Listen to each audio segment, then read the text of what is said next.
ਵਾਹਿਗੁਰੂ ਜੀ ਕਾ ਖਾਲਸਾ ਵਾਹਿਗੁਰੂ ਜੀ ਕੀ ਫਤਿਹ। ਅਸਲਾਮ ਵਾਲੇਕੁਮ ਆਦਾਬ ਅਰਜ਼ ਮੈਂ ਤੁਹਾਡੀ host Neelam Khurd TV for ਸਾਰੇ ਦਰਸ਼ਕਾਂ ਤੇ ਸਰੋਤਿਆਂ ਨੂੰ ਜੀ ਆਇਆਂ ਕਹਿੰਦੀਆਂ ਪ੍ਰੋਗਰਾਮ ਸੱਚਾ ਸੱਚ ਵਿੱਚ ਜਿਹੜੇ ਇਸ ਪ੍ਰੋਗਰਾਮ ਨਾਲ ਦੇਸ਼ਾਂ ਵਿਦੇਸ਼ਾਂ ਤੋਂ ਜੁੜ ਚੁੱਕੇ ਨੇ। ਖਾਲਸਾ ਅਫੇਅਰ ਸੈਂਟਰ ਦੇ ਸੰਚਾਲਕ ਡਾਕਟਰ ਮਨਜੀਤ ਸਿੰਘ ਸਟੂਡੀਓ 'ਚ ਮੇਰੇ ਨਾਲ ਸ਼ਾਮਲ ਨੇ। ਉਹਨਾਂ ਨਾਲ ਗੱਲਬਾਤ ਕਰਕੇ ਅੱਜ ਦੇ ਅਹਿਮ ਇਸ਼ੂ ਉੱਪਰ ਉਹਨਾਂ ਤੋਂ ਉਹਨਾਂ ਦਾ ਤਜ਼ੀਆ ਜਾਣਦੇ ਹਾਂ। ਜੀ ਡਾਕਟਰ ਸਾਹਿਬ ਵਾਹਿਗੁਰੂ ਜੀ ਕਾ ਖਾਲਸਾ ਵਾਹਿਗੁਰੂ ਜੀ ਕੀ ਫਤਿਹ। हाँ जी नीलम कौर जी ਤੁਹਾਨੂੰ ਵੀ ਤੇ ਦੁਨੀਆ ਭਰ ਚ ਬੈਠੇ ਸਾਡੇ ਬਹੁਤ ਹੀ ਪਿਆਰੇ ਸੋਹਣੇ ਸਿਆਣੇ ਟੀਵੀ 84 ਦੇ ਦਰਸ਼ਕਾਂ ਨੂੰ ਵੀ ਵਾਹਿਗੁਰੂ ਜੀ ਕਾ ਖਾਲਸਾ ਵਾਹਿਗੁਰੂ ਜੀ ਕੀ ਫਤਿਹ। ਸਾਡੇ ਬਹੁਤ ਹੀ ਪਿਆਰੇ ਮੁਸਲਮਾਨ ਭੈਣਾਂ ਭਰਾਵਾਂ ਨੂੰ ਅਸਲਾਮ ਅਲੈਕਮ।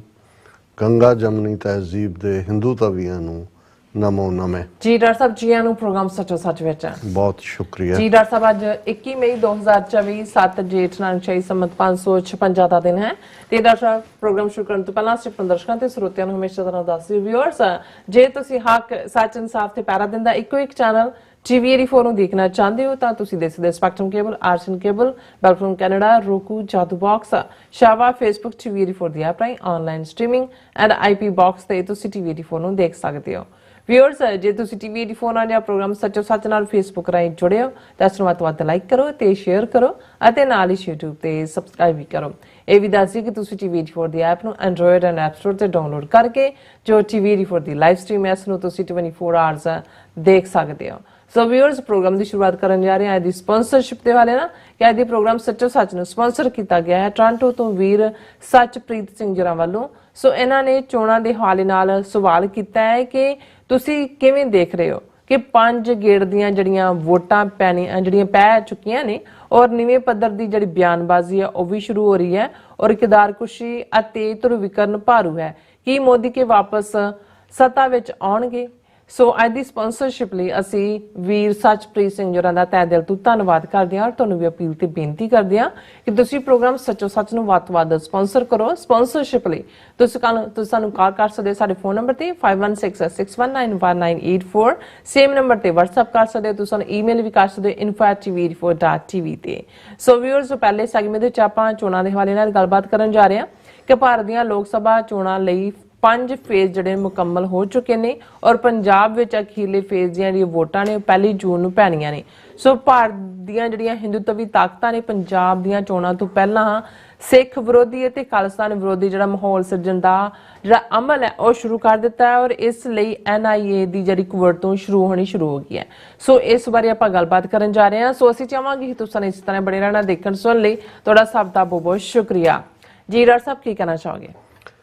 देखो मैं क्या भी तुसी 4 दिन बाद आए हो कोई माफी मंगोगे कोई दसोगे की होया? तुसी तो ਸਿੱਧਾ ਹੀ ਜਿਹੜਾ ਭੰਗਿਆਂ ਵਾਲੀ ਤੋਪ ਦਾ ਫਾਇਰ ਕਰਤਾ ਕਿ ਵੀ ਦੱਸੋ ਤੁਸੀਂ ਦੱਸੋਗੇ ਆਪਣੇ ਜ਼ੁਬਾਨੀ ਤੁਸੀਂ ਦੱਸੋਗੇ ਤੁਹਾਡੀ ਕਾਰਵਾਈਆਂ ਮੇਰੀ ਕੋਈ ਕਾਰਵਾਈ ਨਹੀਂ। ਮੋਦੀ ਜਿਹੜਾ ਉੱਡ ਕੇ ਖੱਬੇ ਜਾਏਗਾ ਕਿ ਸੱਜੇ ਜਾਏਗਾ? ਤੁਸੀਂ ਤਾਂ ਵਿੱਚ ਵਿਚਾਲੇ ਕੋਈ ਰੱਖਿਆ ਨਹੀਂ, ਸਿੱਧਾ ਹੀ ਫਾਇਰ ਕੀਤਾ ਜੀ।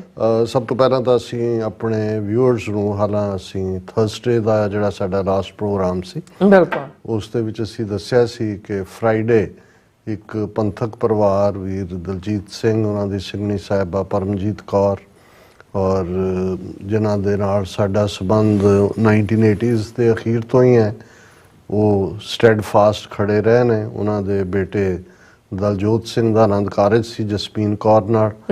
ਹੁਣ ਇਹ ਵੀ ਇੱਕ ਕੋਵਿਡ ਤੋਂ ਬਾਅਦ ਜ਼ਿਆਦਾ ਰਿਵਾਜ ਸ਼ੁਰੂ ਹੋ ਗਿਆ। ਯੂਜਲੀ ਤਾਂ ਵੀਕਐਂਡ ਦੇ ਉੱਤੇ ਹੀ ਮੈਰਿਜਸ ਹੁੰਦੀਆਂ ਸੀ ਲੇਕਿਨ ਹੁਣ ਕਿਉਂਕਿ ਪਤਾ ਨਹੀਂ ਜਾਂ ਤਾਂ ਪਾਰਟੀ ਕਲਚਰ ਨੇ ਵੀਕਐਂਡ ਸੰਭਾਲ ਲਿਆ ਜਾਂ ਹੁਣ ਇੰਨੀ ਆਪਣੀ ਆਬਾਦੀ ਹੋ ਗਈ ਹੈ ਕਿ ਵੀ ਮੈਂ ਕਈ ਵਾਰੀ ਦੇਖਦਾ ਕਿ 5 ਦਿਨ ਹੀ ਵਰਕਿੰਗ ਡੇਜ਼ ਦੇ ਵਿੱਚ ਵੀ ਦਿਨ ਰੱਖਿਆ ਹੁੰਦਾ। ਔਰ ਦੂਸਰੇ ਪਾਸੇ ਵੀ ਜਿਹੜਾ ਪਰਿਵਾਰ ਜਿਨ੍ਹਾਂ ਦੀ ਬੱਚੀ ਜਸਮੀਨ ਕੌਰ ਹੈ ਉਹਨਾਂ ਦਾ ਵੀ ਜਿਹੜਾ ਸੰਬੰਧ ਗੁਰਦੁਆਰਾ ਗ੍ਰੈਂਡ ਰੌਕ ਪੰਥਕ ਹਲਕਿਆਂ ਨਾਲ ਰਿਹਾ। ਸੋ ਦੋਨੋਂ ਪਾਸਿਓਂ ਕਾਫੀ ਦੂਰ ਦਰਾਡਿਓਂ ਬਾਹਰਲੇ ਮੁਲਕਾਂ ਤੋਂ ਵੀ ਸਾਡੇ ਪੰਥਕ ਪਿੰਡ ਦੇ ਵਿੱਚ ਜਿਹੜੇ ਸੇਵਾ ਕਰਨ ਵਾਲੇ ਸਿੰਘ ਸਿੰਘਣੀਆਂ ਨੇ ਉਹ ਪਹੁੰਚੇ ਹੋਏ ਸੀ। ਸੋ ਸਾਡੇ ਲਈ ਇਸ ਪਰਿਵਾਰ ਦੀ ਇਸ ਖੁਸ਼ੀ ਦੇ ਵਿੱਚ ਸ਼ਮੂਲੀਅਤ ਅਸਲ 'ਚ ਪੰਥਕ ਇਕੱਠ ਦੇ ਵਿੱਚ ਹੀ ਸ਼ਮੂਲੀਅਤ ਸੀ। ਔਰ ਹਾਲਾਂਕਿ ਮੇਰਾ ਸਬੰਧ ਤਾਂ ਸਿਰਫ ਜਿਹੜਾ ਗੁਰਦੁਆਰਾ ਸਾਹਿਬ ਦੇ ਆਨੰਦ ਕਾਰਜ ਦੇ ਸਮਾਗਮ ਤੱਕ ਹੁੰਦਾ ਹੈ। ਬਾਕੀ ਤਾਂ ਜੋ ਵੀ ਅੱਜ ਕੱਲ੍ਹ ਆਨੰਦ ਕਾਰਜ ਦੇ ਨਾਂ ਥੱਲੇ ਹਫਤਾ ਜੋ ਕੁਝ ਚੱਲਦਾ ਹੈ ਜਿਹਦੇ 'ਚੋਂ ਬਹੁਤ ਸਾਰਾ ਕੁਝ ਐਸਾ ਉਦਾਸ ਕਰਨ ਵਾਲਾ ਹੈ, ਇਹਦੇ ਤੇ ਫਿਰ ਅਸੀਂ ਕਦੇ ਗੱਲ ਕਰਾਂਗੇ ਕਿਉਂਕਿ ਇੱਕ ਐਸਾ ਵਹਿਣ ਹੈ ਜਿਸ ਦੇ ਵਿੱਚ ਸਾਰੇ ਰੁੜਦੇ ਜਾਂਦੇ ਨੇ ਔਰ ਕੋਈ ਜੇ ਰੋਕਣ ਦੀ ਕੋਸ਼ਿਸ਼ ਵੀ ਕਰਦਾ ਹੈ ਕਈ ਵਾਰ ਇੰਨੇ ਪ੍ਰੈਸ਼ਰ ਉਹ ਬੱਚਿਆਂ ਦੇ ਪੱਖ ਤੋਂ ਹੋਣ ਜਾਂ ਲੋਕ ਕੀ ਕਹਿਣਗੇ ਔਰ ਕਈ ਵਾਰ ਸ਼ਾਇਦ ਬੀਬੀਆਂ ਦਾ ਪ੍ਰੈਸ਼ਰ ਜ਼ਿਆਦਾ ਹੁੰਦਾ ਹੈ ਕਿਉਂਕਿ ਇਹ ਇੱਕ ਇਸ ਕਿਸਮ ਦੀ ਧਾਰਨਾ ਬਣਦੀ ਜਾਂਦੀ ਹੈ ਜਦੋਂ ਇੱਕ ਪਾਸੇ ਅਸੀਂ ਰਹਿਤਨਾਮਿਆਂ ਔਰ ਦੂਸਰਿਆਂ ਦੇ ਵਿੱਚ ਸਾਦਗੀ ਦੇ ਜੀਵਨ ਦੀ ਗੱਲ ਔਰ ਇਸ ਦੇ ਵਿੱਚ ਬੜਾ ਪਰਉਪਕਾਰ ਮੰਨਿਆ ਜਾਂਦਾ ਸੀ ਕਿ ਕੋਈ ਗਰੀਬ ਸਿੱਖ ਦੀ ਬੱਚੀ ਦਾ ਰਿਸ਼ਤਾ ਲੈ ਇਹਨੂੰ ਪਰਉਪਕਾਰ ਮੰਨਿਆ ਜਾਂਦਾ ਸੀ ਕਿਉਂਕਿ ਜ਼ਾਹਰ ਹੈ ਕਿ ਬੱਚੀਆਂ ਦਾ ਜਿਸ ਘਰ 'ਚ ਹੁੰਦੀਆਂ ਨੇ ਉਹਨਾਂ ਦਾ ਪਾਲਣ ਪੋਸ਼ਣ ਔਰ ਉਹਨਾਂ ਦੀ ਹੁਣ ਦੇ ਪੀਰੀਅਡ 'ਚ ਐਜੂਕੇਸ਼ਨ ਦੇ ਉੱਤੇ ਹੀ ਬਰਾਬਰ ਪੇਰੈਂਟਸ ਨੇ ਖਰਚ ਕੀਤਾ ਹੁੰਦਾ ਪਰ ਇੱਕ ਇਸ ਕਿਸਮ ਦੀ ਹਨੇਰੀ ਝੁੱਲੀ ਹੋਈ ਹੈ ਚਾਰ ਚਫੇਰੇ ਔਰ ਇਹਦੇ 'ਚ ਡਾਇਸਪੋਰਾ ਸਿੱਖਾਂ ਨੇ ਮੈਂ ਸਮਝਦਾ ਵੀ ਜ਼ਿਆਦਾ ਰੋਲ ਅਦਾ ਕੀਤਾ ਪੰਜਾਬ ਦੇ ਵਿੱਚ ਵੀ ਜਿਸ ਤੇ 2-3 ਬੱਚੀਆਂ ਹੋਣ ਤੇ ਉਹਨਾਂ ਦੇ ਲਈ ਤਾਂ ਇਹ ਔਖਾ ਹੋ ਜਾਂਦਾ ਕਿ ਵੀ ਜਿੰਨੇ ਕੁ ਖਰਚਿਆਂ ਵਾਲੇ ਵਿਆਹ ਨੇ ਕਿਉਂਕਿ ਉਹੀ ਐਕਸਪੈਕਟੇਸ਼ਨ ਸਮਾਜ ਦਾ ਲੈਵਲ ਵੀ ਉਸ ਲੈਵਲ ਤੇ ਚਲਾ ਜਾਂਦਾ ਪਰ ਕੁੱਲ ਮਿਲਾ ਕੇ ਅਸੀਂ ਸਮਝਦੇ ਹਾਂ ਕਿ ਵੀ ਇਹ ਠੀਕ ਹੈ ਕਿ ਇਹ ਵੀ ਇੱਕ ਆਰਗੂਮੈਂਟ ਹੁੰਦਾ ਜੀ ਫਿਰ ਅਸੀਂ ਜਿਹੜੇ ਕਮਾਉਂਦੇ ਆ ਹੋਰ ਕਿੱਥੇ ਦਿਖਾਉਣ ਇਹ ਵੀ ਨਹੀਂ ਠੀਕ ਨਹੀਂ ਹੈ ਰੁਝਾਨ ਔਰ ਇਸ ਪੱਖੋਂ ਜਦੋਂ ਅਸੀਂ ਇਵਨ ਸੁਧਾਰਵਾਦੀ ਲਹਿਰਾਂ ਦਾ ਜ਼ਿਕਰ ਕਰਦੇ ਹਾਂ ਤੇ ਉਦੋਂ ਵੱਧ ਤੋਂ ਵੱਧ ਜਿਹੜਾ ਉਹ 5 ਕਕਾਰ ਭੇਟ ਕਰਨੇ ਜਾਂ ਉਸ ਕਿਸਮ ਦਾ ਹੀ ਸਿੱਧਾ ਜਿਹਾ ਤਰੀਕਾ ਸੀ ਔਰ 1 ਰੁਪਈਆ ਲੈ ਕੇ ਜਾਂ ਚਲੋ ਇਹ ਤਾਂ ਹੈ ਕਿ ਬਾਹਰ ਕੋਈ ਦਾਜ ਦਹੇਜ ਵਾਲੀ ਗੱਲ ਤਾਂ ਨਹੀਂ ਮੈਂ ਕਦੇ ਬਹੁਤਾ ਦੇਖਿਆ ਕਿ ਵੀ ਕੋਈ ਦੇਣ ਲੈਣ ਨੂੰ ਲੈ ਕੇ ਕੋਈ ਬਹੁਤਾ ਝਗੜਾ ਹੁੰਦਾ ਹੋਵੇ ਜਾਂ ਕੋਈ ਲੇਕਿਨ ਇੰਨੇ ਕੁ ਖਰਚੇ ਨੇ ਜਿਸ ਕਿਸਮ ਦੇ ਹਾਲ ਅਰੇਂਜ ਹੁੰਦੇ ਨੇ ਜਿਸ ਕਿਸਮ ਦਾ ਪੂਰਾ ਹਫਤਾ ਚੱਲਦਾ ਉਹ ਮੈਂ ਸਮਝਦਾ ਵੀ ਉਹ ਦਾਜ ਦੇ ਨਾਲੋਂ ਵੀ ਉਹਨੂੰ ਵੀ ਪਿੱਛੇ ਛੱਡਣ ਵਾਲਾ ਕੰਮ ਹੈ ਸੋ ਇਸ ਦੇ ਉੱਤੇ ਸਾਡੇ ਜਿਹੜੇ ਗੁਰਦੁਆਰਿਆਂ ਦੇ ਪ੍ਰਬੰਧਕ ਔਰ ਕੌਮੀ ਲੈਵਲ ਦੇ ਉੱਤੇ ਜਿੱਥੇ ਅਸੀਂ ਆਪਣੀ ਪੋਲੀਟੀਕਲ ਫਰੀडम ਨੂੰ ਸਮਰਪਿਤ ਹੈ ਕਿਉਂਕਿ ਮੇਰੇ ਲਈ ਜਿਹੜੀ ਪ੍ਰਾਇੋਰਟੀ ਉਹਦੇ 'ਚ ਚਲੀ ਜਾਂਦੀ ਹੈ ਲੇਕਿਨ ਹੋਰ ਵੀ ਸ਼ੋਬੇ ਨੇ ਜਿਨ੍ਹਾਂ 'ਚ ਬਹੁਤ ਕੁਝ ਜਿਹੜਾ ਹੈ ਉਹ ਐਸਾ ਵਾਪਰ ਰਿਹਾ ਜਿਸ ਨੂੰ ਸਾਨੂੰ ਸੰਭਾਲਣ ਦੀ ਲੋੜ ਹੈ ਜਿਸ ਦੇ ਉੱਤੇ ਕੋਈ ਚੈੱਕ ਲਾਉਣ ਦੀ ਲੋੜ ਹੈ ਔਰ ਇਹ ਸਾਡੀ ਖਾਲਿਸਤਾਨ ਦੀ ਮੂਵਮੈਂਟ ਵੇਲੇ ਪੰਜਾਬ ਦੇ ਵਿੱਚ ਹਾਲਾਂ ਇੱਕ ਤਬਕੇ ਨੇ ਇਸ ਨੂੰ ਅੰਦਰੂਨੀ ਜ਼ਿੰਦਗੀ 'ਚ ਦਖਲਅੰਦਾਜ਼ੀ ਕਿਹਾ ਸੀ ਪਰ ਜਦੋਂ ਇੱਕ ਸੋਸ਼ਲ ਰਿਫਾਰਮ ਦਾ ਏਜੰਡਾ ਸੀ ਕਿ ਭਾਈ ਬਰਾਤ ਦੇ ਵਿੱਚ ਸਿਰਫ 11 ਬੰਦੇ ਹੀ ਜਾਣਗੇ ਤੇ ਇਹ ਬਹੁਤ ਪਪੂਲਰ ਵੀ ਮੇਸ਼ਰ ਹੋਇਆ ਸੀ ਔਰ ਉਹਦੇ 'ਚ ਬਹੁਤਿਆਂ ਨੇ ਖਾਸ ਤੌਰ ਤੇ ਬੱਚੀ ਵਾਲਿਆਂ ਨੇ ਸੁੱਖ ਦਾ ਸਾਹ ਲਿਆ ਸੀ ਕਿ ਭਾਈ ਸਾਡੇ ਲਈ ਇਹ ਸੁਖੈਣ ਹੋ ਗਿਆ ਪਰ ਹੁਣ ਵਾਪਸ ਉਸ ਕਿਸਮ ਦੇ ਇੱਥੇ ਤਾਂ ਚਲੋ ਜੋ ਚੱਲਦਾ ਹੈ ਘੱਟੋ ਘੱਟ ਆਨੰਦ ਕਾਰਜ ਤਾਂ ਗੁਰਦੁਆਰਿਆਂ 'ਚ ਹੁੰਦੇ ਨੇ ਜਿਹਦੇ 'ਚ ਵੱਡੀ ਪਾਰਟਿਸਿਪੇਸ਼ਨ ਹੁੰਦੀ ਹੈ ਔਰ ਬਾਅਦ 'ਚ ਭਾਵੇਂ ਪਾਰਟੀਆਂ ਦੇ ਨਾਂ ਥੱਲੇ ਜਾਂ ਰਿਸੈਪਸ਼ਨ ਦੇ ਨਾਂ ਥੱਲੇ ਬਹੁਤ ਸਾਰੀ ਮਨਮਤ ਵਾਲਾ ਮਾਹੌਲ ਹੁੰਦਾ ਹੈ ਪਰ ਪੰਜਾਬ 'ਚ ਜਦੋਂ ਇਹ ਹੁਕਮਨਾਮਾ ਲਿਆਂਦਾ ਗਿਆ ਜਦੋਂ ਜਥੇਦਾਰ ਰਣਜੀਤ ਸਿੰਘ ਅਕਾਲ ਤਖਤ ਦੇ ਜਥੇਦਾਰ ਸੀ ਕਿ ਬਈ ਮੈਰਿਜ ਪੈਲੇਸਿਸ ਦੇ ਵਿੱਚ ਗੁਰੂ ਗ੍ਰੰਥ ਸਾਹਿਬ ਦਾ ਸਰੂਪ ਨਹੀਂ ਜਾਏਗਾ ਹੁਣ ਜਿਹੜਾ ਇੰਟੈਂਟ ਤਾਂ ਠੀਕ ਸੀ ਕਿਉਂਕਿ ਮੈਰਿਜ ਪੈਲੇਸਿਸ ਵਾਲਿਆਂ ਨੇ ਇਹ ਕਰ ਲਿਆ ਸੀ ਵੀ ਜਿੱਥੇ ਉਹ ਬਾਕੀ ਉਹਨਾਂ ਨੇ ਪ੍ਰਬੰਧ ਕੀਤੇ ਹੋਏ ਸੀ ਉੱਥੇ ਇੱਕ ਅੱਧਾ ਕਮਰਾ ਰੱਖਿਆ ਸੀ ਉੱਥੇ ਪ੍ਰਕਾਸ਼ ਰੱਖਿਆ ਹੋਇਆ ਸੀ ਵਿਆਹ ਉੱਥੇ ਹੀ ਕਰਕੇ ਨਾਲ ਹੀ ਜਿਹੜਾ ਉਹ ਦੂਸਰਾ ਕੰਮ ਸ਼ੁਰੂ ਹੋ ਜਾਂਦਾ ਸੀ ਤੇ ਮਕਸਦ ਤਾਂ ਗੁਰੂ ਗ੍ਰੰਥ ਸਾਹਿਬ ਦੇ ਅਪਮਾਨ ਨੂੰ ਰੋਕਣਾ ਸੀ ਲੇਕਿਨ ਇਸ ਦਾ ਅਸੀਂ ਅਸਰ ਦੇਖਦੇ ਹਾਂ ਵੀ ਕਿਵੇਂ ਕੀ ਹੋਇਆ ਉਸ ਦਾ ਇੱਕ ਅਸਰ ਤਾਂ ਇਹ ਹੋਇਆ ਕਿ ਵੀ ਹੁੰਦਾ ਇਹ ਹੈ ਵੀ ਜਿਨ੍ਹਾਂ ਨੇ ਵਿਆਹ ਜਿਨ੍ਹਾਂ ਦਾ ਹੁੰਦਾ ਹੈ ਉਹ ਸਿੱਧਾ ਹੀ ਜਿਹੜੇ ਇਨਵਾਈਟੀ ਨੇ ਉਹਨਾਂ ਨੂੰ ਐਡਰੈਸ ਹੀ ਉਸ ਮੈਰਿਜ ਪੈਲੇਸ ਦਾ ਜਾਂ ਉਸ ਰਿਜ਼ੋਰਟ ਦਾ ਦਿੰਦੇ ਨੇ ਜਿੱਥੇ ਉਹਨਾਂ ਨੇ ਰੱਖਿਆ ਹੁੰਦਾ ਆਨੰਦ ਕਾਰਜ ਦੇ ਲਈ ਮੁੰਡਾ ਕੁੜੀ ਤੇ ਉਹਦੇ ਮਾਪਿਓ ਜਾਂ 2-3 ਭੈਣ ਭਰਾ ਉਹੀ ਉੱਥੇ ਗਏ ਹੁੰਦੇ ਨੇ ਬਾਕੀ ਸਾਰਾ ਗੁਰਦੁਆਰਾ ਖਾਲੀ ਹੁੰਦਾ ਉਹੀ ਕਰਾ ਕੇ ਸਿੱਧੇ ਜਿਹੜੇ ਨੇ ਤੇ ਲੋਕ ਸਿੱਧੇ ਰਿਸੈਪਸ਼ਨ ਤੇ ਆ ਰਹੇ ਹੁੰਦੇ ਨੇ ਔਰ ਉੱਥੇ ਫਿਰ ਜੋ ਦਿਨ ਵੇਲੇ ਹੀ ਚੱਲ ਰਿਹਾ ਹੁੰਦਾ ਨਾਚ ਗਾਣੇ ਦੇ ਨਾਂ ਥੱਲੇ ਉਹ ਜਿਹੜਾ ਉਹ ਉਸ ਨੂੰ ਬੇਸ਼ਰਮੀ ਦੀ ਤੁਸੀਂ ਸ਼ਿਖਰ ਕਹਿ ਸਕਦੇ ਹੋ ਸੋ ਜਿਹੜਾ ਇੱਕ ਮਾੜਾ ਮੋਟਾ ਓਕੇਜ਼ਨ ਹੁੰਦਾ ਸੀ ਕਿ ਵੀ ਹੁਣ ਤਾਂ ਚਲੋ ਟਾਈਮ ਦਾ ਵੀ ਕੋਈ ਖਿਆਲ ਨਹੀਂ ਹੈ ਜਿਹੜਾ ਹੋਣਾ ਵੀ ਨਹੀਂ ਚਾਹੀਦਾ ਟਾਈਮ ਨਾਲ ਇੱਕ ਹੁੰਦਾ ਸੀ ਜੀ 12 ਵਜੇ ਤੱਕ ਲਾਵਾਂ ਪੜ੍ਹੀਆਂ ਜਾਣ ਸੋ ਉਦੋਂ ਤੱਕ ਜਿਹੜੇ ਈਵਨ ਸ਼ਰਾਬੀ ਵੀ ਹੁੰਦੇ ਸੀ ਉਹ ਵੀ ਉਦੋਂ ਤੱਕ ਰੋਕ ਕੇ ਰੱਖਦੇ ਸੀ ਵੀ ਆਨੰਦ ਪੜ੍ਹਾ ਲਈਏ ਜੀ ਉਸ ਤੋਂ ਬਾਅਦ ਅਸੀਂ ਦੇਖਾਂਗੇ ਤੇ ਹੁੰਦਾ ਫਿਰ ਇਹੀ ਹੈ ਹੁਣ ਤਾਂ ਉੱਥੇ ਤਾਂ ਬਿਲਕੁਲ ਹੀ ਕੰਮ ਮੁੱਕ ਗਿਆ ਫਿਰ ਜੇ ਉਹਦੇ ਤੇ ਪਾਬੰਦੀ ਹੋਈ ਤਾਂ ਬਾਹਰਲੇ ਅਮੀਰ ਸਿੱਖਾਂ ਨੇ ਡੈਸਟੀਨੇਸ਼ਨ ਵੈਡਿੰਗ ਕੱਢ ਲਿਆ ਕਿ ਜੀ ਫਲਾਂ ਤੇ ਚਲੇ ਜਾਓ ਢਿਮਕੇ ਤੇ ਚਲੇ ਜਾਓ ਪਤਾ ਨਹੀਂ ਕਿੱਥੇ ਰੇਤੇ ਦੇ ਉੱਤੇ ਪ੍ਰਕਾਸ਼ ਕੀਤਾ ਹੁੰਦਾ ਰਜਾ ਕੇ ਦੂਜਾ ਕੀਤਾ ਹੁੰਦਾ ਉਸ ਕਿਸਮ ਦੇ ਜਿਹੜੇ ਨੇ ਉਹ ਗ੍ਰੰਥੀ ਵੀ ਲੱਭ ਲਏ ਹੋਏ ਨੇ ਉਹਨਾਂ ਨੇ ਹੁਣ ਇਸ ਦੇ ਉੱਤੇ ਵੀ ਜਦੋਂ ਫਿਰ ਪਹਿਰਾਵੇ ਨੂੰ ਲੈ ਕੇ।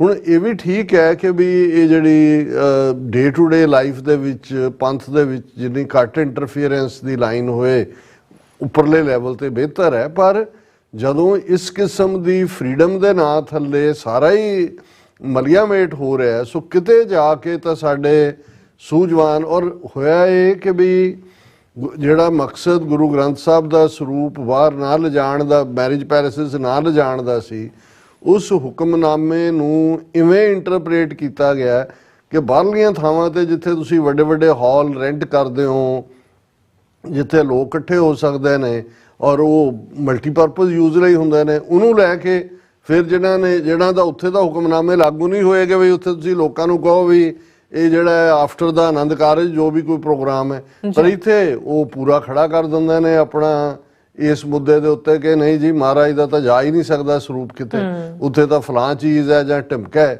ਸੋ ਇਸ ਕਿਸਮ ਦੀਆਂ ਚੀਜ਼ਾਂ, ਹਾਲਾਂਕਿ ਡੂਜ਼ ਐਂਡ ਡੋਂਟਸ ਕੋਈ ਬਹੁਤਾ ਜਦੋਂ ਆ ਜਾਣ ਤੇ ਇਹਦੇ ਥੱਲੇ ਆਪਸੀ ਕਮਿਊਨਿਟੀ ਦੇ ਵਿੱਚ ਡਿਵੀਜ਼ਨ ਹੁੰਦਾ, ਪਰ ਇਹ ਪ੍ਰੋਬਲਮਸ ਨੇ ਜਿਹੜੀਆਂ ਵਿਦਨ ਕਮਿਊਨਿਟੀ ਚੱਲ ਰਹੀਆਂ। ਪਰ ਬਾਈ ਐਂਡ ਲਾਰਜ ਜਿਹੜਾ ਆਨੰਦ ਕਾਰਜ ਫਰਾਈਡੇ ਦਾ ਉਹ ਵੈਲ ਅਟੈਂਡਡ ਵੀ ਸੀ, ਬੜੇ ਚੰਗੇ ਮਾਹੌਲ ਦੇ ਵਿੱਚ।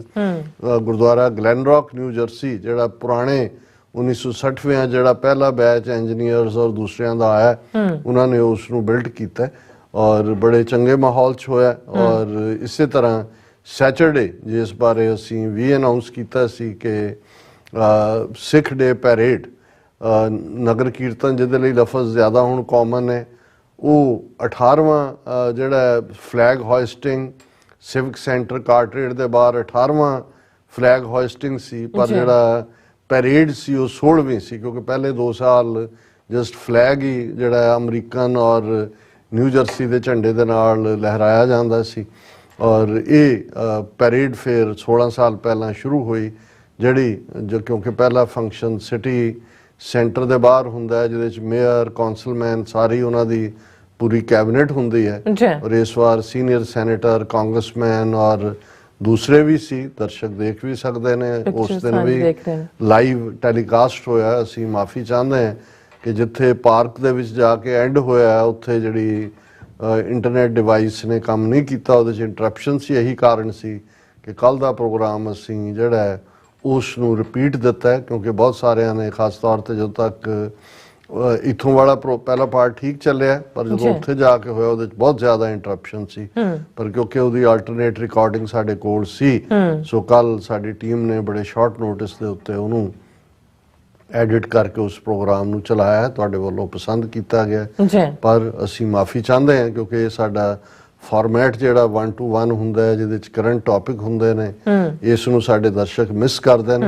ਪਰ ਦੂਸਰੇ ਪਾਸੇ ਸਾਨੂੰ ਇਹ ਵੀ ਹੁੰਦਾ ਹੈ ਵੀ ਜਿਹੜੀਆਂ ਗੁਰਦੁਆਰਾ ਕਮੇਟੀਆਂ ਖਾਸ ਤੌਰ ਤੇ ਜਿਵੇਂ ਕਾਰਟਰੇਟ ਗੁਰਦੁਆਰਾ ਸਿੰਘ ਸਭਾ ਜਿਹਨੇ ਲੀਡ ਲਈ, ਇਹ ਸਾਰੇ ਰਿਪਰੈਜ਼ੈਂਟੇਟਿਵ ਸਾਰੇ ਪਾਸਿਓਂ ਆਏ ਹੁੰਦੇ ਨੇ, ਇਹ ਐਂਡੋਰਸਮੈਂਟ ਵੀ ਹੁੰਦੀ ਹੈ। ਦੇਖੋ ਅਲਟੀਮੇਟਲੀ ਸਾਡਾ ਮਕਸਦ ਕੋਈ ਗੱਲਾਂ ਸੁਣਾਉਣਾ ਤਾਂ ਨਹੀਂ ਹੈ, ਅਸੀਂ ਇੱਕ ਨਿਸ਼ਾਨੇ ਨੂੰ ਲੈ ਕੇ ਤੁਰੇ ਔਰ ਉਹ ਨਿਸ਼ਾਨਾ ਖਾਲਿਸਤਾਨ ਦੀ ਪ੍ਰਾਪਤੀ ਦਾ ਹੈ। ਔਰ ਇਹਨਾਂ 12-13 ਸਾਲਾਂ 'ਚ TV 84 ਨੇ ਆਪਣਾ ਘੱਟੋ ਘੱਟ ਇਹ ਮੁਕਾਮ ਹਾਸਲ ਜ਼ਰੂਰ ਕਰ ਲਿਆ ਹੈ ਕਿ ਕੋਈ ਵੀ ਇਸ ਕਿਸਮ ਦੀ ਪੰਥਕ ਐਕਟੀਵਿਟੀ ਜਿਹੜੀ ਹੈ ਉਸ ਨੂੰ ਕਵਰ ਜਿਹੜਾ ਹੈ ਉਹ ਕੀਤੇ ਬਿਨਾਂ ਅਸੀਂ ਨਹੀਂ ਰਹਿੰਦੇ। ਔਰ ਮੈਂ ਆਪਣੀ ਪ੍ਰੈਜੈਂਟੇਸ਼ਨ 'ਚ ਵੀ ਕਿਹਾ ਸੀ ਕਿ ਆ ਜਿਹੜੀ ਮਿੱਟੀ ਵਾਜਾਂ ਮਾਰਦੀ ਤੇ ਫਲਾਣਾ 300 ਤੋਂ ਜ਼ਿਆਦਾ TV ਚੈਨਲ ਪੰਜਾਬੀ ਮਾਂ ਬੋਲੀ ਦੇ ਨਾਂ ਥੱਲੇ ਕਿੱਥੇ ਨੇ, ਕਿੱਥੇ ਹੈ ਕਵਰੇਜ, ਕਿਉਂਕਿ ਉਹਨਾਂ ਨੂੰ ਇਹ ਸੂਟ ਹੀ ਨਹੀਂ ਕਰਦਾ ਹੈ। ਉਹਨਾਂ ਨੇ ਉਹੀ ਤੁਹਾਨੂੰ ਲਚਰਪੁਣੇ ਤੇ ਦੂਜੇ ਤੀਜੇ 'ਚ ਜਾਂ ਇੰਡੀਅਨ ਸਟੇਟ ਦਾ ਵਰਜ਼ਨ ਉਹੀ ਦਿਖਾਣਾ। ਸੋ ਇਸ ਪੱਖੋਂ ਵੀ ਸਾਡਾ ਫਰਜ਼ ਬਣ ਜਾਂਦਾ ਵੀ ਅਸੀਂ ਫਿਰ ਸੀਮਤ ਨੇ ਸਾਡੇ ਕੋਲ ਸਾਧਨ, ਇੱਕੋ ਵੇਲੇ ਅਸੀਂ ਸਾਰੇ ਪਾਸੇ ਨਹੀਂ ਹੋ ਸਕਦੇ। ਹਾਲਾਂਕਿ ਆਉਣ ਵਾਲੇ ਪੀਰੀਅਡ 'ਚ ਅਗੇਨ ਅਗਲੇ ਹਫ਼ਤਿਆਂ ਦੇ ਵਿੱਚ ਮੇਰੀ ਟਰੈਵਲ ਥੋੜੀ ਬਹੁਤ ਹੋਣੀ ਹੈ, ਲੇਕਿਨ ਅਸੀਂ ਕੋਸ਼ਿਸ਼ ਕਰਾਂਗੇ, ਸਾਡੀ ਟੈਕਨੀਕਲ ਟੀਮ ਇਸ ਤੇ ਕੰਮ ਕਰ ਰਹੀ ਹੈ ਕਿ ਮੈਂ ਆਪਣਾ ਵੀਲੌਗ ਵੀ ਸ਼ੁਰੂ ਕਰਨ ਦੀ ਲਾਈਨ ਹੋਏਗੀ ਕਿ ਜੇ ਇਸ ਕਿਸਮ ਦਾ ਹੁੰਦਾ ਹੈ ਤੇ ਜੇ ਕੋਈ ਕਰੰਟ ਇਵੈਂਟ ਹੈ ਉਸ ਦੇ ਉੱਤੇ ਅਸੀਂ ਆਪਣੀ ਕੁਇਕ ਜਿਹੜੀ ਹੈ ਉਹ ਕਮੈਂਟਰੀ ਦੇ ਸਕੀਏ। ਸੋ ਅਸੀਂ ਅਗੇਨ ਵਾਪਸ ਜਿਹੜਾ ਹੈ ਤੁਹਾਡੇ ਰੂਬਰੂ ਹੈ। ਔਰ ਜਿਵੇਂ ਅੱਜ ਦੇ ਪ੍ਰੋਗਰਾਮ ਨੂੰ ਸਚਪ੍ਰੀਤ ਸਿੰਘ ਟੋਰਾਂਟੋ ਉਹਨਾਂ ਨੇ ਸਪਾਂਸਰ ਕੀਤਾ ਹੈ ਔਰ ਬਹੁਤ ਸਾਰਿਆਂ ਦਾ ਇਸ ਵੇਲੇ ਜੇ ਤੁਸੀਂ ਕੁੱਲ ਮਿਲਾ ਕੇ ਦੇਖੋ ਜਿਹੜੀ ਸਾਊਥ ਏਸ਼ੀਆ ਦੀਆਂ ਬਾਕੀ ਖਬਰਾਂ ਵੀ ਨੇ ਉਹ ਸਾਰੀਆਂ 3rd 4th ਪੇਜ ਤੇ ਚਲੀਆਂ ਜਾਂਦੀਆਂ ਨੇ। ਲੈ ਦੇ ਕੇ ਜਿੰਨੇ ਵੀ ਉੱਥੇ ਆਪਣੇ ਆਪ ਨੂੰ ਕੋਈ ਐਕਸਪਰਟ ਕਹਿਣ ਵਾਲਾ ਜਿਹੜਾ ਨਹੀਂ ਵੀ ਹੈ ਉਹ ਵੀ ਐਕਸਪਰਟ ਬਣਿਆ ਹੋਇਆ ਹੈ। ਔਰ ਉਹ ਇਲੈਕਸ਼ਨ ਲੋਕ ਸਭਾ ਦੀਆਂ ਇਲੈਕਸ਼ਨਸ 5 ਫੇਜ਼ਸ ਉਹਦੇ ਮੁਕੰਮਲ ਹੋ ਚੁੱਕੇ ਨੇ, ਸ਼ਾਇਦ 2 ਫੇਜ਼ ਹੋਰ ਨੇ, ਔਰ ਆਲਮੋਸਟ ਜੇ ਮੈਂ ਗਲਤ ਨਾ ਹੋਵਾਂ ਤੇ 75 ਤੋਂ 80% ਸੀਟਾਂ ਦੇ ਉੱਤੇ ਆਲਮੋਸਟ ਡਿਸੀਜਨ ਹੋ ਚੁੱਕਾ ਹੈ, ਉਹ ਬਕਸਿਆਂ 'ਚ ਬੰਦ ਹੈ। ਔਰ ਲਾਸਟ ਫੇਜ਼ ਜਿਹੜਾ ਹੈ ਉਹ ਪੰਜਾਬ ਔਰ ਕੁਝ ਹੋਰ ਇਲਾਕੇ ਸ਼ਾਇਦ ਹਰਿਆਣੇ ਦੇ ਔਰ ਕੋਈ ਹੋਰ ਪਤਾ ਨਹੀਂ ਕਿਸ ਢੰਗ ਨਾਲ ਇਹਨਾਂ ਨੇ ਮਾਰਕ ਕੀਤਾ ਹੈ। ਹਾਲਾਂ ਅਸੀਂ ਇਹ ਪਹਿਲਾਂ ਹੀ ਕਿਹਾ ਸੀ ਕਿ ਵੀ 1 ਜੂਨ ਦਾ ਦਿਨ ਰੱਖਣਾ ਇਹ ਸਿੱਖਾਂ ਦੇ ਜ਼ਖਮਾਂ ਤੇ ਲੂਣ ਛਿੜਕਣਾ ਵੀ ਹੈ। ਔਰ ਦੂਸਰੇ ਪਾਸੇ ਤੁਸੀਂ ਜੇ ਦੇਖੋ ਵੀ ਆਲਰੇਡੀ ਗਰਮੀ ਜਿਹੜੀ ਹੈ, ਜਿਹੜਾ ਹੁਣ ਚੌਥੇ ਪੰਜਵੇਂ ਫੇਜ਼ ਦਾ ਜੋ ਹਾਲ ਹੋਇਆ ਵੀ ਟੈਂਪਰੇਚਰ 110 ਨੂੰ ਟੱਚ ਕੀਤਾ ਹੋਇਆ, ਬਹੁਤ ਬੁਰਾ ਹਾਲ ਹੈ। ਤੇ ਜਦੋਂ ਤੱਕ 1 ਜੂਨ ਆਉਣੀ ਹੈ ਉਦੋਂ ਤੱਕ ਅੰਦਾਜ਼ਾ ਲਾਓ ਵੀ ਟੈਂਪਰੇਚਰ ਕੀ ਹੋਏਗਾ। ਔਰ ਇਹ ਪਹਿਲੇ ਫੇਜ਼ਸ ਦੇ ਵਿੱਚ ਵੀ ਇੱਧਰ ਦਾ ਹੋ ਸਕਦਾ ਸੀ, ਲੇਕਿਨ ਇਹਦੇ ਪਿੱਛੇ ਵੀ ਹਮੇਸ਼ਾ ਹੀ ਇਹ ਇਹਨਾਂ ਦੀ ਸਾਜ਼ਿਸ਼ ਹੀ ਹੁੰਦੀ ਹੈ ਜਦੋਂ ਵੀ ਇਹਨਾਂ ਨੇ ਕੁਝ ਕਰਨਾ ਹੁੰਦਾ ਹੈ ਇਸ ਕਿਸਮ ਦਾ। ਔਰ ਇਸ ਸਾਰੇ ਦੇ ਚਲਦਿਆਂ ਸਾਰੇ ਆਪੋ ਆਪਣੀਆਂ ਰਾਏ ਵੀ ਦੇ ਰਹੇ ਨੇ। ਔਰ ਇਹਨਾਂ ਨੇ ਵੀ ਵੀਰ ਸਚਪ੍ਰੀਤ ਸਿੰਘ ਹੋਰਾਂ ਨੇ ਵੀ ਪੁੱਛਿਆ ਕਿ ਵੀ ਇੱਕ ਪਾਸੇ ਤਾਂ ਨੀਵੇਂ ਪੱਧਰ ਦੀ ਬਿਆਨਬਾਜ਼ੀ, ਉਹ ਤਾਂ ਫਿਰ ਨੀਵਿਆਂ ਨੇ ਨੀਵੀਆਂ ਗੱਲਾਂ ਹੀ ਕਰਨੀਆਂ ਨੇ। ਪਹਿਲਾਂ ਕਿਹੜੇ ਤੁਹਾਨੂੰ ਇਹਨਾਂ ਚੋਂ ਕੋਈ ਚਰਚਿਲ ਤੇ ਰੂਜ਼ਾਵੈਲਟ ਤੇ ਜਿਹੜੇ ਨੇ ਉਹ ਉਸ ਕਿਸਮ ਦੇ ਲੋਕ ਨਜ਼ਰ ਆਉਂਦੇ ਸੀ ਜਿਨ੍ਹਾਂ ਨੂੰ ਤੁਸੀਂ ਜਾਇੰਟ ਜਾਂ ਕਦਾਵਰ ਕਹੋ। ਉਹੀ ਮਰਡਰਰ ਨੇ, ਉਹੀ ਮੋਦੀ ਅਮਿਤ ਸ਼ਾਹ ਜਿਨੇ ਹਜ਼ਾਰਾਂ ਬੇਗੁਨਾਹ ਦਾ ਖੂਨ ਬਹਾਇਆ ਔਰ ਉਸ ਨਫ਼ਰਤ ਦੀ ਜਿਹੜੀ ਹੈ ਪ੍ਰਚਾਰ ਲਾਈਨ ਦੇ ਥੱਲੇ ਹਿੰਦੂ ਹਿਰਦੇ ਸਮਰਾਟ ਬਣੇ। ਔਰ ਹੁਣ ਵੀ ਜੇ ਤੁਸੀਂ ਉਹਦੇ ਪਹਿਲੇ ਫੇਜ਼ ਤੋਂ ਹੀ, ਕਿਉਂਕਿ ਜੇ ਤੁਸੀਂ ਇਹਨਾਂ ਦੇ 5 ਫੇਜ਼ਸ ਦਾ ਓਵਰਆਲ ਮੁਲਾਂਕਣ ਕਰੋਗੇ ਤੇ ਫਿਰ ਤੁਹਾਨੂੰ ਨਜ਼ਰ ਆਏਗਾ ਕਿ ਵੀ ਬਿਆਨਬਾਜ਼ੀਆਂ ਉਸ ਪੱਧਰ ਦੀਆਂ, ਨੀਵੇਂ ਪੱਧਰ ਦੀਆਂ, ਉਹਨਾਂ ਦਾ ਸਰਗਣਾ ਤਾਂ ਮੋਦੀ ਹੈ। ਔਰ ਉਹ ਉਸ ਲੈਵਲ ਤੇ ਹੀ ਲਿਜਾਂਦੇ ਗਏ ਜਿੱਥੇ ਜਿੱਥੇ ਉਹਨਾਂ ਨੂੰ ਲੱਗਾ ਕਿਸ ਹੱਦ ਤੱਕ ਜਾ ਕੇ ਮੁਸਲਮਾਨਾਂ ਦੇ ਖਿਲਾਫ ਨਫ਼ਰਤ ਪੂਰਾ ਪੁੱਜ ਕੇ ਇੱਥੋਂ ਤੱਕ ਕਿ ਭਾਈ ਇਹ ਕਾਂਗਰਸ ਜੋ ਇਹਨਾਂ ਦਾ ਮੈਨੀਫੈਸਟੋ ਹੈ ਇਹ ਤਾਂ ਤੁਹਾਡੇ ਮੰਗਲ ਸੂਤਰ ਜਿਹੜਾ 'ਚ ਉਹ ਖੋਹ ਕੇ ਔਰ ਇਹ ਉਹਨਾਂ ਨੂੰ ਵੰਡ ਦੇਣਗੇ, ਉਸ ਤੁਹਾਡੀ ਪ੍ਰਾਪਰਟੀ ਖੋਹ ਲੈਣਗੇ, ਉਹਨਾਂ ਨੂੰ ਵੰਡਣਗੇ ਜਿਹੜੇ ਜ਼ਿਆਦਾ ਬੱਚੇ ਜੰਮਦੇ ਨੇ, ਜਿਹੜੇ ਨੇ ਉਹ ਘੁਸਪੈਠੀਏ ਨੇ। ਸੋ ਇਹਨਾਂ ਨੂੰ ਕੋਈ ਸ਼ੱਕ ਤਾਂ ਨਹੀਂ ਹੈ ਕਿ ਵੀ ਉਹ ਕੀ ਇਸ਼ਾਰਾ ਹੈ। ਫਿਰ ਹਰ ਥਾਂ ਦੇ ਉੱਤੇ ਜੇ ਉਹ ਹੁਣ ਜਗਨਨਾਥਪੁਰੀ ਗਿਆ ਕੱਲ ਉੱਥੇ ਉੜੀਸਾ ਦੇ ਵਿੱਚ, ਔਰ ਦੂਜੇ ਉੱਥੇ ਕਹਿ ਰਿਹਾ ਜਗਨਨਾਥ ਜੀ ਦਾ ਜਿਹੜਾ ਅੰਦਰ ਜਿਹੜਾ ਖਜ਼ਾਨਾ ਹੈ ਔਰ ਦੂਜਾ ਜਿਹਦੀ ਚਾਬੀ 6 ਸਾਲ ਤੋਂ ਗੁੰਮ ਹੈ ਇਹ ਤਾਂ ਤਮਿਲਨਾਡੂ ਪਹੁੰਚ ਗਈ ਹੈ। ਔਰ ਉਹ ਅੱਜ ਹੀ ਤਮਿਲਨਾਡੂ ਦੇ ਚੀਫ ਮਿਨਿਸਟਰ ਸਟਾਲਿਨ ਨੇ ਕਿਹਾ ਵੀ ਅਸੀਂ ਚੋਰ ਹੈ ਕਿ ਵੀ ਇਹ ਸਾਨੂੰ ਇਹ ਲੇਬਲ ਕੀ ਕਰ ਰਿਹਾ ਹੈ। ਔਰ ਇਸ ਸਾਰੇ ਤੇ ਔਰ ਜੇ ਉਸ ਸਾਰੇ 'ਚ ਇੱਕ ਪਾਸੇ ਉਹਨੂੰ ਵਡਿਆਣ ਦੀ ਲਾਈਨ ਹੈ, ਉਹ ਕੰਗਣਾ ਰਣੌਤ ਨੂੰ ਉਹਦੇ 'ਚੋਂ ਵਿਸ਼ਨੂੰ ਨਜ਼ਰ ਆਉਂਦਾ ਹੈ। ਔਰ ਜਿਹੜਾ ਇਹਨਾਂ ਦਾ ਸਾਮੰਤਾ ਕਿ ਕੀ ਹੈਗਾ ਬੜਾ ਵੋਕਲ ਨੈਗੇਟਿਵ ਬਿਆਨਬਾਜ਼ੀ ਕਰਨ ਵਾਲਾ ਸਾਮੰਤ ਪਾਤਰਾ ਜਿਹੜਾ ਉੱਥੋਂ ਜਗਨਨਾਥਪੁਰੀ ਤੋਂ ਚੋਣ ਲੜ ਰਿਹਾ। ਹੁਣ ਜਗਨਨਾਥ ਜਿਹੜਾ ਹਰੀ ਦਾ, ਵਿਸ਼ਨੂੰ ਦਾ, ਕ੍ਰਿਸ਼ਨ ਦਾ ਆਪਣੇ ਆਪ ਦੇ ਵਿੱਚ ਹੀ ਵੱਡਾ ਨਾਂ ਹੈ ਤੇ ਉੱਥੇ ਸਾਮੰਤ ਪਾਤਰਾ ਕਹਿ ਰਿਹਾ ਕਿ ਜੀ ਜਗਨਨਾਥ ਤਾਂ ਖੁਦ ਮੋਦੀ ਦਾ ਭਗਤ ਹੈ, ਦੇਖੋ ਕਿੰਨੇ ਲੋਕ ਮੋਦੀ ਨੂੰ ਦੇਖਣ ਆਏ ਨੇ। ਔਰ ਉਹਦੇ ਤੇ ਜਦੋਂ ਹੋਇਆ ਜੀ ਨਹੀਂ ਇਹ ਮੇਰੀ ਸਲਿਪ ਆਫ ਟੰਗ ਹੈ। ਸੋ ਮਤਲਬ ਇਹ ਹੈ ਵੀ ਜੇ ਤੁਸੀਂ ਇੱਕ ਪਾਸੇ ਜਿਹੜਾ ਵਿਸ਼ਨੂੰ ਜਾਂ ਜਿਹਨੂੰ ਭਗਵਾਨ ਜਗਨਨਾਥ ਬਣਾਇਆ ਉਹਦੇ ਮੂੰਹ ਚੋਂ ਨਫ਼ਰਤ ਔਰ ਨਫ਼ਰਤ ਦੀ ਝੱਗ ਤੋਂ ਬਿਨਾਂ ਹੋਰ ਕੁਝ ਵੀ ਨਹੀਂ ਨਿਕਲਦਾ ਹੈ, ਪਰ ਦੂਸਰੇ ਪਾਸੇ ਉਹਨੂੰ ਪਤਿਆਣ ਵਡਿਆਣ ਔਰ ਉਸ ਲੈਵਲ ਦੀ ਗੱਲ ਚੱਲ ਰਹੀ ਹੈ ਅਬ ਕੀ ਬਾਰ 400 ਪਾਰ। ਇਹ ਔਰ ਹੁੰਦਾ ਇਹ ਹੈ ਕਿ ਵੀ ਕਿਸ ਕਿਸਮ ਦੀਆਂ ਸਟ੍ਰੈਟਜੀਜ਼ ਬੀਜੇਪੀ ਜਾਂ ਆਰਐਸਐਸ ਦਿੰਦੀ ਹੈ।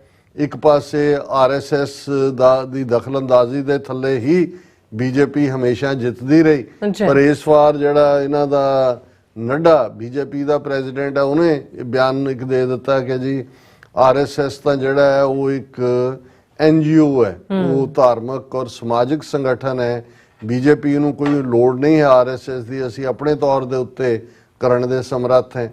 ਹੁਣ ਇਹਨੂੰ ਲੈ ਕੇ ਵੀ ਜਿਹੜੇ ਉਹਨਾਂ ਦੇ ਸੋ ਕਾਲਡ ਐਕਸਪਰਟ ਨੇ ਉਹ ਕਹਿ ਰਹੇ ਨੇ ਜੀ ਕਿ ਇਹਨਾਂ ਨੂੰ ਆਪਣੀ ਹਾਰ ਨਜ਼ਰ ਆ ਰਹੀ ਹੈ, ਜਿਹਦੇ ਕਰਕੇ ਪਹਿਲਾਂ ਹੀ ਡਿਸਟੈਂਸ ਕਰਨਾ ਚਾਹੁੰਦੇ ਨੇ ਤਾਂ ਕਿ ਬੀਜੇਪੀ ਤੱਕ ਹੀ ਉਹ ਰਹੇ।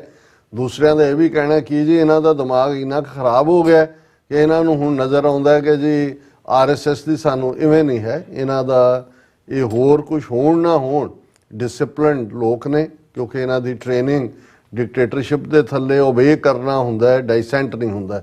ਜੇ ਕੋਈ ਮਾੜਾ ਮੋਟਾ ਇੱਕ ਲਾਈਨ ਵੀ ਜੇ LK ਅਡਵਾਨੀ ਪਾਕਿਸਤਾਨ ਦੇ ਜਿਹੜਾ ਨੈਕਸਟ ਪ੍ਰਾਈਮ ਮਿਨਿਸਟਰ ਸੀ ਵਾਜਪਾਈ ਤੋਂ ਬਾਅਦ ਪਾਕਿਸਤਾਨ ਦੇ ਦੌਰੇ ਤੇ ਗਿਆ, ਕਰਾਚੀ 'ਚ ਕਾਇਦੇ ਆਜ਼ਮ ਦੇ ਮਜ਼ਾਰ ਤੇ ਗਿਆ, ਉੱਥੇ ਉਹਨੇ ਕਿਹਾ ਕਿ ਉਹ ਤਾਂ ਸੈਕੂਲਰ ਸਨ।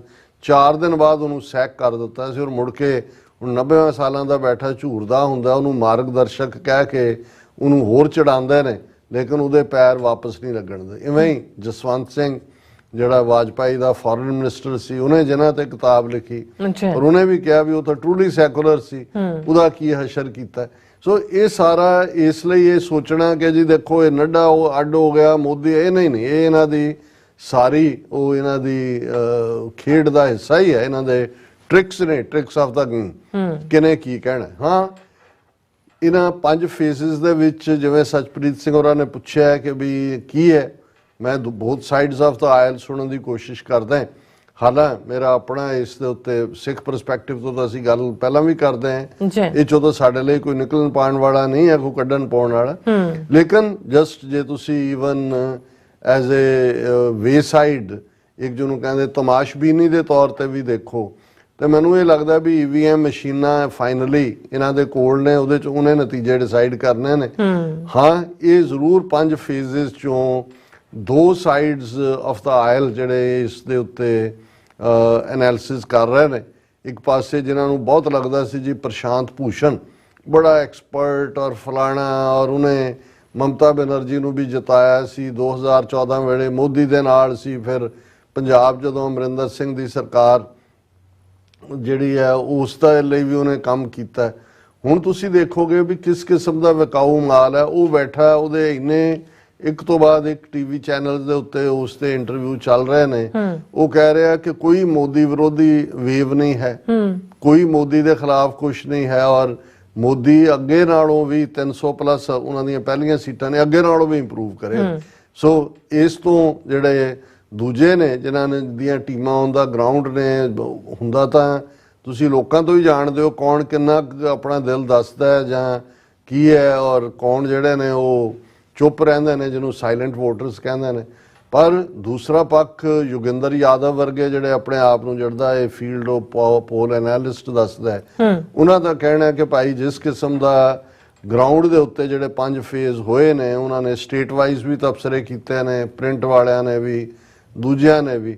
ਉਹਨਾਂ ਦਾ ਕਹਿਣਾ ਹੈ ਕਿ ਵੀ ਇਸ ਵਾਰ ਮੋਦੀ ਦੇ ਲਈ ਜਿਹੜਾ 272 ਚਾਹੀਦੇ ਹੁੰਦੇ ਨੇ ਸਰਕਾਰ ਬਣਾਉਣ ਲਈ, ਮਸੀਂ ਉਸ ਸੰਖੜੇ ਤੱਕ ਪਹੁੰਚ ਸਕੇਗਾ, ਉਸ ਤੋਂ ਵੀ ਘੱਟ ਸਕਦਾ। ਸੋ 300 ਵਾਲਾ 50 ਤੋਂ ਜ਼ਿਆਦਾ ਜਿਹੜੀਆਂ ਨੇ ਉਹ ਸੀਟਾਂ ਉਹ ਲੂਜ਼ ਕਰ ਸਕਦੇ ਨੇ, 50 ਦੇ ਨੇੜੇ ਤੇੜੇ।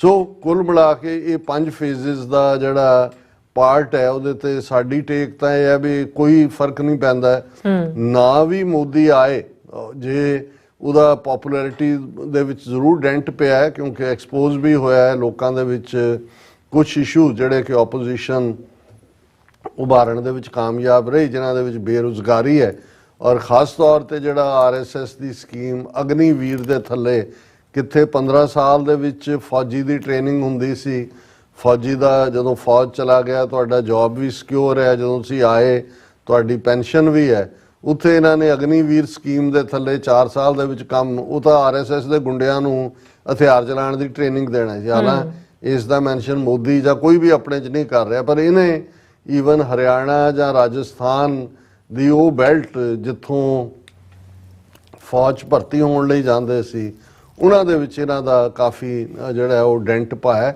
ਔਰ ਇਸੇ ਤਰ੍ਹਾਂ ਸਾਊਥ ਦੇ ਵਿੱਚ ਜਿਹੜਾ ਉਹ ਇਹਨਾਂ ਦੇ ਕੋਈ ਬਹੁਤੇ ਪੈਰ ਪੂਰ ਤਾਂ ਨਹੀਂ ਲੱਗਣੇ ਹੈ, ਤਾਮਿਲਨਾਡੂ ਹੋਇਆ ਜਾਂ ਕੇਰਲਾ ਹੋਇਆ, ਔਰ ਇਹ ਸਾਰੇ ਦੇ ਚੱਲਦਿਆਂ ਹੁਣ ਜਿਹੜੀਆਂ ਬਹੁਤਿਆਂ ਦੀਆਂ ਨਜ਼ਰਾਂ ਅਖੀਰਲੇ ਫੇਜ਼ਸ ਦੇ ਵਿੱਚ, ਜਿਹਦੇ 'ਚ ਹਰਿਆਣਾ, ਦਿੱਲੀ, ਪੰਜਾਬ ਔਰ ਕੁਝ ਹੋਰ ਜਿਹੜੀਆਂ ਰਹਿ ਗਈਆਂ ਸੀਟਾਂ ਹੋਣਗੀਆਂ, ਉਹਨਾਂ ਦਾ ਹੋਏਗਾ। ਹੁਣ ਅਸੀਂ ਇਹ ਗੱਲ ਕਰਦੇ ਹਾਂ, ਸੋ ਮੈਨੂੰ ਲੱਗਦਾ ਵੀ ਸਚਪ੍ਰੀਤ ਸਿੰਘ ਹੋਰਾਂ ਨੇ ਜੋ ਪੁੱਛਿਆ ਸੀ, ਮੈਂ ਕੋਸ਼ਿਸ਼ ਕੀਤੀ ਹੈ ਉਹਦਾ ਜਵਾਬ ਦੇਣ ਦੀ, ਕਿਉਂਕਿ ਸਾਡਾ ਵੀ ਲੀਡ ਟੌਪਿਕ ਇਹੀ ਸੀ। ਹਾਲਾਂਕਿ ਕੁਛ ਦਾ ਮੈਨੂੰ ਇਹ ਸੁਝਾਅ ਹੁੰਦਾ ਹੈ ਕਿ ਜੇ ਤੁਸੀਂ ਜਦੋਂ ਸਪਾਂਸਰ ਦੀ ਗੱਲ ਕਰਦੇ ਹੋ 2 ਲਾਈਨਾਂ 'ਚ ਨਿਬੇੜ ਦਿਆ ਕਰੋ, ਗੱਲ ਕਿਸੇ ਬੰਦੇ ਦੀ ਸਿਫਤ ਦੀ ਨਹੀਂ ਹੁੰਦੀ। ਬਹੁਤ ਵਾਰ ਇਹ ਪਹਿਲਾ ਸੈਗਮੈਂਟ ਇਹ ਹੈ ਜਿਹਦੇ 'ਚ ਅਸੀਂ ਲਿਬਰਟੀ ਲੈ ਕੇ ਮਲਟੀਪਲ ਇਸ਼ੂਜ਼ ਨੂੰ ਇੱਕ ਪੈਕੇਜ ਦੇ ਵਿੱਚ ਲਿਆਉਣ ਦੀ ਕੋਸ਼ਿਸ਼ ਕਰਦੇ ਹਾਂ ਮਕਸਦ। ਔਰ ਜੇ ਤੁਸੀਂ ਦੇਖੋ ਕਿ ਮੈਂ ਜਿਹੜਾ ਹੈ ਉਹ ਇੱਕ ਤੋਂ ਦੂਜੇ ਟੌਪਿਕ ਦੇ ਉੱਤੇ ਸ਼ਿਫਟ ਵੀ ਕਰ ਜਾਂਦਾ ਹੈ, ਪਰ ਬੇਸ ਉਹੀ ਹੁੰਦਾ ਜਿਹੜਾ ਸਾਡਾ ਲੀਡ ਟੌਪਿਕ ਦਾ ਆਧਾਰ ਹੁੰਦਾ। ਸੋ ਕਿਉਂਕਿ ਚੋਣਾਂ ਦੀ ਗੱਲ ਚੱਲ ਰਹੀ ਹੈ ਸਾਰੇ ਪਾਸੇ, ਉਸ ਦਾ ਚਰਚਾ ਹੈ। ਔਰ ਅਸੀਂ ਇਹ ਦੇਖ ਰਹੇ ਹਾਂ ਵੀ ਪੰਜਾਬ ਦੇ ਵਿੱਚ ਕਿਵੇਂ 13 ਸੀਟਾਂ ਨੇ ਪਾਰਲੀਮੈਂਟ ਦੀਆਂ ਪੰਜਾਬ 'ਚ, ਇੱਕ ਚੰਡੀਗੜ੍ਹ 'ਚ ਹੈ। ਚੰਡੀਗੜ੍ਹ 'ਚ ਕਿਉਂਕਿ ਜੇ ਪੰਜਾਬ ਦਾ ਇੰਟਰਸਟ ਤੁਸੀਂ ਦੇਖੋ, ਉੱਥੇ ਤਾਂ ਸਿਆਸੀ ਪਾਰਟੀਆਂ, ਉੱਥੇ 4 ਕੋਨੇ ਮੁਕਾਬਲੇ ਨੇ। ਇੱਕ ਜ਼ਮਾਨਾ ਸੀ ਕਿ ਅਕਾਲੀ ਬੀਜੇਪੀ ਅਲਾਇੰਸ ਹੁੰਦਾ ਸੀ ਔਰ ਦੂਜੇ ਪਾਸੇ ਕਾਂਗਰਸ ਹੁੰਦੀ ਸੀ। ਕਿਸੇ ਨੂੰ ਟਿਕਟ ਨਹੀਂ ਮਿਲੀ, ਕੋਈ ਬਹੁਤ ਪਾਵਰਫੁਲ ਕੈਂਡੀਡੇਟ ਆ ਗਿਆ, ਉਹ ਇੰਡੀਪੈਂਡੈਂਟ ਖਲੋ ਗਿਆ, ਉਹਨੇ ਵੀ ਮੁੜ ਕੇ ਜੇ ਉਹ ਜਿੱਤ ਵੀ ਜਾਂਦਾ ਹੈ ਤੇ ਜਿਹੜੀ ਪਾਰਟੀ 'ਚੋਂ ਉਹਨੇ ਬਗਾਵਤ ਕੀਤੀ ਹੁੰਦੀ ਸੀ ਉਹਨੂੰ ਪਹਿਲਾਂ ਸਸਪੈਂਡ ਕੀਤਾ ਹੁੰਦਾ ਸੀ, ਉਹਨੂੰ ਵਾਪਸ ਰੀਜੁਆਇਨ ਕਰਾ ਲੈਂਦੇ, ਕਹਿੰਦੇ ਘਰ ਵਾਪਸੀ ਹੋ ਗਈ, ਗੱਲ ਮੁੱਕ ਗਈ। ਹੁਣ ਇਸ ਵਾਰ ਅਸੀਂ ਦੇਖਦੇ ਹਾਂ ਵੀ ਇਹ ਡਾਇਸਪੋਰਾ ਸਿੱਖਾਂ ਦਾ ਇਨ ਪਾਰਟਿਕੂਲਰ ਬੇਵਕੂਫੀ ਔਰ ਉੱਥੋਂ ਦੇ ਲੋਕਾਂ ਦੀ ਇਨ ਜਨਰਲ ਬੇਵਕੂਫੀ ਦੀ ਬਦੌਲਤ ਇਹ ਜਿਹੜੇ ਕਿ ਇਹਨਾਂ ਭੰਡਾਂ ਦਾ ਟੋਲਾ ਠੱਗ ਕੇਜਰੀਵਾਲ ਦੀ ਪਾਰਟੀ ਆਮ ਆਦਮੀ ਪਾਰਟੀ ਦੇ ਪੈਰ ਪੰਜਾਬ 'ਚ ਲਵਾਏ। 2014 4 ਪਾਰਲੀਮੈਂਟਰੀ ਸੀਟਾਂ, ਫਿਰ ਅਗਲੀ ਅਸੈਂਬਲੀ ਇਲੈਕਸ਼ਨ 'ਚ 25 ਤੋਂ ਜ਼ਿਆਦਾ ਸੀਟਾਂ ਮੇਨ ਆਪੋਜੀਸ਼ਨ ਪਾਰਟੀ, ਔਰ 2022 ਦੀਆਂ ਚੋਣਾਂ 'ਚ 92 ਸੀਟਾਂ ਅਸੈਂਬਲੀ 'ਚ 117 ਚੋਂ ਜੀ। ਔਰ ਹੁਣ ਉਹ ਇੱਕ ਰੂਲਿੰਗ ਧਿਰ, ਪਾਵਰਫੁਲ ਧਿਰ ਬਣ ਕੇ ਜਿਹੜੀ ਆ ਉਹਨਾਂ ਨੇ ਆਪਣੇ ਉਮੀਦਵਾਰ ਉਤਾਰੇ ਹੋਏ ਨੇ। ਉਹ ਆਪਣਾ ਨੈਰੇਟਿਵ ਜਿਹੜਾ ਜਿਹਦੇ 'ਚ ਕੁਝ ਕੱਢਣ ਪਾਉਣ ਨੂੰ ਨਹੀਂ ਹੈ, ਕੇਜਰੀਵਾਲ ਨੂੰ ਇੱਕ ਜਿਹੜਾ ਪਹਿਲਾਂ ਇੱਕ ਵਿਕਟਮ ਦੇ ਤੌਰ ਤੇ, ਕਿਉਂਕਿ ਉਹਨੂੰ ਈਡੀ ਵਾਲਿਆਂ ਨੇ ਚੁੱਕ ਕੇ ਜੇਲ੍ਹ 'ਚ ਸੁੱਟਿਆ, ਪਰ ਉਹਨੂੰ ਜਿਹੜਾ ਪ੍ਰੈਜ਼ੈਂਟ ਕੀਤਾ ਗਿਆ ਤੇ ਉਹ ਜਿਹੜੀ ਉਹਦੀ ਬੀਬੀ ਮਾਲਤੀ ਜਿਹੜੀ ਵਿਮਨ ਕਮਿਸ਼ਨ ਦੀ ਚੇਅਰਮੈਨ ਸੀ ਦਿੱਲੀ ਦੀ ਔਰ ਜਿਹਨੂੰ ਰਾਜ ਸਭਾ ਦਾ ਮੈਂਬਰ ਬਣਵਾਇਆ ਖਾਸ ਤੌਰ ਤੇ, ਉਹ ਜਿਹੜੀ ਹੈ ਉਹ ਮੈਂਟਲੀ ਸਿਕ ਲੇਡੀ ਹੈ। ਔਰ ਉਹਨੇ ਇਹਦੇ ਪੀਏ ਤੇ ਚਾਰਜ ਲਾਇਆ ਕਿ ਜੀ ਮੈਂ ਜਦੋਂ ਇਹਦੇ ਘਰ ਗਈ ਹਾਂ ਕੇਜਰੀਵਾਲ ਦੇ, ਉਹਨੇ ਮੇਰੇ ਤੇ ਅਟੈਕ ਕੀਤਾ, ਮੈਨੂੰ ਮਾਰਿਆ ਔਰ ਇਹ ਕੀਤਾ ਉਹ ਕੀਤਾ।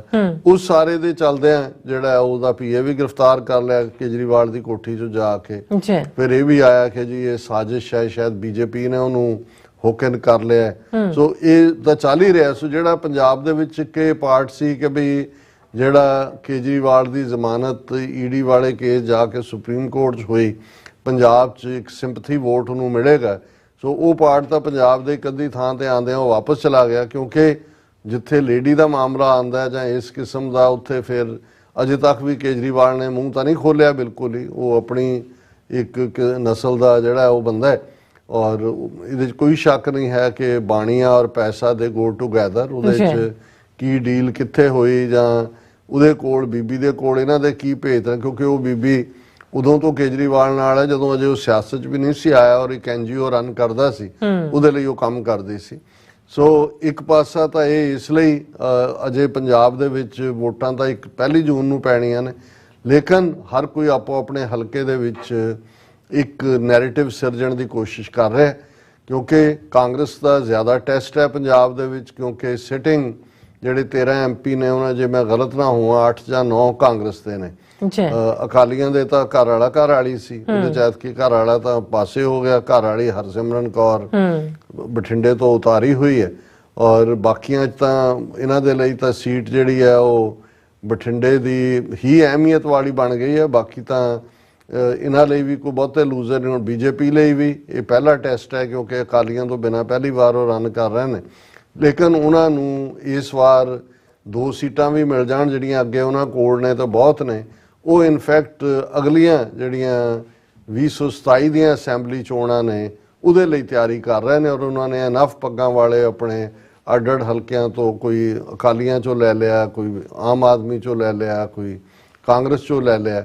ਸੋ ਅਸਲੀ ਜਿਹੜਾ ਬੀਜੇਪੀ ਦੀ ਥਾਂ ਇਸ ਵੇਲੇ ਤੁਹਾਨੂੰ ਉਸ ਕਿਸਮ ਦਾ ਟੋਲਾ ਹੀ ਨਜ਼ਰ ਆਉਂਦਾ ਹੈ। ਔਰ ਇਸ ਸਾਰੇ ਦੇ ਨਾਲ ਨਾਲ ਜਿਹੜਾ ਨੈਕਸਟ ਪਾਰਟ ਆ ਜਾਂਦਾ ਹੈ ਕਿ ਭਾਈ ਜਿਵੇਂ 2 ਸੀਟਾਂ ਜਿਹੜੀਆਂ ਦਿਲਚਸਪੀ, ਹਾਲਾਂ ਸ਼੍ਰੋਮਣੀ ਅਕਾਲੀ ਦਲ ਅੰਮ੍ਰਿਤਸਰ ਨੇ ਸਾਰੀਆਂ ਸੀਟਾਂ ਦੇ ਉਮੀਦਵਾਰ ਖੜੇ ਕੀਤੇ ਨੇ। ਅੰਮ੍ਰਿਤਸਰ ਤੋਂ ਇਮਾਨ ਸਿੰਘ ਮਾਨ ਉਹਨਾਂ ਦਾ ਬੇਟਾ, ਪਰ ਜ਼ਿਆਦਾ ਦਿਲਚਸਪੀ ਡਾਇਸਪੋਰਾ ਸਿੱਖਾਂ 'ਚ ਵੀ ਔਰ ਜਿਹੜੀ ਉਹਨਾਂ ਦੇ ਪੱਤਰਕਾਰਾਂ ਜਾਂ ਦੂਜਿਆਂ 'ਚ ਵੀ, ਉਹ 2 ਸੀਟਾਂ ਨੂੰ ਲੈ ਕੇ ਸੰਗਰੂਰ, ਜਿੱਥੇ sitting MP sir Simranjit Singh Mann ਨੇ ਉਹ ਡਿਫੈਂਡ ਕਰ ਰਹੇ ਨੇ ਆਪਣੀ ਸੀਟ ਨੂੰ, ਉੱਥੇ ਕਾਂਗਰਸ ਨੇ ਲਿਜਾ ਕੇ ਸੁਖਪਾਲ ਖਹਿਰਾ ਨੂੰ ਫਸਾਇਆ। ਔਰ ਇਸੇ ਤਰ੍ਹਾਂ ਜਿਹੜਾ ਦੂਸਰਾ ਭਾਈ ਅੰਮ੍ਰਿਤਪਾਲ ਸਿੰਘ ਜਿਹੜੇ ਕਿ ਡਿਬਰੂਗੜ੍ਹ ਜੇਲ੍ਹ 'ਚ ਨੇ, ਔਰ ਉਹਨਾਂ ਨੇ ਇੱਕ ਆਜ਼ਾਦ ਉਮੀਦਵਾਰ ਦੇ ਤੌਰ ਤੇ ਖਡੂਰ ਸਾਹਿਬ ਪਾਰਲੀਮਾਨੀ ਹਲਕੇ ਤੋਂ, ਜਿਹੜਾ ਪੰਥਕ ਹਲਕਾ ਮੰਨਿਆ ਜਾਂਦਾ, 9 ਅਸੈਂਬਲੀ ਹਲਕੇ ਨੇ ਜੀ ਔਰ ਉਹਨਾਂ ਦੀ ਸਾਰੀ ਚੋਣ ਮੁਹਿੰਮ ਦੀ ਇੰਚਾਰਜ ਬੀਬੀ ਪਰਮਜੀਤ ਕੌਰ ਖਾਲੜਾ, ਜਿਹੜੇ ਪਿਛਲੀਆਂ ਚੋਣਾਂ ਵੇਲੇ ਖੁਦ ਆਜ਼ਾਦ ਉਮੀਦਵਾਰ ਸਨ ਔਰ 2 ਲੱਖ ਤੋਂ ਜ਼ਿਆਦਾ ਵੋਟਾਂ ਉਹਨਾਂ ਨੇ ਲਈਆਂ ਸੀ। ਨਾਈਸ। ਸੋ ਗਰਾਊਂਡ ਦੇ ਉੱਤੇ ਜਿਹੜੀ ਮੁਹਿੰਮ ਹੈ ਉਹ ਭਾਈ ਅੰਮ੍ਰਿਤਪਾਲ ਸਿੰਘ ਦੇ ਕਾਫੀ ਹੱਕ ਦੇ ਵਿੱਚ ਦੱਸੀ ਜਾਂਦੀ ਹੈ। ਜਿਸ ਕਿਸਮ ਦੀ ਸੋਸ਼ਲ ਮੀਡੀਆ ਦੇ ਉੱਤੇ ਆਉਂਦਾ ਹੈ, ਪੋਲੀਟੀਕਲੀ ਵੀ ਇਹ ਸਾਰੇ ਨੂੰ ਲੈ ਕੇ ਜਿਹੜਾ ਹੈ ਉਹ ਅਕਾਲੀਆਂ ਨੇ ਸਭ ਤੋਂ ਜ਼ਿਆਦਾ ਕੱਲੀ ਝੁੰਝਲਾਹਟ ਹੀ ਨਹੀਂ, ਬੜੇ ਘਟੀਆਪਨ ਦਾ ਜਿਹੜਾ ਮੁਜ਼ਾਹਰਾ ਕੀਤਾ। ਇੱਕ ਵਿਰਸਾ ਵਲਟੋਆ ਜਿਹੜਾ ਇਹਨਾਂ ਨੇ ਆਪਣਾ ਉਮੀਦਵਾਰ ਉਤਾਰਿਆ, ਉਸ ਦੀ ਤਾਂ ਜ਼ੁਬਾਨ ਔਰ ਸ਼ਕਲ ਦੋਵੇਂ ਹੀ ਜਿਹੜੇ ਨੇ ਉਹ এনवायरमेंट ਦੇ ਪ੍ਰਦੂਸ਼ਣ ਨੂੰ ਹੋਰ ਪ੍ਰਦੂਸ਼ਿਤ ਕਰਦੇ ਨੇ। ਲੇਕਿਨ ਜਿਸ ਅੰਦਾਜ਼ ਦੇ ਵਿੱਚ ਈਵਨ ਸੁਖਬੀਰ ਬਾਦਲ ਨੇ ਏਜੰਸੀਆਂ ਦਾ ਬੰਦਾ ਔਰ ਇਹ ਸਾਰਿਆਂ ਨੂੰ ਇਸ ਕਿਸਮ ਦੀਆਂ ਗੱਲਾਂ ਕਰਨ ਦੀ ਕੋਸ਼ਿਸ਼ ਕੀਤੀ, ਉਸ ਤੋਂ ਇਹ ਲੱਗਦਾ ਹੈ ਕਿ ਵੀ ਜਿਹੜਾ ਨੈਰੇਟਿਵ, ਜਦੋਂ ਹੁਣ ਅਸੀਂ ਦੇਖਦੇ ਹਾਂ ਕਿ ਵੀ ਜੇ ਸਾਡਾ ਪੰਜਾਬ ਦਾ ਇਹ ਸਾਰਾ ਜਾਣ ਤੋਂ ਪਹਿਲਾਂ ਕਿਸ ਕਿਸਮ ਦਾ ਮਾਹੌਲ ਸਿਰਜਿਆ ਜਾ ਰਿਹਾ, ਤੇ ਤੁਹਾਨੂੰ ਇਹ ਨਜ਼ਰ ਆਏਗਾ ਕਿ ਸੁਖਬੀਰ ਬਾਦਲ ਜਾਂ ਦੂਸਰਿਆਂ ਚੋਂ ਵੀ ਤੁਹਾਨੂੰ ਕੋਈ ਬਹੁਤ ਐਂਟਾਈ ਬੀਜੇਪੀ ਲਾਈਨ ਨਜ਼ਰ ਨਹੀਂ ਆਈ।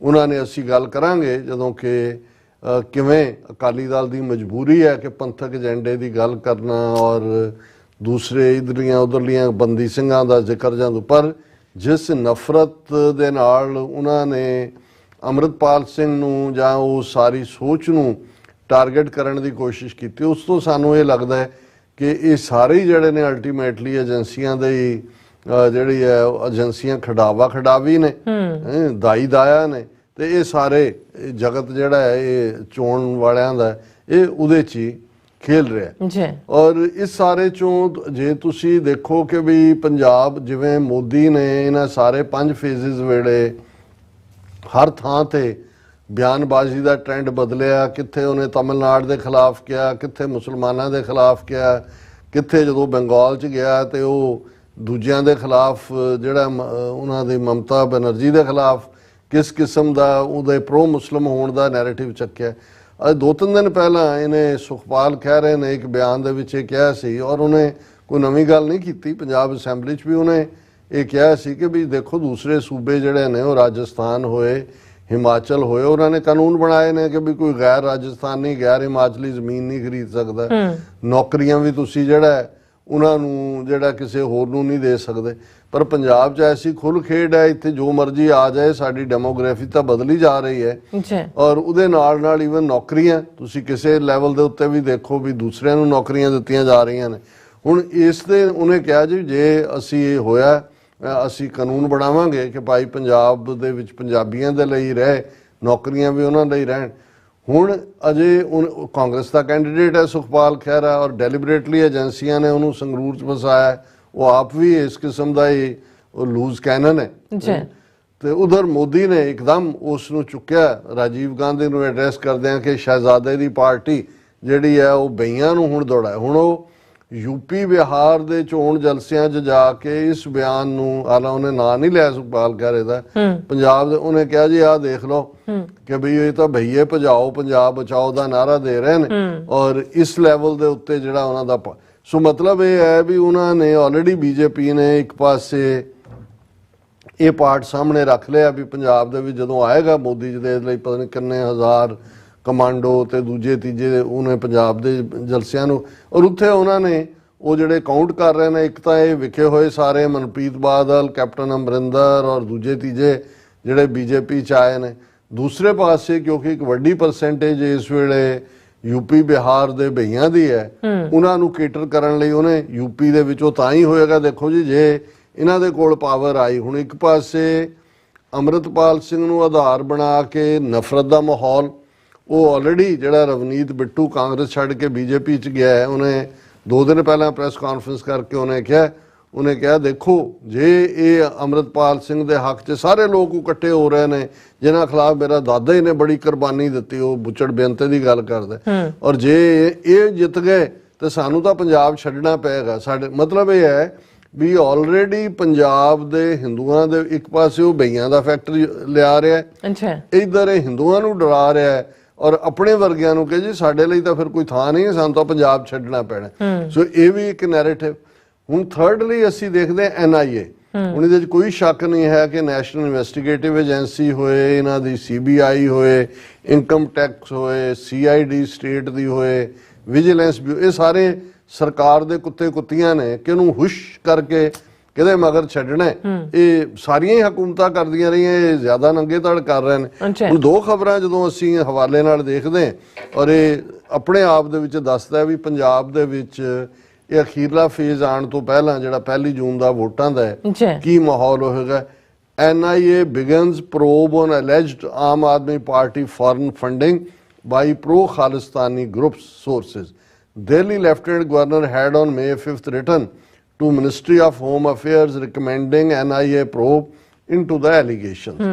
ਹੁਣ ਇੱਕ ਪਾਸੇ ਤਾਂ ਜੋ ਕੁਛ ਗੁਰਪਤਵੰਤ ਸਿੰਘ ਪੰਨੂ ਜਾਂ SFJ ਦੀ ਸਟੇਟਮੈਂਟ ਹੁੰਦੀ ਆ ਉਹਨੂੰ ਐਂਟਾਈ ਨੈਸ਼ਨਲ ਔਰ ਝੂਠ ਔਰ ਇਹ ਉਹ ਬਣਾ ਕੇ ਉਹ ਪ੍ਰਚਾਰਦੇ ਨੇ।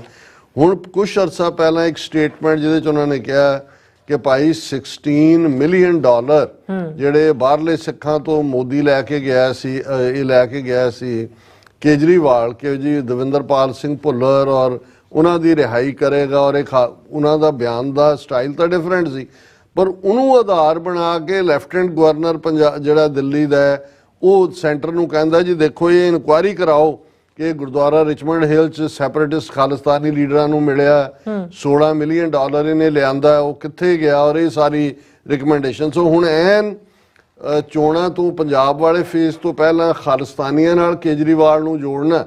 ਹਾਲਾਂ ਹਰ ਇੱਕ ਨੂੰ ਪਤਾ ਹੈ ਵੀ ਕੇਜਰੀਵਾਲ ਜਾਂ ਭਗਵੰਤ ਮਾਨ ਨੇ ਕਿਸ ਕਦਰ ਡੈਮੇਜ ਕੀਤਾ ਹਰ ਚੀਜ਼ ਨੂੰ, ਪੰਜਾਬ ਦੇ ਹਰ ਕੇਸ ਨੂੰ, ਪਾਣੀਆਂ ਦੇ ਕੇਸ ਨੂੰ, ਚੰਡੀਗੜ੍ਹ ਦੇ ਕੇਸ ਨੂੰ, ਰਾਜ ਸਭਾ ਦੀਆਂ ਸੀਟਾਂ ਕਿਵੇਂ ਹਿੰਦੂ ਤਵੀਆਂ ਨੂੰ ਪੈਸੇ ਲੈ ਕੇ ਵੇਚੀਆਂ ਨੇ। ਔਰ ਮੈਂ ਇਸ ਖਬਰ ਦੇ ਵੇਰਵੇ 'ਚ ਨਹੀਂ ਜਾਵਾਂਗਾ। ਇਹ ਆਪਣੇ ਆਪ ਦੇ ਵਿੱਚ ਇਸ ਮੌਕੇ ਦੇ ਉੱਤੇ ਇਸ ਨੂੰ ਜੋੜਨਾ NIA ਵੱਲੋਂ ਕੇਜਰੀਵਾਲ ਨੂੰ ਖਾਲਿਸਤਾਨ ਦੇ ਨਾਲ। ਦੂਸਰੀ ਖਬਰ ਅਸੀਂ ਦੇਖਦੇ ਹਾਂ ਕਿ ਜੇ ਕੈਨੇਡਾ ਦੇ ਵਿੱਚ ਉਹਨਾਂ ਦੀਆਂ ਲਾ ਐਨਫੋਰਸਮੈਂਟ ਏਜੰਸੀਜ਼ ਨੇ 3 ਨੂੰ ਚਾਰਜ ਕੀਤਾ, ਫਿਰ 4 ਨੂੰ ਕੀਤਾ, ਉਹ ਕਰ ਰਹੇ ਨੇ ਤੇ ਇਹ ਦੱਸਣ ਦੇ ਲਈ ਕਿ ਜੀ ਜਿਹੜੇ ਪ੍ਰੋ ਖਾਲਿਸਤਾਨ ਗੈਂਗਸਟਰ ਨੇ ਉਹ ਕੈਨੇਡਾ 'ਚ ਬੈਠੇ ਔਰ ਇੰਡੀਆ 'ਚ ਟਰਬਲ ਕਰ ਰਹੇ ਨੇ। ਇਹ ਖਬਰ ਆਪਣੇ ਆਪ national investigation agency charge sheet against Canada based Khalistani terrorist Arshdeep Singh 3 aides. His agents ran a major terror gangster syndicate in India on the direction of Khalistan Tiger Force terrorist Arshdeep Singh alias Arsh Dalla। ਇਹ ਕੌਣ ਹੈ ਕੌਣ ਨਹੀਂ ਹੈ, ਉਹਨੂੰ Khalistan tiger force ਨਾਂ ਦੀ ਕੋਈ ਜਥੇਬੰਦੀ ਐਗਜ਼ਿਸਟ ਨਹੀਂ ਕਰਦੀ, ਲੇਕਿਨ ਇਹ ਕਹਿ ਕੇ ਜੀ ਇਹ ਕੈਨੇਡਾ 'ਚ ਬੈਠਾ ਹੈ, ਇਹਦੇ 3 ਏਡ ਔਰ ਇਹ NIA ਨੇ ਜਿਹੜਾ ਉਹਨਾਂ ਨੂੰ ਚਾਰਜ ਸ਼ੀਟ ਕਰ ਦਿੱਤਾ ਤਾਂ ਕਿ ਜਦੋਂ ਕੈਨੇਡਾ ਨੇ ਪ੍ਰੈਸ਼ਰ ਬਿਲਡ ਕਰਨਾ ਵੀ ਆਹ ਕ੍ਰਿਮੀਨਲ ਤੁਹਾਡੇ ਇੰਡੀਅਨ ਏਜੰਸੀਆਂ ਨਾਲ ਜੁੜੇ ਹੋ, ਕਹਿਣਗੇ ਆਹ ਦੇਖੋ ਜੀ ਅਰਸ਼ਦੀਪ ਡੱਲਾ ਤੇ ਫਲਾਣਾ ਸਾਨੂੰ, ਇਹ ਉਹਨੂੰ ਕਾਊਂਟਰ ਕਰਨ ਲਈ ਵੀ ਹੈ। ਪਰ ਇਹਦੇ ਨਾਲ ਨਾਲ ਮੈਨੂੰ ਇਹ ਲੱਗਦਾ ਹੈ ਕਿ ਵੀ ਪੰਜਾਬ ਦੇ ਵਿੱਚ ਕੁਛ ਨਾ ਕੁਛ ਆਉਣ ਵਾਲੇ ਪੀਰੀਅਡ 'ਚ ਇਹਨਾਂ ਨੇ ਇਸ ਕਿਸਮ ਦਾ ਕੋਈ ਨਾ ਕੋਈ ਧਮਾਕਾ ਵੀ ਕਰਵਾ ਸਕਦੇ ਨੇ। ਬਿਲਕੁਲ ਕੋਈ ਨਾ ਕੋਈ ਹੋਰ ਵੱਡਾ ਜਿਹੜਾ ਉਹ ਸਕੈਂਡਲ ਜਿਹੜਾ ਖੁਦ ਹੀ ਬਣਾ ਕੇ ਕੱਢ ਸਕਦੇ ਨੇ।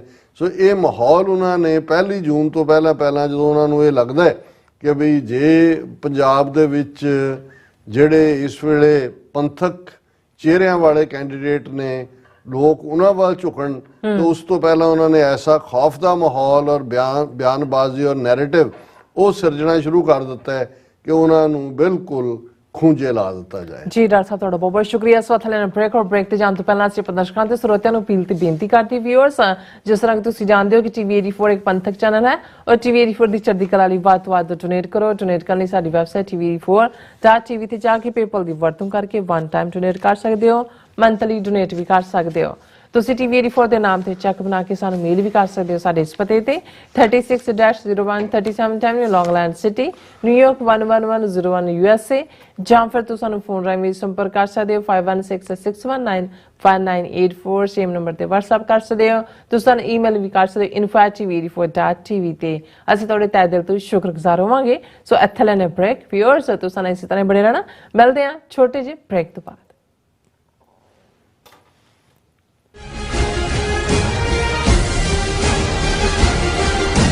पूरा सो पहचान जो लरे दीन की हेत ਘੱਲੂਘਾਰਾ 1984 ਦੀ 40ਵੀਂ ਵਰ੍ਹੇਗੰਢ ਮੌਕੇ ਕੌਮੀ ਸ਼ਹੀਦਾਂ ਦੀ ਯਾਦ ਨੂੰ ਸਮਰਪਿਤ ਸਮਾਗਮ 2 ਜੂਨ 2024 ਦਿਨ ਐਤਵਾਰ ਨੂੰ Gurdwara Singh Sabha of north Texas dolls ਵਿਖੇ ਹੋਣ ਜਾ ਰਿਹਾ ਹੈ। ਅਖੰਡ ਪਾਠ ਸਾਹਿਬ ਦੀ ਆਰੰਭਤਾ 31 ਮਈ ਨੂੰ ਸਵੇਰੇ ਹੋਵੇਗੀ ਅਤੇ 2 ਜੂਨ ਨੂੰ ਸਵੇਰੇ 9 ਵਜੇ ਭੋਗ ਪਾਏ ਜਾਣਗੇ। ਅਖੰਡ ਪਾਠ ਸਾਹਿਬ ਦੀ ਸੇਵਾ ਪੰਥਕ ਸੇਵਾਦਾਰ ਡਾਕਟਰ ਰਣਜੀਤ ਸਿੰਘ ਦੀ ਯਾਦ ਵਿੱਚ ਉਹਨਾਂ ਦੇ ਸਮੁੱਚੇ ਪਰਿਵਾਰ ਵੱਲੋਂ ਨਿਭਾਈ ਜਾਵੇਗੀ। 2 ਜੂਨ ਨੂੰ ਗੁਰੂ ਘਰ ਵਿਖੇ ਖੂਨਦਾਨ ਕੈਂਪ ਵੀ ਲਾਇਆ ਜਾਵੇਗਾ। ਕੌਮੀ ਸ਼ਹੀਦਾਂ ਨੂੰ ਸਮਰਪਿਤ ਅਤੇ ਡਾਕਟਰ ਰਣਜੀਤ ਸਿੰਘ ਦੀ ਯਾਦ ਵਿੱਚ ਮੁੱਖ ਦੀਵਾਨ ਵਿੱਚ ਖਾਲਿਸਤਾਨ ਅਫੇਅਰ ਸੈਂਟਰ ਦੇ ਸੰਚਾਲਕ ਡਾਕਟਰ ਅਮਰਜੀਤ ਸਿੰਘ ਸੰਗਤਾਂ ਨਾਲ ਵਿਚਾਰਾਂ ਦੀ ਸਾਂਝ ਪਾਉਣਗੇ। TV 84 ਵੱਲੋਂ ਇਸ ਸਮਾਗਮ ਦਾ ਲਾਈਵ ਟੈਲੀਕਾਸਟ ਕੀਤਾ ਜਾਵੇਗਾ। ਸਥਾਨਕ ਸੰਗਤਾਂ ਨੂੰ ਇਸ ਸਮਾਗਮ ਵਿੱਚ ਹਾਜ਼ਰੀ ਲਵਾਉਣ ਲਈ ਬੇਨਤੀ ਕੀਤੀ ਜਾਂਦੀ ਹੈ। ਵਧੇਰੇ ਜਾਣਕਾਰੀ ਲਈ ਤੁਸੀਂ ਹੇਠ ਦਿੱਤੇ ਨੰਬਰ ਤੇ ਸੰਪਰਕ ਕਰ ਸਕਦੇ ਹੋ। ਪੁਰਜਾ ਕਟ ਮਰੇ ਕਬੂ ਨਾ ਛਾੜੇ ਖੇਤ। ਵਾਹਿਗੁਰੂ ਜੀ ਕਾ ਖਾਲਸਾ ਵਾਹਿਗੁਰੂ ਜੀ ਕੀ ਫਤਿਹ। Gurdwara Guru Nanak mission centre Brampton ਦੀ ਜਿਹੜੀ ਮੇਨ ਨਵੀਂ ਬਿਲਡਿੰਗ ਆ ਉਹਦੀ ਕਾਰ ਸੇਵਾ ਦੀ ਆਰੰਭਤਾ 26 ਮਈ ਦਿਨ ਐਤਵਾਰ ਨੂੰ ਆਪਾਂ ਕਰਨ ਜਾ ਰਹੇ ਹਾਂ। 24 ਮਈ ਫਰਾਈਡੇ ਵਾਲੇ ਦਿਨ ਆਪਾਂ ਅਖੰਡ ਪਾਠ ਸਾਹਿਬ ਪ੍ਰਕਾਸ਼ ਕਰਾਂਗੇ ਤੇ 26 ਮਈ ਨੂੰ 10 ਵਜੇ ਭੋਗ ਉਪਰੰਤ ਬਾਹਰ 11 ਵਜੇ ਆਪਾਂ ਨਵੀਂ ਬਿਲਡਿੰਗ ਦੀ ਕਾਰ ਸੇਵਾ ਦਾ ਉਦਘਾਟਨ ਕਰਾਂਗੇ। ਸਮੂਹ ਸਿੱਖ ਸੰਗਤ ਦੇ ਚਰਨਾਂ ਵਿੱਚ ਬੇਨਤੀ ਹੈ ਕਿ ਹੁਮ ਹੁਮਾ ਕੇ ਤੁਸੀਂ 11 ਵਜੇ ਦਿਨ ਐਤਵਾਰ ਜ਼ਰੂਰ ਗੁਰਦੁਆਰਾ ਸਾਹਿਬ ਪਹੁੰਚੋ। ਆਪਾਂ ਇਸ ਗੁਰਦੁਆਰਾ ਸਾਹਿਬ ਦੀ ਨਵੀਂ ਬਿਲਡਿੰਗ ਦਾ ਆਰੰਭ ਕਰ ਸਕੀਏ। ਤੁਹਾਡਾ ਬਹੁਤ ਬਹੁਤ ਧੰਨਵਾਦ। ਵਾਹਿਗੁਰੂ ਜੀ ਕਾ ਖਾਲਸਾ ਵਾਹਿਗੁਰੂ ਜੀ ਕੀ ਫਤਿਹ।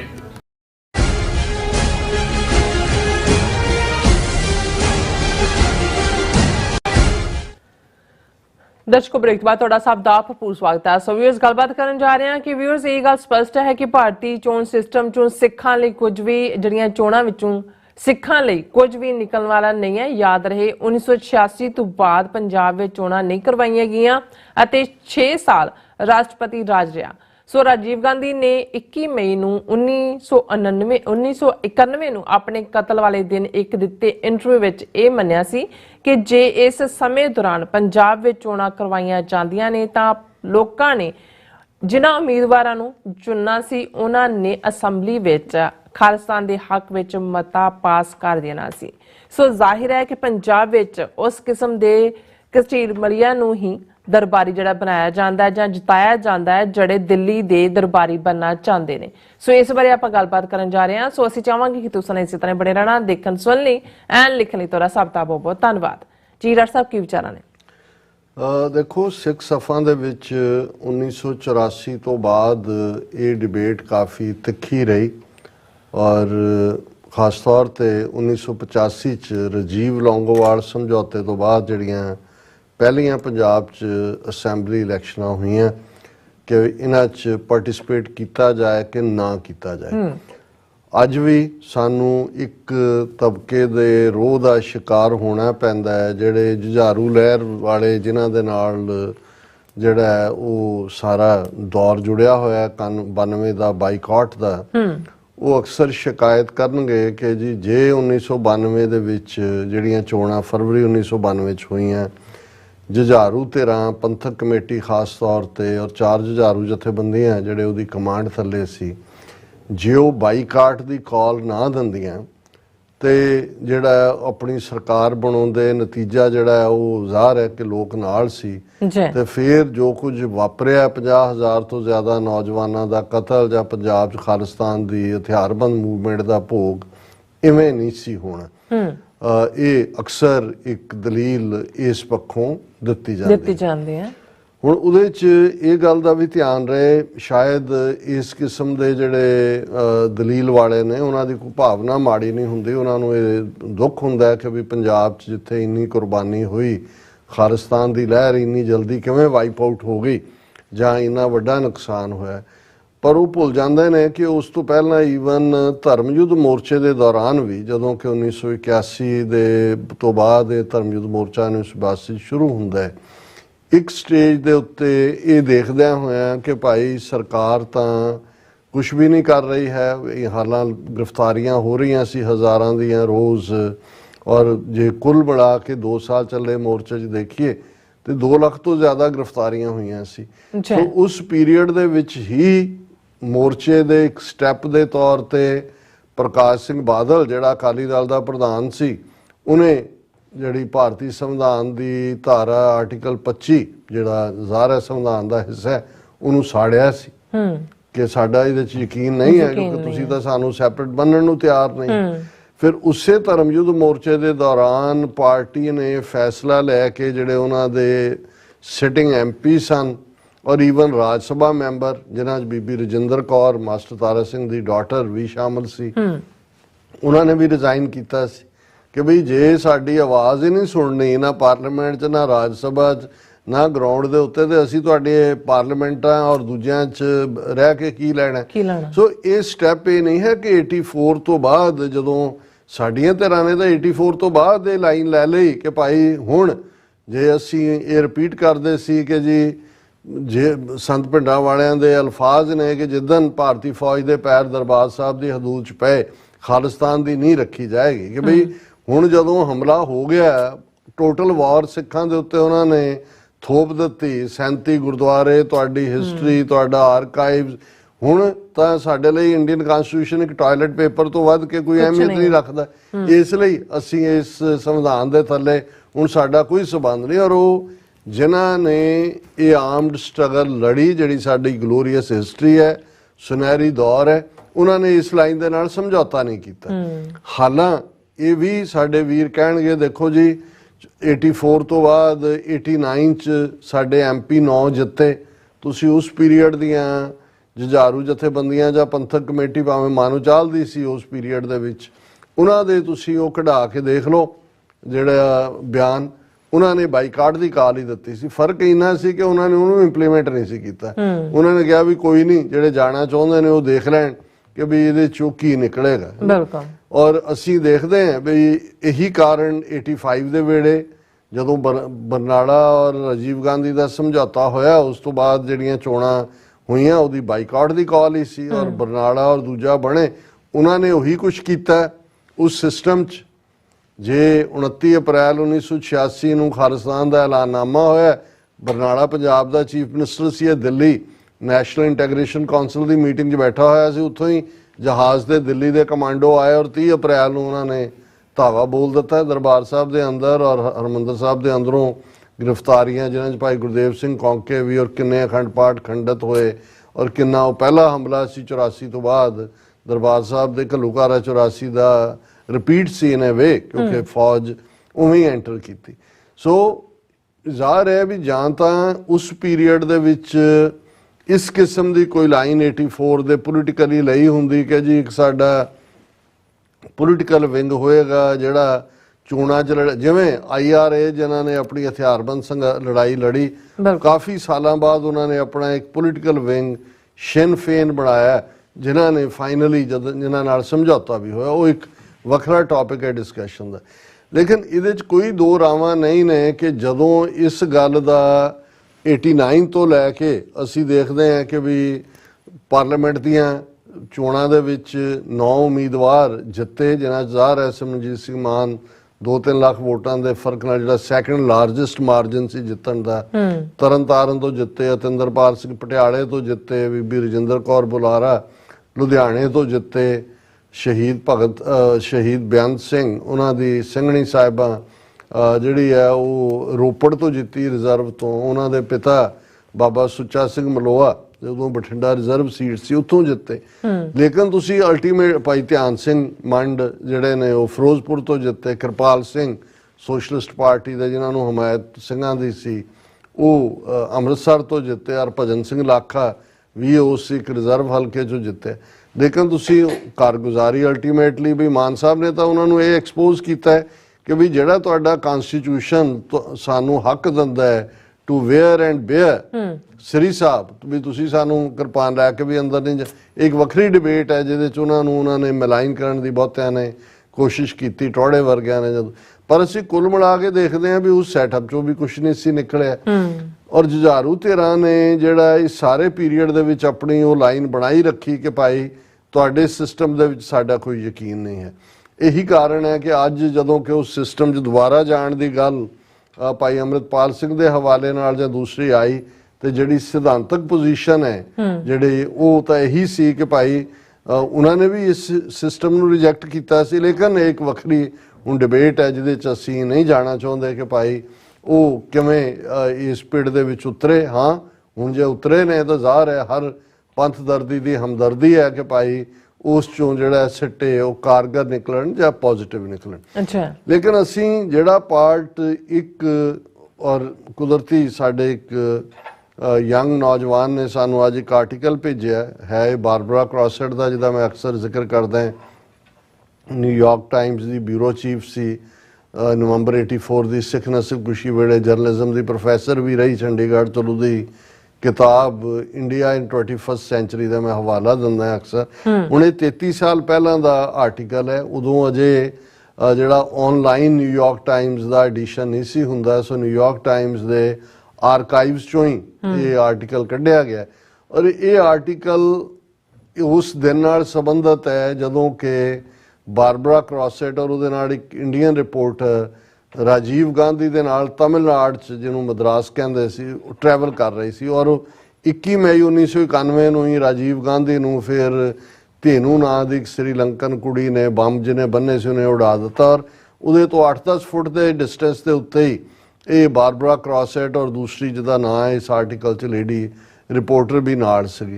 ਸੋ ਜਿਹੜਾ ਇੰਟਰਵਿਊ ਲਾਸਟ ਰਾਜੀਵ ਗਾਂਧੀ ਨੇ ਦਿੱਤਾ ਆਪਣੇ ਅਸੈਸੀਨੇਸ਼ਨ ਤੋਂ ਪਹਿਲਾਂ, ਆਪਣੀ ਮੌਤ ਤੋਂ ਪਹਿਲਾਂ ਮੈਡਰਾਸ ਦੇ ਵਿੱਚ ਔਰ ਬਾਅਦ ਦੇ ਵਿੱਚ ਇਹ ਵੈਨਿਊ ਦੇ ਉੱਤੇ ਗਈ, ਉਹ ਇਸ ਆਰਟੀਕਲ ਦੇ ਵਿੱਚ ਬਾਰਬਰਾ ਕ੍ਰੌਸੈਟ ਨੇ ਉਹਦਾ ਜ਼ਿਕਰ ਕੀਤਾ। ਔਰ ਕਿਉਂਕਿ ਮੈਨੂੰ ਤਾਂ ਉਹਨਾਂ ਨੇ ਨੌਜਵਾਨ ਨੇ ਰੈਫਰੈਂਸ ਲਈ ਭੇਜਿਆ ਤੇ ਮੈਂ ਇਹ ਆਰਟੀਕਲ ਤਾਂ ਉਦੋਂ ਵੀ ਪੜ੍ਹਿਆ ਹੋਇਆ ਸੀ। ਮੈਂ ਜਦੋਂ ਕ੍ਰਾਸ ਕੀਤਾ ਤਾਂ ਮੈਨੂੰ ਇੱਕਦਮ ਮੇਰੀ ਨਜ਼ਰ ਉਸ ਦੇ ਉੱਤੇ ਪਈ ਜਿਹੜੀ ਗੱਲ ਜਦੋਂ ਰਾਜੀਵ ਗਾਂਧੀ ਨੂੰ ਉਹਦੇ ਮਰਨ ਤੋਂ ਪਹਿਲਾਂ ਦੇ ਇੰਟਰਵਿਊ ਦੇ ਵਿੱਚ ਪੁੱਛਿਆ ਗਿਆ ਕਿ ਭਾਈ 1900 ਇਹ ਸਾਰੇ ਪੀਰੀਅਡ 'ਚ 1986 ਤੋਂ ਲੈ ਕੇ, ਕਿਉਂਕਿ 1986 'ਚ ਹੀ ਫਿਰ ਬਰਨਾਲੇ ਦੀ ਸਰਕਾਰ ਡਿਸਮਿਸ ਕਰ ਦਿੱਤੀ ਗਈ ਸੀ, ਫਿਰ 1992 ਤੱਕ ਕੋਈ ਚੋਣਾਂ ਪੰਜਾਬ ਦੇ ਵਿੱਚ ਨਹੀਂ ਹੋਈਆਂ। 1991 'ਚ ਅਨਾਉਂਸ ਕੀਤੀਆਂ ਹੋਈਆਂ ਸੀ, ਉਹ ਕੈਂਸਲ ਕੀਤੀਆਂ। ਔਰ ਇਹੀ ਨਹੀਂ ਵੀ ਇਹਨੇ ਨਹੀਂ ਕਰਾਈਆਂ ਰਾਜੀਵ ਗਾਂਧੀ ਨੇ, ਉਸ ਤੋਂ ਪਹਿਲਾਂ ਵੀਪੀ ਸਿੰਘ ਜਿਹੜਾ ਪ੍ਰਾਈਮ ਮਿਨਿਸਟਰ ਬਣਿਆ ਰਾਜੀਵ, ਉਹਨੇ ਵੀ ਨਹੀਂ ਕਰਵਾਈਆਂ। ਹੁਣ ਇਹ ਸਵਾਲ ਪੈਦਾ ਹੁੰਦਾ ਹੈ ਵੀ ਇੱਕ ਪਾਸੇ ਸਾਡੇ ਲੋਕ ਇਹ ਸਮਝਦੇ ਨੇ ਕਿ ਜੇ ਅਸੀਂ ਡੈਮੋਕ੍ਰੇਸੀ ਰਾਹੀਂ ਜਾਂ ਲੋਕਤੰਤਰ ਰਾਹੀਂ ਜਾਂ ਜਿਵੇਂ ਉਦੋਂ ਇੱਕ ਪਪੂਲਰ ਵਿਊ ਸੀ ਕਿ ਜੀ ਸਾਨੂੰ ਬਾਈਕਾਟ ਨਹੀਂ ਕਰਨਾ ਚਾਹੀਦਾ, ਸਾਨੂੰ ਚੋਣਾਂ 'ਚ ਜਾਣਾ ਚਾਹੀਦਾ, ਜਿਹੜਾ ਠੀਕ ਇੱਕ ਥਾਟ ਵਾਲੇ ਲੋਕ ਸੋਚਦੇ ਸੀ। ਔਰ ਅਸੈਂਬਲੀ 'ਚ ਜਾ ਕੇ ਜਿਹੜਾ ਉਹ ਸਿੱਖ ਮਤਾ ਪਾਸ ਕਰ ਦੇਣ ਕਿ ਵੀ ਅਸੀਂ ਖਾਲਿਸਤਾਨ ਚਾਹੁੰਦੇ, ਔਰ ਉਸ ਤੋਂ ਬਾਅਦ ਗੱਲ ਮੁੱਕ ਜਾਏਗੀ, ਉਹ ਗ੍ਰਿਫਤਾਰੀਆਂ ਹੋ ਜਾਣ, ਜੋ ਮਰਜ਼ੀ ਹੋ ਜਾਏ, ਦੁਨੀਆ ਨੂੰ ਪਤਾ ਲੱਗ ਜਾਏਗਾ ਕਿ ਜੀ ਸਿੱਖ ਖਾਲਿਸਤਾਨ ਚਾਹੁੰਦੇ। ਹੁਣ ਇਹ ਉਹ ਪੀਰੀਅਡ ਸੀ 84 ਤੋਂ ਲੈ ਕੇ ਆਲਮੋਸਟ 92 ਤੱਕ, ਜਦੋਂ ਕਿ ਫਿਰ ਬੁੱਚੜ ਬੇਅੰਤੇ ਨੂੰ, ਜਿਹਨੂੰ 8ਵੀਂ ਸਦੀ ਤੋਂ ਵੀ ਘੱਟ ਵੋਟਾਂ ਦੇ ਨਾਲ ਇਹਨਾਂ ਨੇ ਜਿਤਾਇਆ ਔਰ ਉਹਦੇ ਰਾਹੀਂ ਪੰਜਾਬ ਦੇ ਵਿੱਚ ਮੂਵਮੈਂਟ ਖਤਮ ਕਰਾਈ। ਸੋ ਆਰਟੀਕਲ ਦਾ ਟਾਈਟਲ ਹੈ assassination in India, a blast and then the wailing started. ਇਹ ਬਾਰਬਰਾ ਕ੍ਰੌਸੈਟ ਨੇ ਲਿਖਿਆ 22 ਮਈ 1991 ਦੇ ਨਿਊਯਾਰਕ ਟਾਈਮ 'ਚ ਛਪਿਆ, ਕਿਉਂਕਿ 21 ਮਈ 1991 ਨੂੰ ਰਾਜੀਵ ਗਾਂਧੀ ਦਾ ਮਰਡਰ ਹੋਇਆ ਕਿ ਭਾਈ ਬਲਾਸਟ ਹੋਇਆ ਔਰ ਉਸ ਤੋਂ ਬਾਅਦ ਚੀਖ ਚਿਹਾੜਾ ਪੈ ਗਿਆ। ਇਹ ਹੁਣ ਲੰਬਾ ਚੌੜਾ ਆਰਟੀਕਲ ਹੈ ਔਰ ਉਹਦੀ ਕੋਈ ਬਹੁਤੀ ਬਾਕੀ ਆਧਾਰ ਤੇ ਰੈਲੇਵੈਂਸ ਨਹੀਂ ਹੈ, ਪਰ ਜਿਹੜਾ ਮੈਂ ਇਹ ਡਿਸਕਸ ਕਰ ਰਿਹਾ ਕਿ ਸਾਡਾ ਕਿਉਂ ਸਾਨੂੰ ਇਹਨਾਂ ਨੇ ਚੋਣਾਂ ਰਾਹੀਂ ਜਾਂ ਕਦੇ ਵੀ ਆਪਣੇ ਨਿਸ਼ਾਨੇ ਤੱਕ ਨਹੀਂ ਪਹੁੰਚਣ ਦੇਣਾ, ਜਾਂ ਉਹਨਾਂ ਨੇ ਇਸ ਕਿਸਮ ਦੇ ਜੋਕਰ ਨਵਜੋਤ ਸਿੱਧੂ ਲੱਭ ਲੈਣ, ਭਗਵੰਤ ਮਾਨ ਲੱਭ ਲੈਣ, ਜਾਂ ਇਹ ਮਿੱਟੀ ਦੇ ਮਾਧੋ ਪ੍ਰਕਾਸ਼ ਬਾਦਲ, ਜਾਂ ਇਹ ਜਿਹੜਾ ਸੁਖਬੀਰ ਬਾਦਲ ਦੀ ਤੁਸੀਂ ਬਿਆਨ ਤੇ ਉਹਦੀ ਗੁਫ਼ਤਗੂ ਤੇ ਦੂਜਾ ਸੁਣੋ ਤਾਂ ਲੱਗਦਾ ਹੈ ਕਿ ਵੀ ਇਹ ਉਜੱਡ ਨੂੰ ਕਿਹੜੀ ਧਰਤੀ ਚੋਂ ਪੁੱਟ ਕੇ ਲਿਆਂਦਾ। ਮੈਨੂੰ ਤਾਂ ਕਈ ਵਾਰੀ ਹੈਰਾਨੀ ਹੁੰਦੀ ਹੈ, ਕਹਿੰਦਾ ਜੀ MBA ਕਰਕੇ ਅਮਰੀਕਾ ਚੋਂ ਗਿਆ ਹੈ ਜਾਂ ਦੂਜਾ ਹੈ, ਉਹਦੇ 'ਚ ਕੋਈ ਪੜ੍ਹਿਆ ਲਿਖਿਆ ਵਾਲੀ ਜਾਂ ਕੋਈ ਵੀ ਗੁਫ਼ਤਗੂ ਕੰਟੀਨਿਊ ਹੀ ਨਹੀਂ ਕਰ ਸਕਦਾ 2-4 ਮਿੰਟ, ਫਿਰ ਕੋਈ ਨਾ ਕੋਈ ਗਪੌੜ ਛੱਡ ਦੇਗਾ ਔਰ ਉਹ ਵੀ ਆਪੇ ਹੀ ਹੱਸਣ ਲੱਗ ਜਾਂਦਾ, ਦੂਜੇ ਵੀ ਹੱਸਣ ਲੱਗ ਜਾਂਦੇ। ਲੇਕਿਨ ਇਹਦੇ 'ਚ ਜਿਹੜੀ ਰਾਜੀਵ ਗਾਂਧੀ ਦੀ ਮਾਨਸਿਕਤਾ ਹੈ ਜਿਹੜੀ ਇਕੱਲੀ ਉਹਦੀ ਨਹੀਂ ਹੈ, ਇਹ ਇੰਡੀਅਨ ਏਜੰਸੀਆਂ ਦੀ ਖੇਡ ਹੈ। ਹੁਣ ਇਹਦੇ 'ਚ ਮੈਂ ਜਿਹੜਾ ਰੈਲੇਵੈਂਟ ਪੈਰਾਗ੍ਰਾਫ ਹੈ ਉਹ ਮੈਂ ਪੜ੍ਹਨਾ ਚਾਹੁੰਦਾ कि भी at Madras airport earlier in the evening, उसे ही शाम मद्रास एयरपोर्ट ते राजीव गांधी ने ही explained why he was against allowing Punjab to hold state elections. कि ਜਦੋਂ ਉਹਨੂੰ ਪੁੱਛਿਆ ਗਿਆ ਕਿ ਬਈ ਉਹ ਕਿਉਂ ਨੇ ਪੰਜਾਬ ਦੇ ਵਿੱਚ ਅਸੈਂਬਲੀ 'ਚ ਪੰਜਾਬ ਦੀਆਂ ਇਲੈਕਸ਼ਨਾਂ ਨਹੀਂ ਹੋਣ ਦਿੱਤੀਆਂ, saying it was very likely. ਹੁਣ ਇਹ ਉਹਦੇ ਅਖੀਰਲੇ ਮਰਨ ਤੋਂ ਪਹਿਲਾਂ ਦੀ ਸਟੇਟਮੈਂਟ ਤਾਂ ਇੱਥੇ ਉਹ ਫਾਈਨਲ ਮੰਨੀ ਜਾਂਦੀ ਹੈ, ਉਸ ਦੇ ਉੱਤੇ ਤਾਂ ਕਨਵਿਕਸ਼ਨਸ ਹੋ ਜਾਂਦੀਆਂ ਨੇ ਕਿ ਡਾਈਂਗ ਮੈਨ ਸਟੇਟਮੈਂਟ। ਇਹ ਹੁਣ ਉਸ ਤੋਂ ਬਾਅਦ ਤਾਂ ਵਿਚਾਲੇ ਕੋਈ ਝੂਠ ਨਹੀਂ ਆਇਆ ਉਹਦੇ 'ਚ। ਹੁਣ saying it was very likely that they would elect an administration that would pass a resolution in favor of autonomy or independence। ਉਹਨੇ ਕਿਹਾ ਕਿ ਜੀ ਇਸ ਗੱਲ ਦੀਆਂ ਬਹੁਤ ਸੰਭਾਵਨਾਵਾਂ ਨੇ ਕਿ ਪੰਜਾਬ ਦੇ ਲੋਕ ਉਹ ਐਡਮਿਨਿਸਟ੍ਰੇਸ਼ਨ ਮਤਲਬ ਅਸੈਂਬਲੀ ਚੁਣਨਗੇ ਜਿਹੜੇ ਬਾਅਦ ਦੇ ਵਿੱਚ ਖੁਦ ਮੁਖਤਾਰੀ ਔਰ ਆਜ਼ਾਦੀ ਦਾ ਮਤਾ ਪਾਸ ਕਰ। ਇਸ ਲਈ ਅਸੀਂ ਪੰਜਾਬ ਦੇ ਵਿੱਚ ਇਲੈਕਸ਼ਨਾਂ ਨਹੀਂ ਹੋਣ ਦਿੱਤੀਆਂ ਜਾਂ ਨਹੀਂ ਹੋਣ ਦਿੰਦੇ। above all Mr. Gandhi said he was determined to kill all controversies over religion। ਹੁਣ ਇਹ ਤੁਸੀਂ ਮਾਨਸਿਕਤਾ ਦੇਖੋ। ਹੁਣ ਉਹਦੀ ਧੀ ਪ੍ਰਿਯੰਕਾ ਉਹ ਇੰਟਰਵਿਊ ਦੇ ਰਹੇ ਸੀ ਉਹਨੂੰ ਦੇਸਾਈ ਨੂੰ, ਰਾਮਚਰਨ ਦੇਸਾਈ ਕੇ ਕੀ ਨਾਂ ਹੈ, ਤੇ ਉਹਨੂੰ ਕਹਿੰਦੇ ਆ ਕਿ ਵੀ ਉਹ ਕਹਿੰਦਾ ਵੀ ਤੂੰ ਆਪਣੇ ਰਾਏ ਬਰੇਲੀ 'ਚ ਵੀ ਔਰ ਅਮੇਠੀ ਹਲਕਿਆਂ 'ਚ ਵੀ ਬੜੀ ਭਾਵਕ ਤਕਰੀਰਾਂ ਕਰਦੇ। ਕਹਿੰਦਾ ਹਾਂ ਮੇਰੇ ਪਿਓ ਨੇ ਸ਼ਹੀਦੀ ਦਿੱਤੀ ਹੈ ਔਰ ਮੇਰੀ ਦਾਦੀ ਨੇ 31 ਗੋਲੀਆਂ ਆਪਣੇ ਛਾਤੀ 'ਚ ਖਾਧੀਆਂ। ਹੁਣ ਤੁਸੀਂ ਜਿਹੜੇ ਕੰਟੀਨਿਊਟੀ ਹੈ ਇਹ ਵਿਰੋਧ 'ਚ ਨਜ਼ਰ ਆਉਂਦੇ ਨੇ। ਜਦੋਂ ਅਸੀਂ ਇੱਕ ਪਾਸੇ ਦਾ ਹਿੰਦੂ ਤਵੀ ਮੋਦੀ ਐਂਡ ਕੰਪਨੀ ਉਹਨਾਂ ਦਾ ਜੋ ਹੈ ਉਹ ਤਾਂ ਹੈ ਹੀ ਹੈ, ਤੁਸੀਂ ਇਹਨਾਂ ਦਾ ਹਾਲ ਦੇਖ ਲਓ। ਹੁਣ ਇਹ ਰਾਜੀਵ ਗਾਂਧੀ ਇਕੱਲਾ ਹੀ ਨਹੀਂ ਕਹਿੰਦਾ ਵੀ ਅਸੀਂ ਚੋਣਾਂ ਨਹੀਂ ਹੋਣ ਦਿੱਤੀਆਂ ਜਾਂ ਨਹੀਂ ਹੋਣ ਦੇਣੀਆਂ, ਕਿਉਂਕਿ ਉਹ ਆਜ਼ਾਦੀ ਦਾ ਮਤਾ ਪਾਸ ਕਰਨਗੇ ਔਰ ਦੂਜਾ ਹੋਏਗਾ। ਨਾਲ ਉਹ ਕਹਿ ਰਿਹਾ ਕਿ miss Gandhi said he was determined to kill all controversies over religion. ਕਿ ਮੈਂ ਦ੍ਰਿੜ ਇਰਾਦਾ ਕੀਤਾ ਹੋਇਆ ਕਿ ਧਰਮ ਨਾਲ ਸੰਬੰਧਿਤ ਸਾਰੇ ਵਿਵਾਦ ਜਿਹੜੇ ਨੇ ਕਿਲ ਉਹਨੂੰ ਮੈਂ ਉਡਾ ਦੇਣਾ। ਹੁਣ ਇਹ ਪੰਜਾਬ ਦੇ ਕੰਟੈਕਸਟ 'ਚ ਗੱਲ ਕਰ ਰਿਹਾ, ਸਿੱਖਾਂ ਦੇ ਕੰਟੈਕਸਟ 'ਚ ਗੱਲ ਹੋ ਰਹੀ ਹੈ, ਚੋਣਾਂ ਪੰਜਾਬ 'ਚ ਨਾ ਕਰਵਾਉਣ ਦੇ ਕੰਟੈਕਸਟ 'ਚ ਗੱਲ ਹੋ ਰਹੀ ਹੈ। ਔਰ ਮਾਈਂਡ ਸੈਟ ਕੀ ਹੈ ਇਹਦੇ ਤੋਂ ਤੁਸੀਂ ਅੰਦਾਜ਼ਾ ਲਾ ਸਕਦੇ ਹੋ ਕਿ ਭਾਈ ਅਲਟੀਮੇਟਲੀ ਸਾਡਾ ਵਾਹ ਕਿਹਨਾਂ ਨਾਲ ਹੈ ਔਰ ਅਸੀਂ ਕਿਉਂ ਇਹ ਸਮਝਦੇ ਹਾਂ ਕਿ ਇਹਨਾਂ ਨੇ ਉੱਥੇ ਇਹੀ ਆਉਣਗੇ। ਉੱਥੇ ਜਿਹੜਾ ਚੋਣਾਂ ਦੇ ਸਿਸਟਮ 'ਚੋਂ ਸੁਖਬੀਰ ਬਾਦਲ ਨਸਲ, ਅਮਰਿੰਦਰ ਨਸਲ, ਭਗਵੰਤ ਮਾਨ ਨਸਲ, ਕੱਲ੍ਹ ਨੂੰ ਰਵਨੀਤ ਬਿੱਟੂ ਨੂੰ ਕਾਂਗਰਸ ਤਿਆਰ ਕਰ ਰਹੀ ਸੀਗੀ। ਉਹ ਵੱਖਰੀ ਗੱਲ ਹੈ ਵੀ ਉਹਨੂੰ ਨਜ਼ਰ ਆਇਆ ਵੀ ਸ਼ਾਇਦ ਕਾਂਗਰਸ ਦੀ ਬੇੜੀ ਡੁੱਬ ਰਹੀ ਹੈ, ਉਹ ਬੀਜੇਪੀ ਦੇ ਚੜ ਗਿਆ ਜਾ ਕੇ ਜਹਾਜ਼ੇ। ਇੱਥੇ ਉਹਨੂੰ ਅੜਿੰਗ ਵੜਿੰਗ ਨੂੰ ਰੱਖਿਆ ਹੋਇਆ ਜਿਹਨੂੰ ਹਨੇਰੇ ਤੇ ਚਾਨਣ 'ਚ ਫਰਕ ਪਤਾ ਨਹੀਂ, ਉਹ ਆਪਣੀਆਂ ਜਬਲੀਆਂ ਮਾਰ ਰਿਹਾ। ਉਹ ਕਹਿ ਰਿਹਾ ਕਿਹੜੇ ਕਹਿੰਦੇ ਨੇ ਜੇ ਭਈਆਂ ਨੂੰ ਕੱਢ ਦੇਣਾ, ਮੈਂ ਖੁਦ ਉਹਨਾਂ ਦੀਆਂ ਰਜਿਸਟਰੀਆਂ ਕਰਾਊਂਗਾ। ਜਦੋਂ ਤੁਹਾਨੂੰ ਇਸ ਲੈਵਲ ਦੇ ਲੋਕ ਮਿਲਦੇ ਹੋਣ ਤੇ ਫਿਰ ਉੱਥੇ ਉਹਨਾਂ ਨੇ ਤੁਸੀਂ ਇਹ ਕਹੋਗੇ ਜੀ ਅਸੀਂ ਚੋਣਾਂ ਦੇ ਸਿਸਟਮ ਰਾਹੀਂ ਕੋਈ ਤਬਦੀਲੀ ਲਿਆਵਾਂਗੇ, ਇਹ ਅੰਦਾਜ਼ਾ ਲਾ ਲਓ ਕਿ ਭਾਈ ਸਾਡੇ ਨਾਲ ਜਿਨ੍ਹਾਂ ਦੀ ਟੱਕਰ ਹੈ ਉਹ ਕਿਵੇਂ ਇਸ ਸਾਰੇ ਦੇ ਉੱਤੇ ਸੋਚਦੇ ਨੇ। ਜੀ ਡਾਕਟਰ ਸਾਹਿਬ ਤੁਹਾਡਾ ਬਹੁਤ ਬਹੁਤ ਸ਼ੁਕਰੀਆ। ਸੋ ਥਲੇ ਨਾ ਬ੍ਰੇਕ ਵਿਊਅਰਸ ਤੁਸੀਂ ਇਸੇ ਤਰ੍ਹਾਂ ਹੀ ਬੜੇ ਰਹਿਣਾ। ਮਿਲਦੇ ਆ ਛੋਟੇ ਜਿਹੇ ਬ੍ਰੇਕ ਤੋਂ ਬਾਅਦ।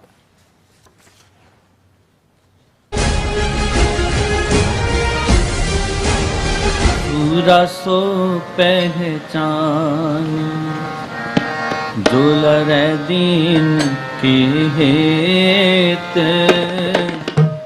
ਘੱਲੂਘਾਰਾ 1984 ਦੀ 40ਵੀਂ ਵਰ੍ਹੇਗੰਢ ਮੌਕੇ ਕੌਮੀ ਸ਼ਹੀਦਾਂ ਦੀ ਯਾਦ ਨੂੰ ਸਮਰਪਿਤ ਸਮਾਗਮ 2 ਜੂਨ 2024 ਦਿਨ ਐਤਵਾਰ ਨੂੰ Gurdwara Singh Sabha of north Texas dolls ਵਿਖੇ ਹੋਣ ਜਾ ਰਿਹਾ ਹੈ। ਅਖੰਡ ਪਾਠ ਸਾਹਿਬ ਦੀ ਆਰੰਭਤਾ 31 ਮਈ ਨੂੰ ਸਵੇਰੇ ਹੋਵੇਗੀ ਅਤੇ 2 ਜੂਨ ਨੂੰ ਸਵੇਰੇ 9 ਵਜੇ ਭੋਗ ਪਾਏ ਜਾਣਗੇ। ਅਖੰਡ ਪਾਠ ਸਾਹਿਬ ਦੀ ਸੇਵਾ ਪੰਥਕ ਸੇਵਾਦਾਰ ਡਾਕਟਰ ਰਣਜੀਤ ਸਿੰਘ ਦੀ ਯਾਦ ਵਿੱਚ ਉਹਨਾਂ ਦੇ ਸਮੁੱਚੇ ਪਰਿਵਾਰ ਵੱਲੋਂ ਨਿਭਾਈ ਜਾਵੇਗੀ। 2 ਜੂਨ ਨੂੰ ਗੁਰੂ ਘਰ ਵਿਖੇ ਖੂਨਦਾਨ ਕੈਂਪ ਵੀ ਲਾਇਆ ਜਾਵੇਗਾ।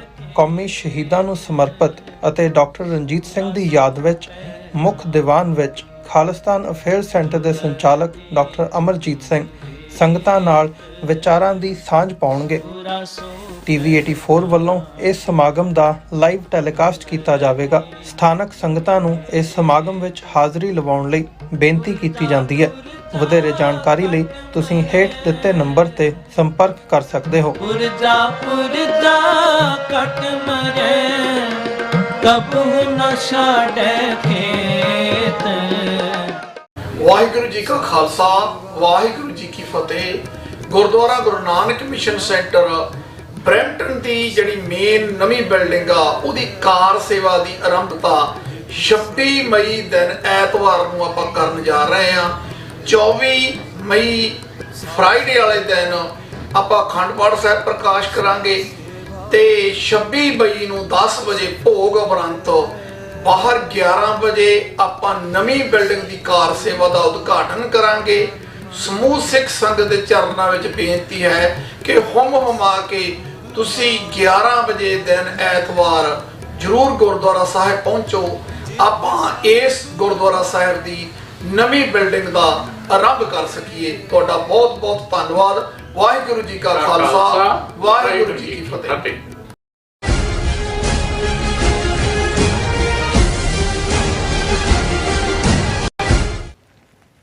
Viewers welcome back to programme. So viewers गलबात करने जा रहे हैं भारत के विदेश मंत्री एस जयशंकर ने दिल्ली के एक इकट्ठ विच बोलदियां कहा है कि इस वेले अंतरराष्ट्रीय तौर पर एक तूफान चल रहा है जड़ा बड़ा खतरनाक है। जे भारत सुरक्षित हत्थां विच ना होया तां कुछ भी वापर सकदा है। सो जाहिर है कि एस जयशंकर आने वाले समय विच न्यू मैप मेकिंग यानी कि नवे मुल्कां दी होंद विच आउण दा खदशा जाहिर कर रहा है। ਸਵੇਰ ਇਸ ਬਾਰੇ ਆਪਾਂ ਗੱਲਬਾਤ ਕਰਨ ਜਾ ਰਹੇ ਹਾਂ। ਸੋ ਅਸੀਂ ਚਾਹਾਂਗੇ ਕਿ ਤੁਸੀਂ ਇਸੇ ਤਰ੍ਹਾਂ ਬੜੇ ਰਹਿਣਾ, ਦੇਖਣ ਸੁਣਨ ਲਈ ਐਨ ਲਿਖਣ ਲਈ ਤੁਹਾਡਾ ਸਭ ਦਾ ਬਹੁਤ ਬਹੁਤ ਸ਼ੁਕਰੀਆ ਜੀ। ਡਾਕਟਰ ਸਾਹਿਬ ਕੀ ਕਹਿਣਾ ਚਾਹੋਗੇ? ਦੇਖੋ, ਸੈਚਰਡੇ ਦੀ ਜਿਹੜੀ ਕਾਰਟਰੇਟ ਪੈਰੇਡ ਸੀ ਉਹਦੇ ਕਨਕਲੂਜਨ ਦੇ ਵਿੱਚ ਆਲਮੋਸਟ ਸਾਰੀਆਂ ਹੀ ਧਿਰਾਂ ਦੇ ਨੁਮਾਇੰਦਿਆਂ ਨੇ ਆਪੋ ਆਪਣੇ ਵਿਚਾਰ ਦਿੱਤੇ। ਅੱਛਾ। ਅਜਮੇਰ ਸਿੰਘ ਜਿਹੜੇ ਸਿੱਖ ਹਿਸਟੋਰੀਅਨ ਨੇ ਕਰੰਟ ਸਟਰਗਲ ਦੇ ਉੱਤੇ, ਉਹਨਾਂ ਨੇ ਕਿਉਂਕਿ ਖੁਦ ਉਹ ਨਕਸਲਾਈਟ ਸਟਰਗਲ ਦਾ ਵੀ ਹਿੱਸਾ ਰਹੇ, ਖਾਲਿਸਤਾਨ ਸਟਰਗਲ ਦਾ ਵੀ ਹਿੱਸਾ ਰਹੇ, ਉਸ ਦੇ ਉੱਤੇ ਉਹ ਲਗਾਤਾਰਤਾ ਨਾਲ ਕਿਤਾਬਾਂ ਲਿਖ ਰਹੇ ਨੇ ਜਿਹੜੀਆਂ ਕਾਫੀ ਪੜ੍ਹੀਆਂ ਵੀ ਜਾਂਦੀਆਂ ਨੇ।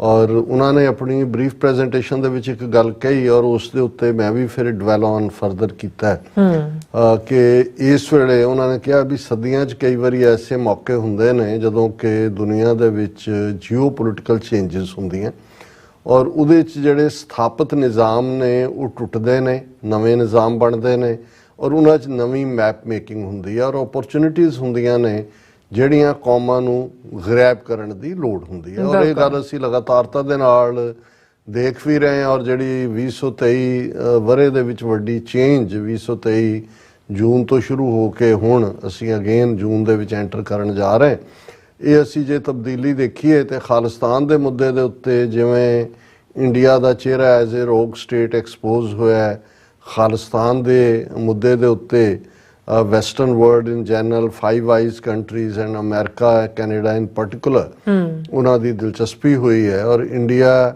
ਜਿਸ ਅੰਦਾਜ਼ ਦੇ ਵਿੱਚ ਇੰਟਰਨੈਸ਼ਨਲ ਲੈਵਲ ਦੇ ਉੱਤੇ ਉਹ ਯੂਕਰੇਨ ਦਾ ਮੁੱਦਾ ਹੋਏ, ਸਾਊਥ ਚਾਈਨਾ ਸੀ ਹੋਏ, ਈਵਨ ਗਜ਼ਾ ਇਜ਼ਰਾਈਲ ਹੋਏ, ਤੁਸੀਂ ਇਹਨਾਂ ਦੇ ਘਟੀਆ ਸਟੈਂਡਰਡ ਆ, ਇਹਨਾਂ ਦਾ ਇੱਕ ਪੂਰਾ ਹਥਿਆਰਾਂ ਦਾ ਭਰਿਆ ਜਹਾਜ਼ ਜਿਹੜਾ ਸਮੁੰਦਰੀ ਜਹਾਜ਼ ਉਹ ਸਪੇਨ ਦੀ ਗਵਰਨਮੈਂਟ ਨੇ ਰੋਕਿਆ ਜਿਹੜਾ ਕਿ ਗਜ਼ਾ ਜਾ ਰਿਹਾ ਸੀ, ਇਜ਼ਰਾਈਲ ਨੂੰ ਭੇਜ ਰਹੇ ਨੇ ਜਿੱਥੇ ਕਿ ਉਹ ਮਾਰ ਰਹੇ ਨੇ ਧੜਾ ਧੜ, ਹਸਪਤਾਲਾਂ ਤੇ ਵੀ ਅਟੈਕ, ਦੂਜੇ ਵੀ।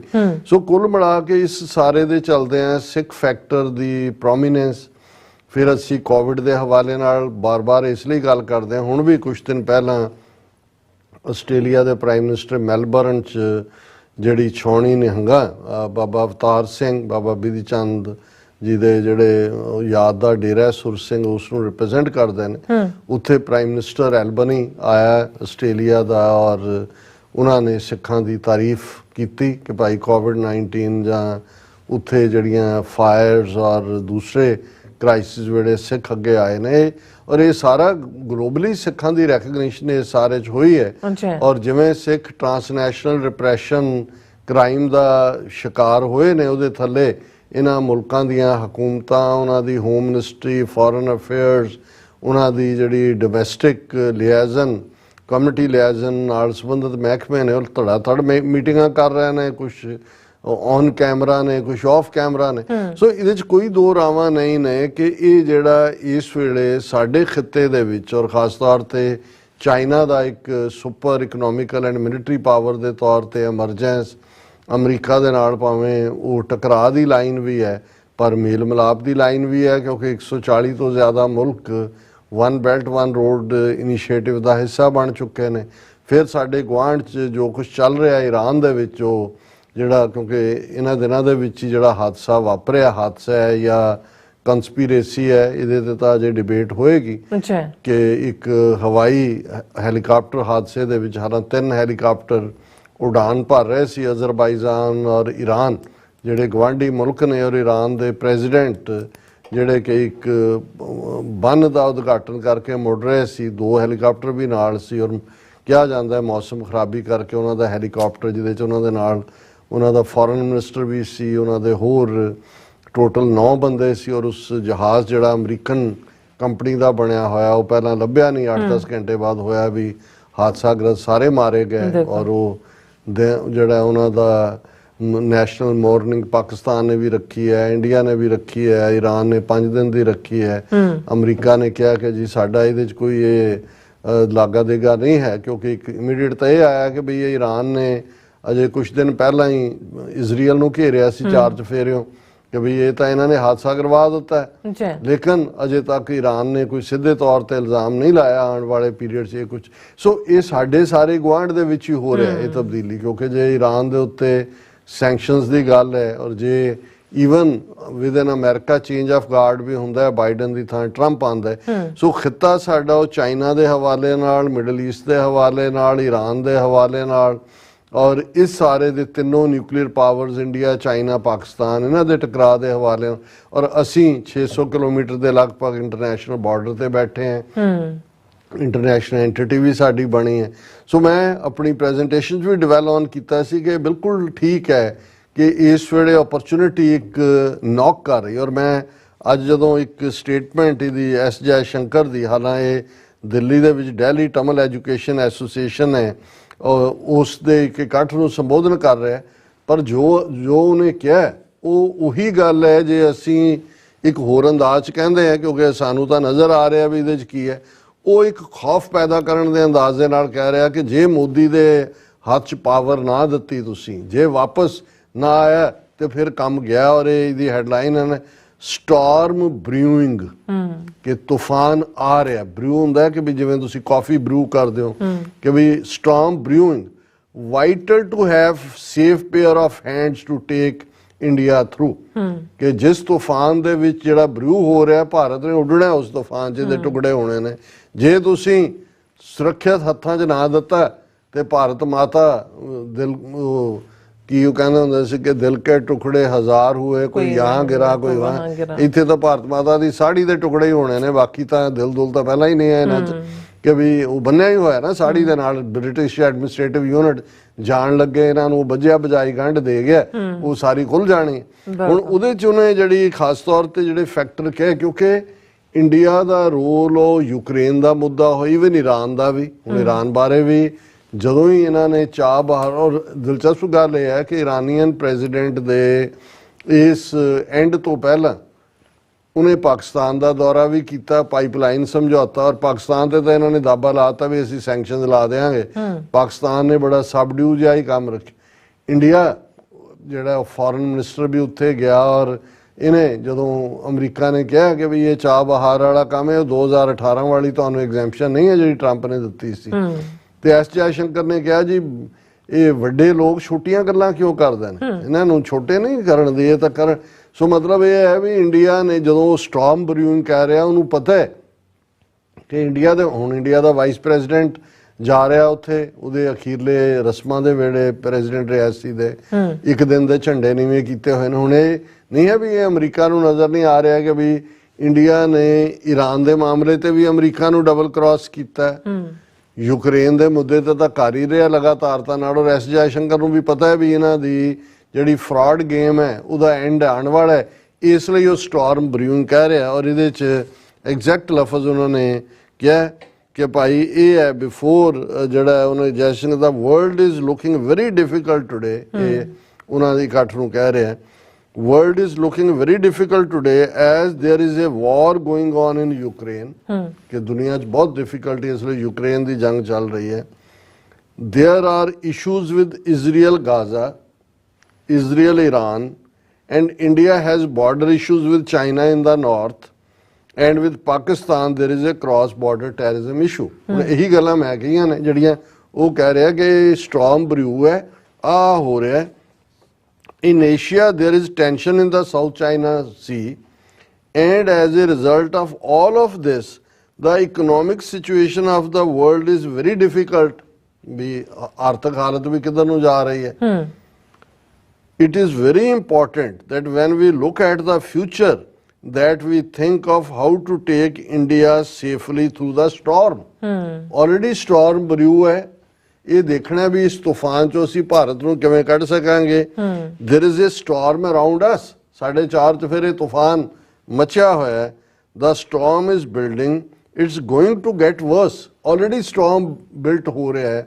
ਇਹ ਹੋਰ ਵੀ ਬਦਤਰ ਹੁੰਦਾ ਜਾ ਰਿਹਾ ਹੈ. But it is absolutely vital that we have a safe pair of hands, good sensible people who take us through a very difficult period. ਹੁਣ ਇਹ ਨਾਰਮਲ ਲਫ਼ਜ਼ ਨਹੀਂ ਨੇ. ਇਹ ਐਸ ਜੈ ਸ਼ੰਕਰ ਦਾ ਸਟਾਈਲ ਨਹੀਂ ਹੈ ਜਿਹੜਾ ਵਿਸ਼ਵ ਗੁਰੂ ਭਾਰਤ ਯੂਰਪ ਦੀਆਂ ਅੱਖਾਂ 'ਚ ਅੱਖਾਂ ਪਾ ਕੇ ਕਹਿੰਦਾ ਹੈ ਕਿ ਜੀ ਤੁਸੀਂ ਵੀ ਤਾਂ ਸਾਨੂੰ ਲੁੱਟਿਆ ਸੀ, ਤੁਸੀਂ ਕਲੋਨੀਅਲ ਮਾਈਂਡਸੈਟ ਰੱਖਦੇ ਹੋ, 200 ਸਾਲ ਤੁਸੀਂ ਰੂਲ ਕੀਤਾ, ਤੁਸੀਂ ਸਾਨੂੰ ਉਪਦੇਸ਼ ਦਿਓਗੇ. ਸੋ ਇਸ ਤੋਂ ਮੈਂ ਇਹ ਸਮਝਦਾ ਵੀ ਜਿਹੜੀ ਗੱਲ ਅਸੀਂ ਕਹਿਣੀ ਚਾਹੁੰਦੇ ਹਾਂ ਔਰ ਕਹਿ ਰਹੇ ਹਾਂ ਉਹੀ ਉਹ ਕਹਿ ਰਿਹਾ, ਪਰ ਉਹ ਖੌਫ ਪੈਦਾ ਕਰਕੇ ਕਿ ਵੀ ਜੇ ਤੁਸੀਂ ਸਾਨੂੰ ਪਾਵਰ ਨਾ ਦਿੱਤੀ ਤਾਂ ਫਿਰ ਸਟਾਰਮ ਤਾਂ ਪਹਿਲਾਂ ਹੀ ਬਰੂ ਹੋ ਰਿਹਾ ਚੱਲ ਰਿਹਾ, ਤੁਸੀਂ ਉੱਡ ਜਾਓਗੇ. ਔਰ ਅਸੀਂ ਇਹ ਕਹਿੰਦੇ ਹਾਂ ਕਿ ਬਈ ਐਸ ਜੈ ਸ਼ੰਕਰ ਜਿਹੜਾ ਉਹਦੇ ਮੂੰਹ ਚੋਂ ਨਿਕਲੇ ਲਫ਼ਜ਼ ਨੇ ਉਸ ਨੂੰ ਹੁਣ ਅਸੀਂ ਆਮੀਨ ਹੀ ਕਹਿ ਸਕਦੇ ਹਾਂ, ਹੋਰ ਤਾਂ ਇਸ ਤੋਂ ਵੱਧ ਕੇ ਕੋਈ ਲਫ਼ਜ਼ ਨਹੀਂ ਹੈ. ਜੀ ਡਾਕਟਰ ਸਾਹਿਬ ਤੁਹਾਡਾ ਬਹੁਤ ਧੰਨਵਾਦ. ਸਾਥ ਲੈਣਾ ਬ੍ਰੇਕ ਵਿਊਅਰਸ ਤੁਸੀਂ ਇਸੇ ਤਰ੍ਹਾਂ ਬੜੇ ਰਹਿਣਾ. ਮਿਲਦੇ ਹਾਂ after this short break.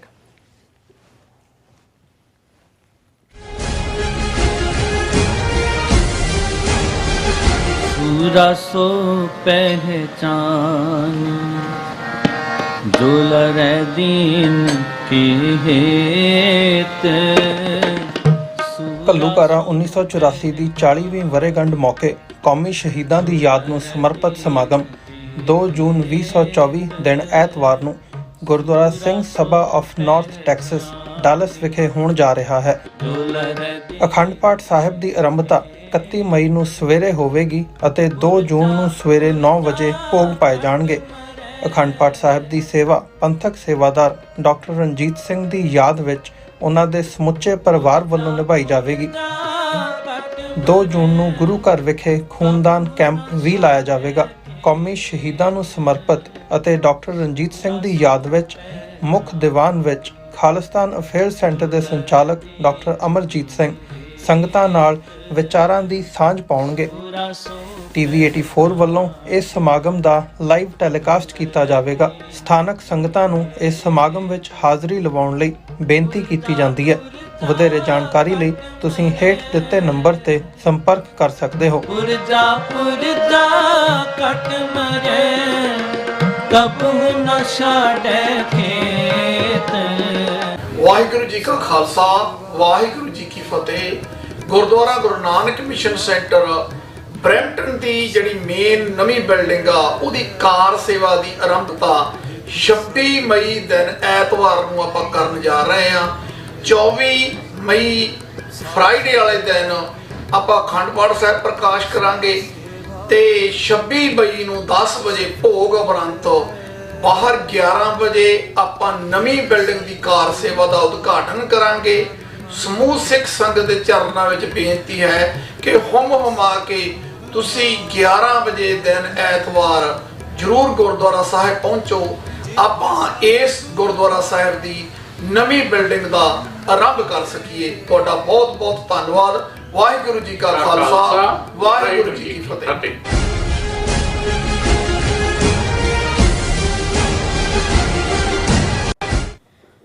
ਦਰਸ਼ਕੋ break ਤੋਂ ਬਾਅਦ ਤੁਹਾਡਾ ਸਭ ਦਾ ਭਰਪੂਰ ਸਵਾਗਤ ਹੈ. ਸੋ ਵੀਅਰਸ ਗੱਲਬਾਤ ਕਰਨ ਜਾ ਰਹੇ ਹਾਂ ਕਿ ਸਿੱਖ ਕੌਮ ਅਕਸਰ ਦੇਗ ਤੇਗ ਫਤਿਹ ਪੰਥ ਕੀ ਜੀਤ ਦੀ ਅਰਦਾਸ ਕਰਦੀ ਹੈ. ਇੱਕ ਸਿੱਖ ਨੌਜਵਾਨ ਸ਼ਾਹਬਾਜ਼ ਸਿੰਘ ਨੇ ਬਿਆਨਿਆ ਹੈ ਕਿ ਦੇਗ ਤੇਗ ਫਤਿਹ ਅਸਲ ਵਿੱਚ ਉਹ ਘੜੀ ਹੈ ਜਿਹੜੀ ਮੁਕੰਮਲ ਧਾਰਮਿਕ ਅਤੇ ਆਰਥਿਕ ਆਜ਼ਾਦੀ ਦੀ ਗਰੰਟੀ ਹੈ. ਸੋ ਇਸ ਬਾਰੇ ਆਪਾਂ ਗੱਲਬਾਤ ਕਰਨ ਜਾ ਰਹੇ ਹਾਂ. ਸੋ ਅਸੀਂ ਚਾਹਾਂਗੇ ਕਿ ਤੁਸੀਂ ਇਸ ਤਰ੍ਹਾਂ ਬੜੇ ਰਹਿਣਾ ਦੇਖਣ ਸੁਣਨ ਲਈ ਲਿਖਣ ਲਈ. ਤੁਹਾਡਾ ਸਭ ਦਾ ਬਹੁਤ ਬਹੁਤ ਧੰਨਵਾਦ. ਜੀ ਡਾਕਟਰ ਸਾਹਿਬ ਕੀ ਵਿਚਾਰਾਂ ਨੇ? ਦੇਖੋ, ਜਿੱਥੇ ਸਾਡਾ ਪ੍ਰੋਗਰਾਮ ਰੋਜ਼ਾਨਾ ਵਾਪਰ ਰਹੀਆਂ ਘਟਨਾਵਾਂ ਦੇ ਉੱਤੇ ਸਿੱਖ ਨੁਕਤਾ ਨਿਗਾਹ ਤੋਂ ਉਸ ਦੀ ਪੜਚੋਲ ਹੁੰਦੀ ਹੈ ਜਾਂ ਉਸ ਦਾ ਮੁਲਾਂਕਣ ਹੁੰਦਾ ਹੈ ਉੱਥੇ ਕਿਉਂਕਿ ਮੁੱਢਲੇ ਤੌਰ ਤੇ ਮੈਂ ਸਮਝਦਾ ਹਾਂ ਵੀ ਸਿੱਖ ਵਿਚਾਰਧਾਰਾ, ਸਿੱਖ ਫਿਲਾਸਫੀ ਔਰ ਖ਼ਾਸ ਤੌਰ ਤੇ ਯੰਗਸਟਰਸ, ਜਿਵੇਂ ਸਾਡੇ ਪੁਰਾਤਨ ਫਰੇਜ਼ ਨੇ, ਜਿਵੇਂ ਪੁਰਾਤਨ ਸਲੋਗਨ ਨੇ ਜਾਂ ਨਾਅਰੇ ਨੇ ਜਾਂ ਅਰਦਾਸ ਦੇ ਲਫ਼ਜ਼ ਨੇ, ਉਹਨਾਂ ਨੂੰ ਮੌਜੂਦਾ ਕੰਟੈਕਸਟ ਦੇ ਵਿੱਚ ਉਹ ਕਿਵੇਂ ਸਮਝ ਸਕਣ। ਇਸ ਲਈ ਮੈਨੂੰ ਹਮੇਸ਼ਾ ਇਹ ਦਿਲਚਸਪ ਲੱਗਦਾ ਹੈ ਵੀ ਇੱਕ ਅੱਧਾ ਵਿਸ਼ਾ ਸਾਡੀ ਡਿਸਕਸ਼ਨ 'ਚ ਐਸਾ ਹੋਏ ਜਿਸ ਦਾ ਸਬੰਧ ਸਿੱਖ ਫਿਲਾਸਫੀ, ਸਿਧਾਂਤ ਜਾਂ ਸਿੱਖ ਇਤਿਹਾਸ ਦਾ ਕੋਈ ਜਿਹੜਾ ਖਾਸ ਦਿਨ ਹੁੰਦਾ ਹੈ ਉਸ ਦੇ ਵਰਤਾਰੇ ਦੇ ਨਾਲ ਹੋਏ। ਸਾਡੇ ਇੱਕ ਨੌਜਵਾਨ ਵਿਊਅਰ ਸਾਡੇ ਨਾਲ ਜੁੜੇ ਨੇ, ਸ਼ਾਹਬਾਜ਼ ਸਿੰਘ। ਉਹ ਕਾਫੀ ਚੰਗੇ ਢੰਗ ਨਾਲ ਜਿੱਥੇ ਉਹ ਸਿੱਖ ਫਿਲਾਸਫੀ ਨੂੰ ਸਮਝਦੇ ਨੇ ਉੱਥੇ ਉਹ ਯੰਗਰ ਜਨਰੇਸ਼ਨ ਨੂੰ ਵੀ ਗਾਈਡਲਾਈਨ ਦੇਣਾ ਚਾਹੁੰਦੇ ਨੇ ਕਿ ਵੀ ਇਹ ਜਦੋਂ ਤੁਸੀਂ ਦੇਗ ਤੇਗ ਫਤਿਹ, ਬਿਰਧ ਕੀ ਪੈਜ, ਪੰਥ ਕੀ ਜੀਤ, ਸ੍ਰੀ ਸਾਹਿਬ ਜੀ ਸਹਾਏ, ਇਹ ਮਹਿਜ਼ ਫਰੇਜ਼ ਨਹੀਂ ਨੇ ਜਿਹੜੇ ਕਿ ਟਾਈਮ ਜਾਂ ਸਮਾਂ ਵਿਹਾ ਚੁੱਕੇ ਨੇ ਜਾਂ ਅੱਜ ਉਹਨਾਂ ਦੀ ਰੈਲੇਵੈਂਸ ਨਹੀਂ ਹੈ, ਕਿਉਂਕਿ ਅੱਜ ਦਾ ਨੌਜਵਾਨ ਤਾਂ ਸਿੱਧੇ ਸਾਦੇ ਪੱਖ ਤੋਂ ਜਿਹੜਾ ਉਹ ਦੇਖਣ ਸਮਝਣ ਦੀ ਕੋਸ਼ਿਸ਼ ਕਰਦਾ ਹੈ ਕਿ how it will anything will effect my religious life, my economical life, my political life, my social life. ਔਰ ਸਪਿਰਿਚੁਅਲ ਤਾਂ ਉਹ ਜਿਹੜੇ ਨੇ ਉਹ I am trying to search myself, ਉਹ ਤਾਂ ਗਵਾਚੇ ਹੀ ਹੁੰਦੇ ਨੇ। ਸੋ ਮੈਨੂੰ ਇਹ ਛੋਟਾ ਜਿਹਾ ਰਾਈਟ ਅਪ ਹੈ, ਮੈਨੂੰ ਇਹ ਲੱਗਿਆ ਕਿ ਬਈ ਬੇਸ਼ੱਕ ਉਹਨਾਂ ਨੇ ਅੰਗਰੇਜ਼ੀ 'ਚ ਲਿਖਿਆ ਤੇ ਜਿਹੜੇ ਅੰਗਰੇਜ਼ੀ ਜਾਣਨ ਵਾਲੇ ਨੇ ਉਹਨਾਂ ਦੇ ਲਈ ਤਾਂ ਇਹ ਗੁਣਕਾਰੀ ਹੋਏਗਾ ਹੀ, ਪਰ ਇਸ ਪਰਸਪੈਕਟਿਵ ਤੋਂ, ਕਿਉਂਕਿ ਬਹੁਤ ਵਾਰ ਅਸੀਂ ਵੀ ਕੁਝ ਜਿਹੜੇ ਫਰੇਜ਼ ਹੁੰਦੇ ਨੇ ਉਹਨਾਂ ਨੂੰ ਇੱਕ ਸਟੀਰੀਓਟਾਈਪ ਵਾਂਗ ਦੁਹਰਾਉਂਦਾ ਹੀ ਹੈ, ਉਸ ਦੇ ਮਤਲਬ ਸਾਡੇ ਤੇ ਲੌਸਟ ਹੁੰਦੇ ਨੇ। ਹਾਲਾਂਕਿ ਜਦੋਂ ਮੈਂ ਦੇਗ ਤੇਗ ਫਤਿਹ ਸਮਝਾਉਣ ਦੀ ਕੋਸ਼ਿਸ਼ ਕਰਦਾ ਤੇ ਤੇਗ ਦਾ ਮਤਲਬ ਸਿਰਫ ਮੁੱਢਲੀ ਧਾਰਮਿਕ ਆਜ਼ਾਦੀ ਨਹੀਂ ਹੁੰਦੀ, ਮੇਰੇ ਲਈ ਪੋਲੀਟੀਕਲ ਸੋਵਰਨਿਟੀ ਔਰ ਜਿਹੜਾ ਦੇਗ ਤੇਗ ਜਗ ਮੈਂ ਦਊ ਚਲੇ ਦੋਨੋਂ ਹੀ ਇਨਸੈਪਰੇਬਲ ਨੇ। ਉਹਨਾਂ ਨੇ ਵੀ ਦੇਗ ਤੇਗ ਫਤਿਹ ਦਾ indivisible bond of religious and economic freedom, ਇਹ ਉਹਨਾਂ ਨੇ ਦੇਗ ਤੇਗ ਫਤਿਹ ਨੂੰ ਕਿਹਾ ਵੀ ਜਿਹੜਾ ਡਿਵਾਈਡ ਹੀ ਨਹੀਂ ਹੋ ਸਕਦਾ ਇਸ ਰਿਲੀਜੀਅਸ ਫਰੀडम ਦੇ ਨਾਲ ਹੀ ਇਕਨੋਮਿਕਲ। ਹਾਲਾਂਕਿ ਜਦੋਂ ਅਸੀਂ ਦੇਗ ਦੀ ਫਤਿਹ ਦੀ ਗੱਲ ਕਰਦੇ ਹਾਂ, ਜੇ ਅਸੀਂ ਕਰੋਨਾ 'ਚ ਸਿੱਖਾਂ ਦਾ ਰੋਲ ਜਾਂ ਗੁਰੂ ਕਾ ਲੰਗਰ ਜਾਂ ਕੋਈ ਭੁੱਖਾ ਨਾ ਸੋਵੇ, ਪਹਿਲੇ ਪੰਗਤ ਪਾਛੇ ਸੰਗਤ, ਉਹ ਸਾਰੀਆਂ ਪਰੰਪਰਾਵਾਂ ਦੀ ਯਾਦ ਦਹਾਨੀ ਕਰਵਾਉਂਦੇ, ਪਰ ਇਹ ਵੈਸਟਰਨ ਪਰਸਪੈਕਟਿਵ ਤੋਂ ਉਹਨਾਂ ਨੇ, ਸ਼ਾਹਬਾਜ਼ ਸਿੰਘ ਨੇ ਕਿਵੇਂ ਦੇਖਿਆ ਇਸ ਨੂੰ, ਮੈਂ ਸਾਂਝਾ ਕਰਨਾ ਚਾਹਾਂਗਾ। ਔਰ ਮੈਂ ਇੱਕ ਪੂਰਾ ਪੈਰਾਗ੍ਰਾਫ ਪੜ੍ਹ ਕੇ ਫਿਰ ਉਸ ਦਾ ਪੰਜਾਬੀ ਅਨੁਵਾਦ, ਤਾਂ ਕਿ ਜਿਹੜੇ ਸਾਡੇ ਵੀਰ ਭੈਣਾਂ ਅੰਗਰੇਜ਼ੀ ਦੇ ਵਿੱਚ ਬਹੁਤੇ ਜਿਹੜੇ ਨੇ ਪ੍ਰੋਫੀਸ਼ੀਐਂਟ ਨਹੀਂ ਨੇ ਉਹਨਾਂ ਦੇ ਵੀ ਸਮਝ ਗੋਚਰੇ ਹੋਏ। In the heart of Sikh teachings lie a profound principle known as Deg Teg Fateh, a powerful proclamation by Guru Gobind Singh Sahib Ji, which encapsulates the Sikh ethos of prosperity and protection. This principle, which translates to prosperity in charity, victory in justice, emphasizes that religious and economic freedoms are not just interconnected, they are inseparable. In today's discourse on freedom, this ancient wisdom offers a timeless reminder: you cannot sacrifice one form of liberty in the pursuit of another without compromising both. ਉਹਨਾਂ ਨੇ ਕਿਹਾ ਵੀ ਇਹ ਜਿਹੜਾ ਸਿੱਖ teachings ਦੇ ਦਿਲ ਜਿਗਰੇ ਦੇ ਉੱਤੇ ਜਿਹੜੇ ਲਫ਼ਜ਼ ਉਕਰੇ ਹੋਏ ਨੇ, ਦੇਗ ਤੇਗ ਫਤਿਹ, ਇਹ 10ਵੇਂ ਪਾਤਸ਼ਾਹ ਦੀ ਬਹੁਤ ਮਜ਼ਬੂਤ ਐਲਾਨਨਾਮਾ ਹੈ ਜਿਹੜਾ ਕਿ ਸਿੱਖਾਂ ਦੀ ਪ੍ਰੋਸਪੈਰਿਟੀ ਔਰ ਪ੍ਰੋਟੈਕਸ਼ਨ ਉਹਨਾਂ ਦੋਨਾਂ ਨੂੰ ਜਿਹੜਾ ਉਸ ਦੀ ਨੁਮਾਇੰਦਗੀ ਕਰਦਾ ਹੈ, ਜਿਸ ਦਾ ਮਤਲਬ ਇਹ ਹੈ ਕਿ ਵੀ ਜਿੱਥੇ ਤੁਸੀਂ ਜਦੋਂ ਮਦਦ ਦੇ ਉੱਤੇ ਆਉਂਦੇ ਹੋ ਉਹਦੇ 'ਚੋਂ ਤੁਹਾਡੀ ਪ੍ਰੋਸਪੈਰਿਟੀ ਨਿਕਲ ਰਹੀ ਹੁੰਦੀ ਹੈ, ਔਰ ਜਦੋਂ ਤੁਸੀਂ ਜਸਟਿਸ ਲਈ ਖਲੋਂਦੇ ਹੋ, ਜਸਟਿਸ ਡਿਲੀਵਰ ਕਰਦੇ ਹੋ, ਜਸਟਿਸ ਲਈ ਲੜਦੇ ਹੋ, ਉਹਦੇ 'ਚ ਤੁਹਾਡੀ ਵਿਕਟਰੀ ਨਿਹਿਤ ਹੁੰਦੀ ਹੈ। ਕਿ ਵੀ ਇਹ ਦੋਵੇਂ ਫਰੀडम्स, ਧਾਰਮਿਕ ਔਰ ਆਰਥਿਕ ਆਜ਼ਾਦੀ, ਇਹ ਦੱਸਦੀਆਂ ਨੇ ਕਿ ਇਹ ਨਹੀਂ ਕਿ ਵੀ ਉਹ ਜੁੜੇ ਹੋਏ ਨੇ, ਉਹਨਾਂ ਦਾ ਜੜਾਵ ਹੈ, ਪਰ ਉਹ ਨਾ ਜੁਦਾ ਹੋਣ ਵਾਲੇ ਨੇ, ਇਨਸੈਪਰੇਬਲ ਨੇ, ਸਿਰਫ ਇੰਟਰਕਨੈਕਟਡ ਨਹੀਂ ਨੇ। ਔਰ ਉਹਨਾਂ ਨੇ ਕਿਹਾ ਵੀ ਅੱਜ ਜਦੋਂ ਕਿ ਫਰੀडम ਦੇ ਉੱਤੇ ਵਿਚਾਰ ਚਰਚਾ ਹੁੰਦੀ ਹੈ, ਇਹ ਜਿਹੜੀ ਸਾਡੇ ਲਈ ਐਂਸ਼ੀਐਂਟ ਗੁਰੂਆਂ ਦੇ ਵਿਜ਼ਡਮ ਹੈ, ਇਹ ਸਾਡੇ ਲਈ ਰਿਮਾਈਂਡਰ ਹੈ ਕਿ ਵੀ ਤੁਸੀਂ ਇੱਕ ਕਿਸਮ ਦੀ ਆਜ਼ਾਦੀ ਦੇ ਲਈ ਦੂਸਰੀ ਨੂੰ ਕੁਰਬਾਨ ਨਹੀਂ ਕਰ ਸਕਦੇ। ਔਰ ਇਹ ਜਿਹੜਾ ਇਹਦੇ ਜੇ ਤੁਸੀਂ ਇਵੇਂ ਕਰੋਗੇ ਤੇ ਇਹਦਾ ਮਤਲਬ ਹੈ ਤੁਸੀਂ ਦੋਨਾਂ ਦੇ ਉੱਤੇ ਹੀ ਕੰਪਰੋਮਾਈਜ਼ ਕਰ ਰਹੇ ਹੋ, ਜਿਹੜਾ ਨਾਨ ਐਕਸੈਪਟੇਬਲ ਹੈ ਜਾਂ ਅਨਐਕਸੈਪਟੇਬਲ ਹੈ। Religious freedom is foundation to our spiritual and moral expressions. It allows individuals to live according to their faith and conscience without fear of persecution or coercion. Economic freedom, on the other hand, is the bedrock of opportunity and self-determination, enabling people to create, trade, and prosper. While these freedoms can be discussed at distant areas, they are deeply intertwined. Economic liberty without religious freedom is shallow, as it fails to respect the fundamental reason why individuals strive for prosperity, to live according to their values and beliefs.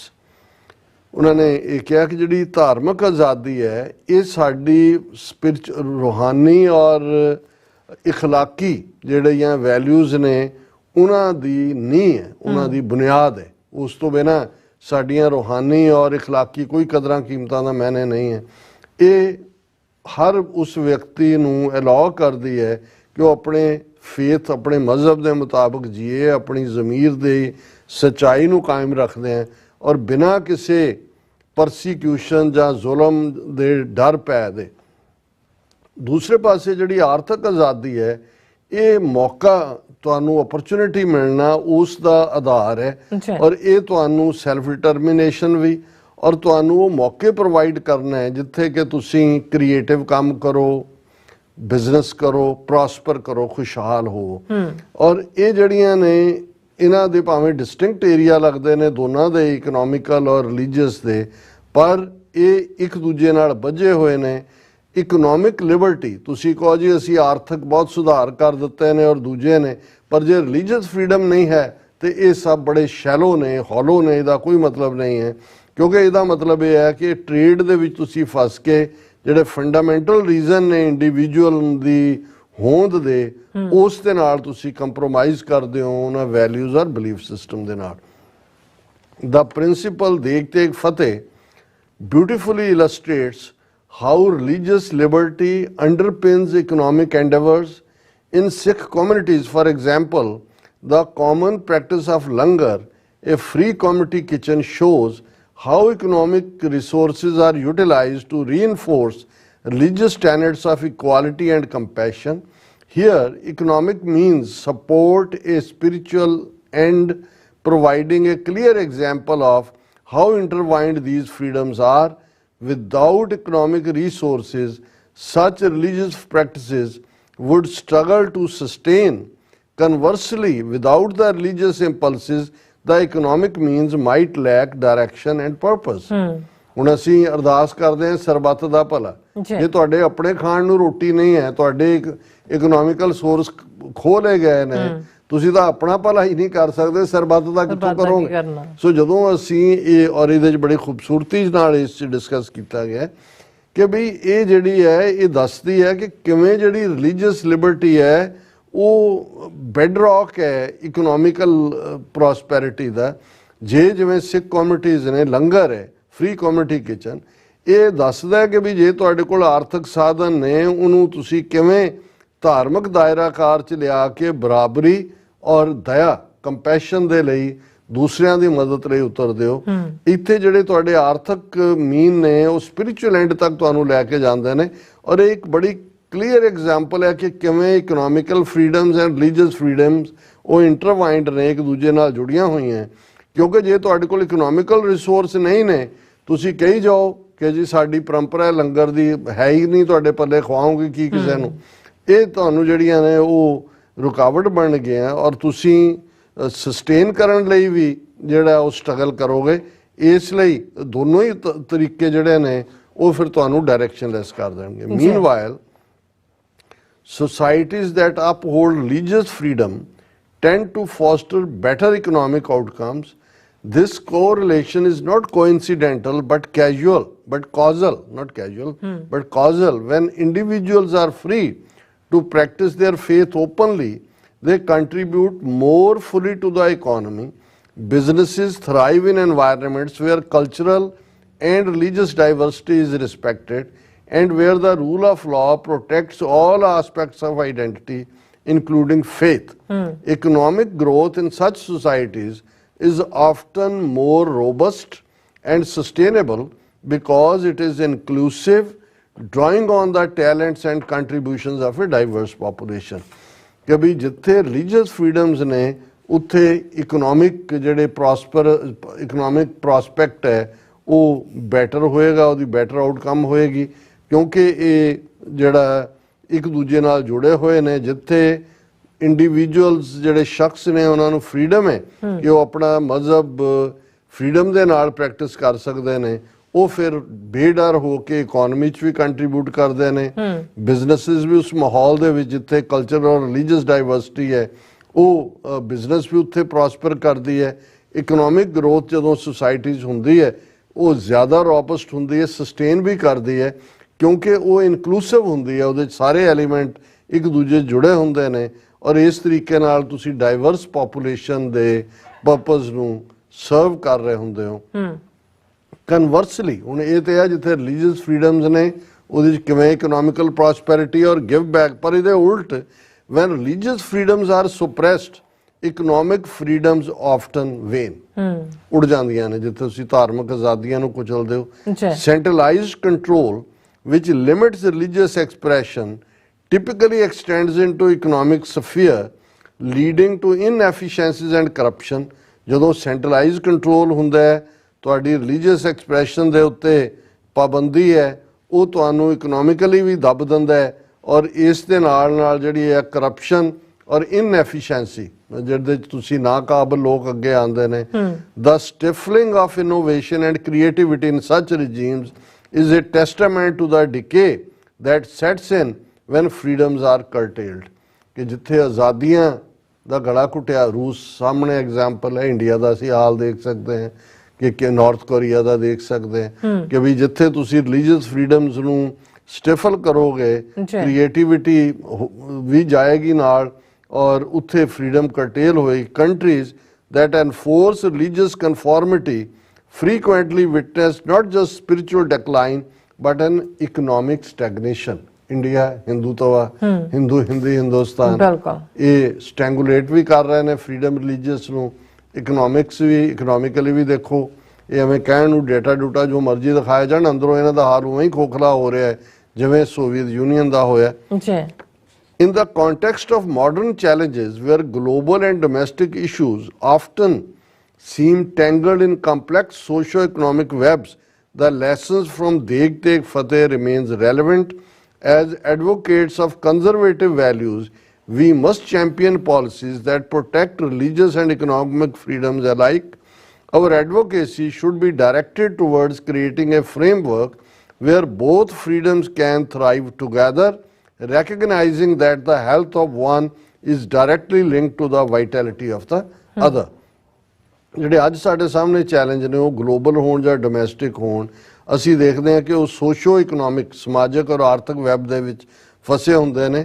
ਦੇਗ ਤੇਗ ਫਤਿਹ ਉਹਨਾਂ ਦੇ ਲਈ lesson ਹੈ ਜਿਹੜਾ ਬੜਾ relevant ਹੈ, ਕਿਉਂਕਿ ਅਸੀਂ ਧਾਰਮਿਕ ਕੰਜ਼ਰਵੇਟਿਵ ਕਦਰਾਂ ਕੀਮਤਾਂ ਦੇ ਹਾਮੀ ਹਾਂ। ਅਸੀਂ ਜਿਹੜਾ ਉਹਨਾਂ ਪਾਲਿਸੀਜ਼ ਨੂੰ ਚੈਂਪੀਅਨ ਕਰੀਏ ਜਿਹਦੇ 'ਚ ਮਜ਼ਹਬੀ ਔਰ ਆਰਥਿਕ ਆਜ਼ਾਦੀਆਂ ਬਰਾਬਰ ਜਿਹੜੀਆਂ ਨੇ ਉਹਨਾਂ ਦੇ ਲਈ ਥਾਂ ਹੋਏ। ਸਾਡੀ ਐਡਵੋਕੇਸੀ ਜਿਹੜੀ ਹੈ ਉਹ ਫਰੇਮਵਰਕ ਲਈ ਹੋਏ ਜਿੱਥੇ ਦੋਨੋਂ ਹੀ ਰਿਲੀਜੀਅਸ ਔਰ ਇਕਨੋਮਿਕਲ ਆਜ਼ਾਦੀਆਂ ਸਸਟੇਨ ਕਰ ਸਕਣ, ਕਿਉਂਕਿ ਅਸੀਂ ਇਹ ਮੰਨ ਕੇ ਤੁਰੀਏ ਕਿ ਇੱਕ ਦੀ ਆਜ਼ਾਦੀ ਦੂਸਰੇ ਦੀ ਸਿਹਤ ਲਈ ਜ਼ਰੂਰੀ ਹੈ ਤੇ ਦੂਸਰੇ ਦੀ ਆਜ਼ਾਦੀ ਪਹਿਲੇ ਦੀ ਸਿਹਤ ਲਈ ਜ਼ਰੂਰੀ ਹੈ।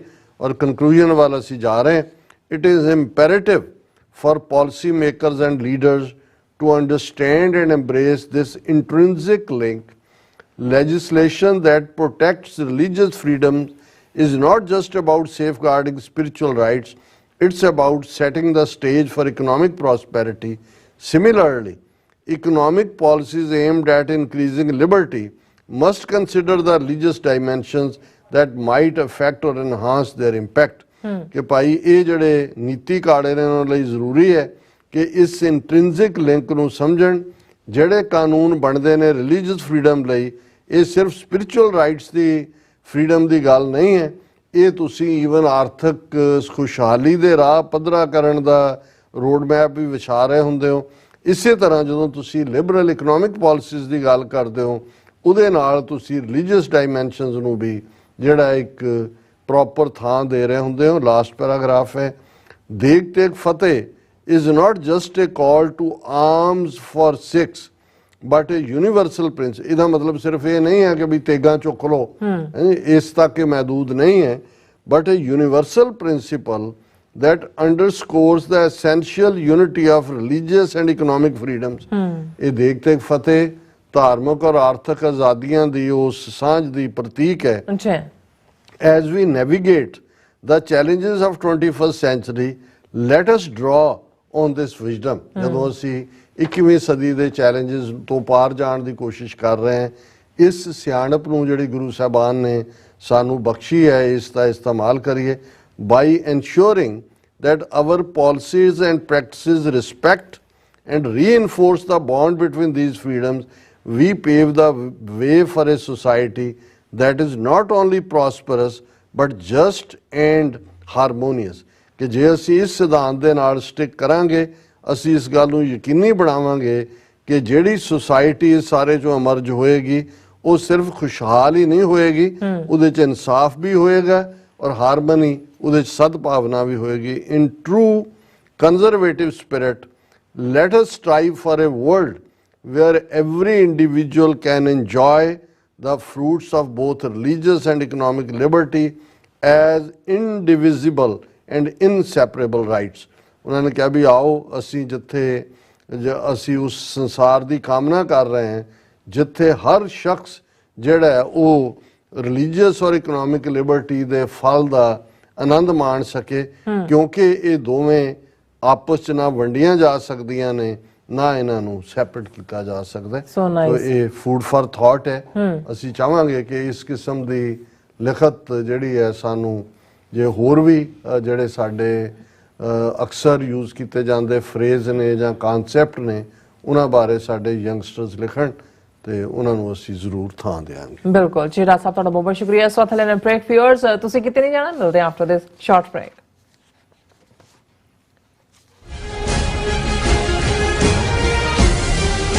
पूरा सो पहचान जो लरे दीन की हेत। ਘੱਲੂਘਾਰਾ 1984 ਦੀ 40ਵੀਂ ਵਰ੍ਹੇਗੰਢ ਮੌਕੇ ਕੌਮੀ ਸ਼ਹੀਦਾਂ ਦੀ ਯਾਦ ਨੂੰ ਸਮਰਪਿਤ ਸਮਾਗਮ 2 ਜੂਨ 2024 ਦਿਨ ਐਤਵਾਰ ਨੂੰ Gurdwara Singh Sabha of north Texas dolls ਵਿਖੇ ਹੋਣ ਜਾ ਰਿਹਾ ਹੈ। ਅਖੰਡ ਪਾਠ ਸਾਹਿਬ ਦੀ ਆਰੰਭਤਾ 31 ਮਈ ਨੂੰ ਸਵੇਰੇ ਹੋਵੇਗੀ ਅਤੇ 2 ਜੂਨ ਨੂੰ ਸਵੇਰੇ 9 ਵਜੇ ਭੋਗ ਪਾਏ ਜਾਣਗੇ। ਅਖੰਡ ਪਾਠ ਸਾਹਿਬ ਦੀ ਸੇਵਾ ਪੰਥਕ ਸੇਵਾਦਾਰ ਡਾਕਟਰ ਰਣਜੀਤ ਸਿੰਘ ਦੀ ਯਾਦ ਵਿੱਚ ਉਹਨਾਂ ਦੇ ਸਮੁੱਚੇ ਪਰਿਵਾਰ ਵੱਲੋਂ ਨਿਭਾਈ ਜਾਵੇਗੀ। 2 ਜੂਨ ਨੂੰ ਗੁਰੂ ਘਰ ਵਿਖੇ ਖੂਨਦਾਨ ਕੈਂਪ ਵੀ ਲਾਇਆ ਜਾਵੇਗਾ। ਕੌਮੀ ਸ਼ਹੀਦਾਂ ਨੂੰ ਸਮਰਪਿਤ ਅਤੇ ਡਾਕਟਰ ਰਣਜੀਤ ਸਿੰਘ ਦੀ ਯਾਦ ਵਿੱਚ ਮੁੱਖ ਦੀਵਾਨ ਵਿੱਚ ਖਾਲਿਸਤਾਨ ਅਫੇਅਰਸ ਸੈਂਟਰ ਦੇ ਸੰਚਾਲਕ ਡਾਕਟਰ ਅਮਰਜੀਤ ਸਿੰਘ ਸੰਗਤਾਂ ਨਾਲ ਵਿਚਾਰਾਂ ਦੀ ਸਾਂਝ ਪਾਉਣਗੇ। TV 84 ਵੱਲੋਂ ਇਸ ਸਮਾਗਮ ਦਾ ਲਾਈਵ ਟੈਲੀਕਾਸਟ ਕੀਤਾ ਜਾਵੇਗਾ। ਸਥਾਨਕ ਸੰਗਤਾਂ ਨੂੰ ਇਸ ਸਮਾਗਮ ਵਿੱਚ ਹਾਜ਼ਰੀ ਲਵਾਉਣ ਲਈ ਬੇਨਤੀ ਕੀਤੀ ਜਾਂਦੀ ਹੈ। ਵਧੇਰੇ ਜਾਣਕਾਰੀ ਲਈ ਤੁਸੀਂ ਹੇਠ ਦਿੱਤੇ ਨੰਬਰ ਤੇ ਸੰਪਰਕ ਕਰ ਸਕਦੇ ਹੋ। पुरजा पुरजा कट मरे कब न छाड़े खेत।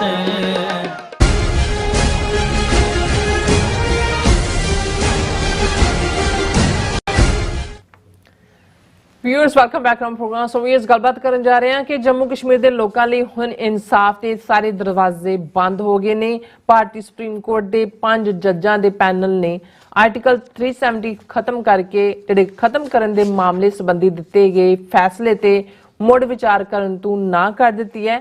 ਇਸ ਸੰਬੰਧੀ ਸਾਰੀਆਂ ਜਿਹੜੀਆਂ ਰਿਵਿਊ ਪਟੀਸ਼ਨਾਂ ਨੂੰ ਇੱਕੋ ਝਟਕੇ ਨਾਲ ਖਤਮ ਕਰ ਦਿੱਤਾ ਗਿਆ ਹੈ। ਸੋ ਇਸ ਨੂੰ ਕਹਿੰਦੇ ਨੇ ਹਿੰਦੂ ਤਵੀ ਜ਼ੁਬਾਨ ਵਿੱਚ ਸੱਤੇ ਮੈਂ ਵਜਾਏ ਤੇ, ਪਰ ਹਕੀਕਤ ਵਿੱਚ ਇਸ ਦਾ ਮਤਲਬ ਹੈ ਕੂੜ ਫਿਰੇ ਪ੍ਰਧਾਨ ਵੀ ਲਾ ਲਓ। ਸੋ ਇਸ ਬਾਰੇ ਆਪਾਂ ਗੱਲਬਾਤ ਕਰਨ ਜਾ ਰਹੇ ਹਾਂ ਔਰ ਨਾਲ ਜਿਹੜੇ ਤੁਹਾਡੇ ਲਾਈਵ ਮੈਸੇਜ ਨੇ ਉਹ ਇੰਟਰਟੇਨ ਕਰਾਂਗੇ। ਸੋ ਅਸੀਂ ਚਾਹਾਂਗੇ ਕਿ ਤੁਸੀਂ ਇਸੇ ਤਰ੍ਹਾਂ ਬੜੇ ਰਹਿਣਾ, ਦੇਖਣ ਸੁਣਨ ਲਈ ਲਿਖਣ ਲਈ ਤੁਹਾਡਾ ਸਭ ਦਾ ਬਹੁਤ ਬਹੁਤ ਧੰਨਵਾਦ ਜੀ। ਡਾਕਟਰ ਸਾਹਿਬ ਕੀ ਵਿਚਾਰਾਂ ਨੇ? ਦੇਖੋ, ਖਾਲਿਸਤਾਨ ਐਲਾਨਨਾਮੇ ਦੇ ਵਿੱਚ ਇੱਕ ਬੜੀ ਖੂਬਸੂਰਤ ਇੰਟਰਪ੍ਰੀਟੇਸ਼ਨ ਸੀ ਕਿ ਜਿਨ੍ਹਾਂ ਦੇ ਹੱਥ 'ਚ ਪੋਲੀਟੀਕਲ ਪਾਵਰ ਹੈ, ਇਹਨਾਂ ਨੇ ਨਾਰਾ ਤਾਂ ਦਿੱਤਾ ਹੈ ਅਹਿੰਸਾ ਪਰਮੋ ਧਰਮਾ, ਕਿ ਅਹਿੰਸਾ ਨੌਨ ਵਾਇਲੈਂਸ ਹੀ ਸਭ ਤੋਂ ਵੱਡਾ ਧਰਮ ਹੈ।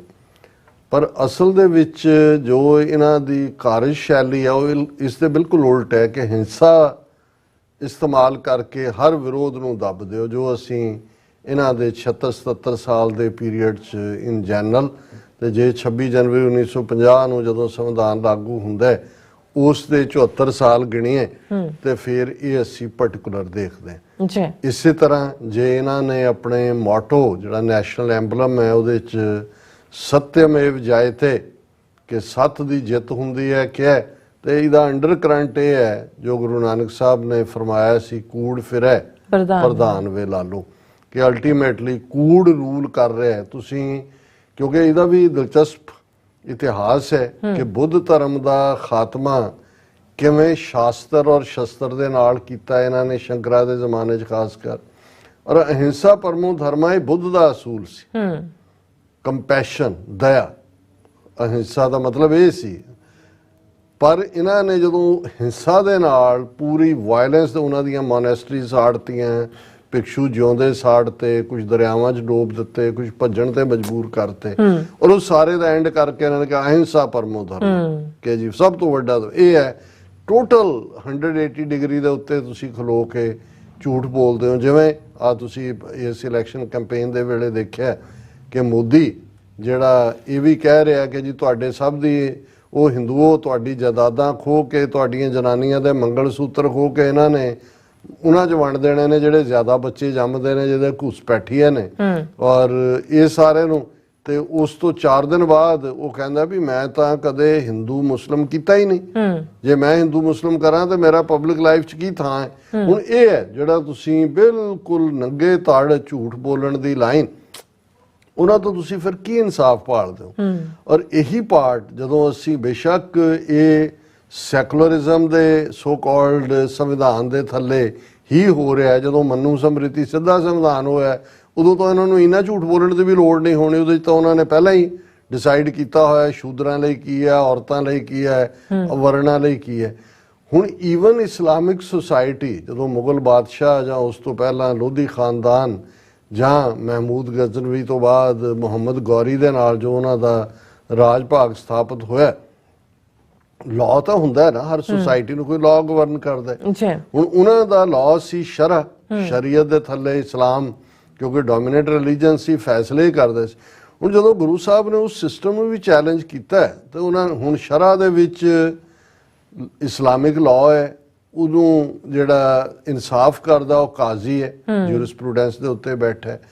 ਹੁਣ ਜੇ ਉਹ ਸਿਚੁਏਸ਼ਨ ਬਣ ਜਾਏ ਕਿ ਕਾਜ਼ੀ ਹੋਏ ਰਿਸ਼ਵਤੀ, ਵੱਡੀ ਲੈ ਕੇ ਹੱਕ ਗਵਾਈ, ਕਿ ਬਈ ਉਹਨੇ ਜਿਹੜਾ ਫੈਸਲਾ ਸੁਣਾਉਣਾ ਸੀ ਹੱਕ ਜਾਂ ਨਾ ਹੱਕ ਦਾ, ਉਹ ਤਾਂ ਵੱਡੀ ਲੈ ਰਿਹਾ, ਬ੍ਰਾਈਬ ਲੈ ਰਿਹਾ, ਕਾਜ਼ੀ ਰਿਸ਼ਵਤੀ, ਇਨਸਾਫ ਕਿਹਨੇ ਕਰਨਾ ਸੀ।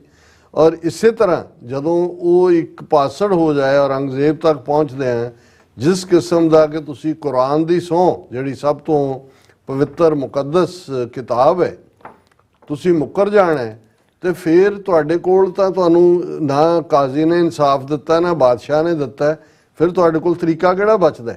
ਉਹੀ 10ਵੇਂ ਪਾਤਸ਼ਾਹ ਨੇ ਔਰੰਗਜ਼ੇਬ ਨੂੰ ਮੁਖਾਤਬ ਜ਼ਫਰਨਾਮੇ ਦੇ ਵਿੱਚ ਯਾਦ ਦਹਾਨੀ ਕਰਵਾਈ ਸੀ, ਜਿਹੜੀ ਆਲਰੇਡੀ ਅਸੀਂ ਈਰਾਨ ਦਾ ਜ਼ਿਕਰ ਕਰਕੇ ਹਟੇ ਹਾਂ। ਸ਼ੇਖ ਸਾਦੀ 12ਵੀਂ 13ਵੀਂ ਸਦੀ ਦੇ ਵਿੱਚ, ਜਿਹਦੀ ਵਿਜ਼ਡਮ, ਜਿਸ ਦਾ ਜਿਹੜਾ ਲਿਖਤ ਹੈ ਉਹਨੂੰ ਅੱਜ ਵੀ ਈਰਾਨ ਦੇ ਵਿੱਚ ਉਹ ਹਾਫਿਜ਼ ਹੋਏ, ਸ਼ੇਖ ਸਾਦੀ ਹੋਏ, ਉਸ ਨੂੰ ਪੜ੍ਹਿਆ ਜਾਂਦਾ ਹੈ, ਜਿਹਦੇ 'ਚ ਕਿ ਚੁੰਕਾਰ ਅਜ਼ ਹਮਾ ਹੀਲ ਤੇ ਦਰਗੁਜ਼ਸਤ ਹਲਾਲ ਅਸਤ ਬੁਰਦਨ ਬਾ ਸ਼ਮਸ਼ੀਰ ਦਸਤ, ਕਿ ਵੀ ਜਦੋਂ ਇਹ ਗੁਰੂ ਨੇ ਆਪਣੇ ਸਿੱਖਾਂ ਦੇ ਲਈ ਔਰ ਬਾਦਸ਼ਾਹ ਨੂੰ ਇਹ ਕਿਹਾ ਕਿ ਭਾਈ ਜਦੋਂ ਦਰਵਾਜ਼ੇ ਸਾਰੇ ਬੰਦ ਹੋ ਜਾਣ ਇਨਸਾਫ ਲੈਣ ਲਈ, ਫਿਰ ਕਿਹੜਾ ਰਸਤਾ ਬਚਦਾ, ਫਿਰ ਤਲਵਾਰ ਹੈ ਜਿਹਨੂੰ ਸੂਰਬੀਰ ਆਪਣੇ ਹੱਥ 'ਚ ਚੁੱਕਦੇ ਨੇ।